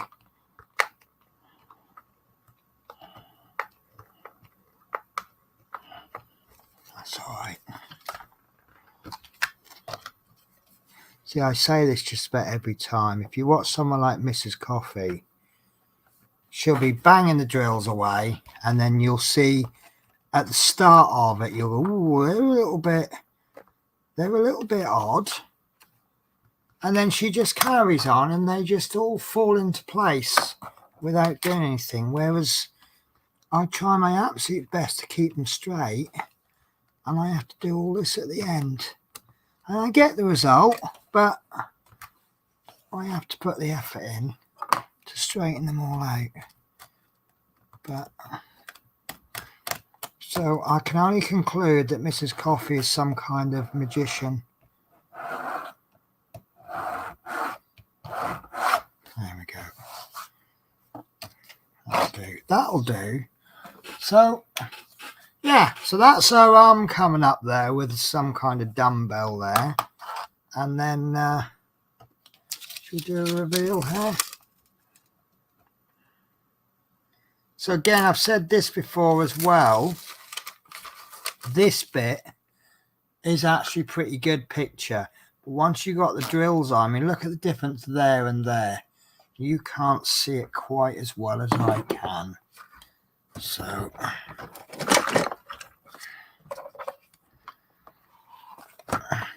but yeah, so also when I got this, because it had been rolled up in an envelope, it did really struggle to stay flat. But as I've been doing the drills, it's really flattened it. Well, still a little bit on the edges, but obviously the drills help flatten it. So that's, so when you get a curled up canvas, you really don't need to worry about it because it will sort itself out. There's things you can do in the meantime, but on the whole, don't worry too much. Right, so if you look at the bit that I haven't done, that's not bad. But if you look at the difference between the bit that I have done and the bit that I haven't, it makes the bit I haven't done look really dull and awful, doesn't it? But see, that's okay. That's nice. But that's so much better.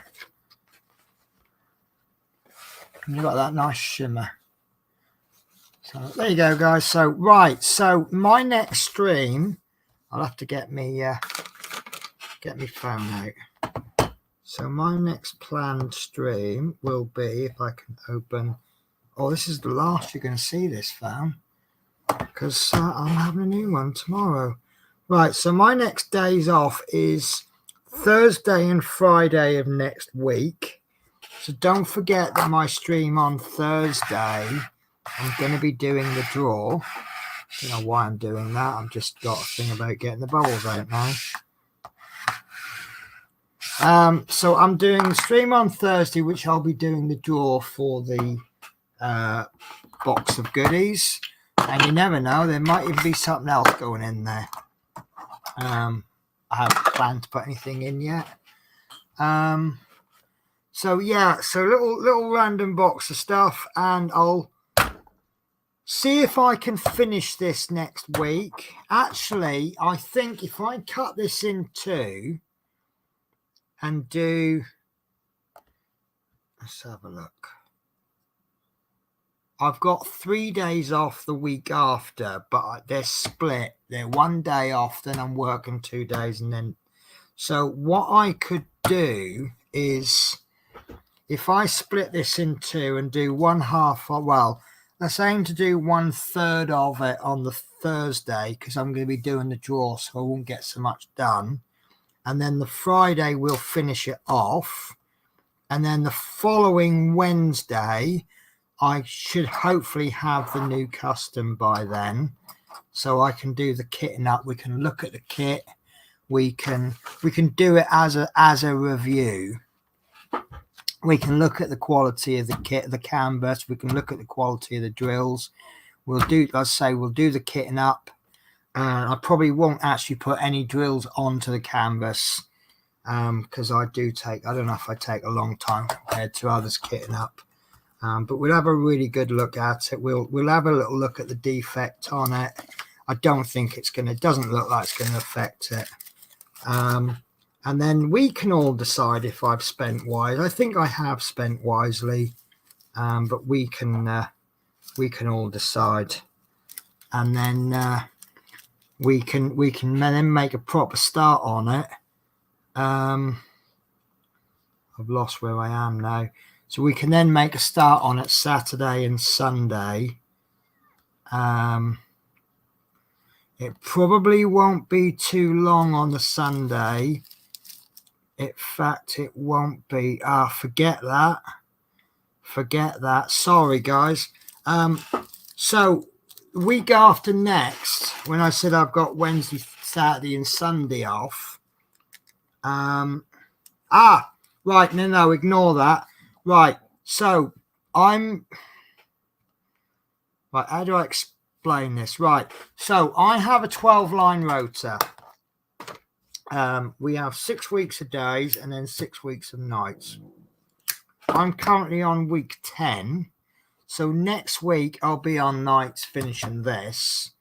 And then the week after, the Thursday, when I do the kitting up, I'll be on nights. And then when I finish on the Saturday, my next shift is a day shift. So I'll switch to the afternoon shifts. So I'll come home from the end of my shift about 9 o'clock. I'll have a few hours sleep. We'll do a little bit on it. And then I'll go to bed in the evening, and then we'll do the afternoon stream on the Sunday. Does that make sense? So it'll be my transition. I'll use that title, transitioning to days. So yeah. So we'll do that. Right. So let me switch to a me view.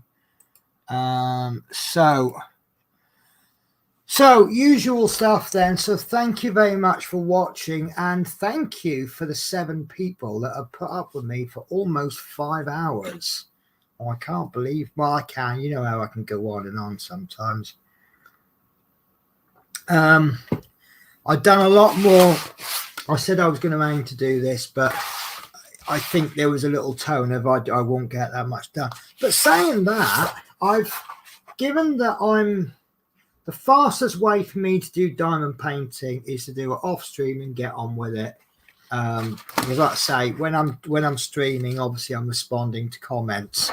So how much do you think I could have done if I wasn't streaming? Twice as much. So if you this must be my fifth stream on this. Fourth stream. So if you're new to diamond painting and you want to know how long it's going to take you, this is probably, what should we say, a 10-hour one. So that's, I'd call that a weekend.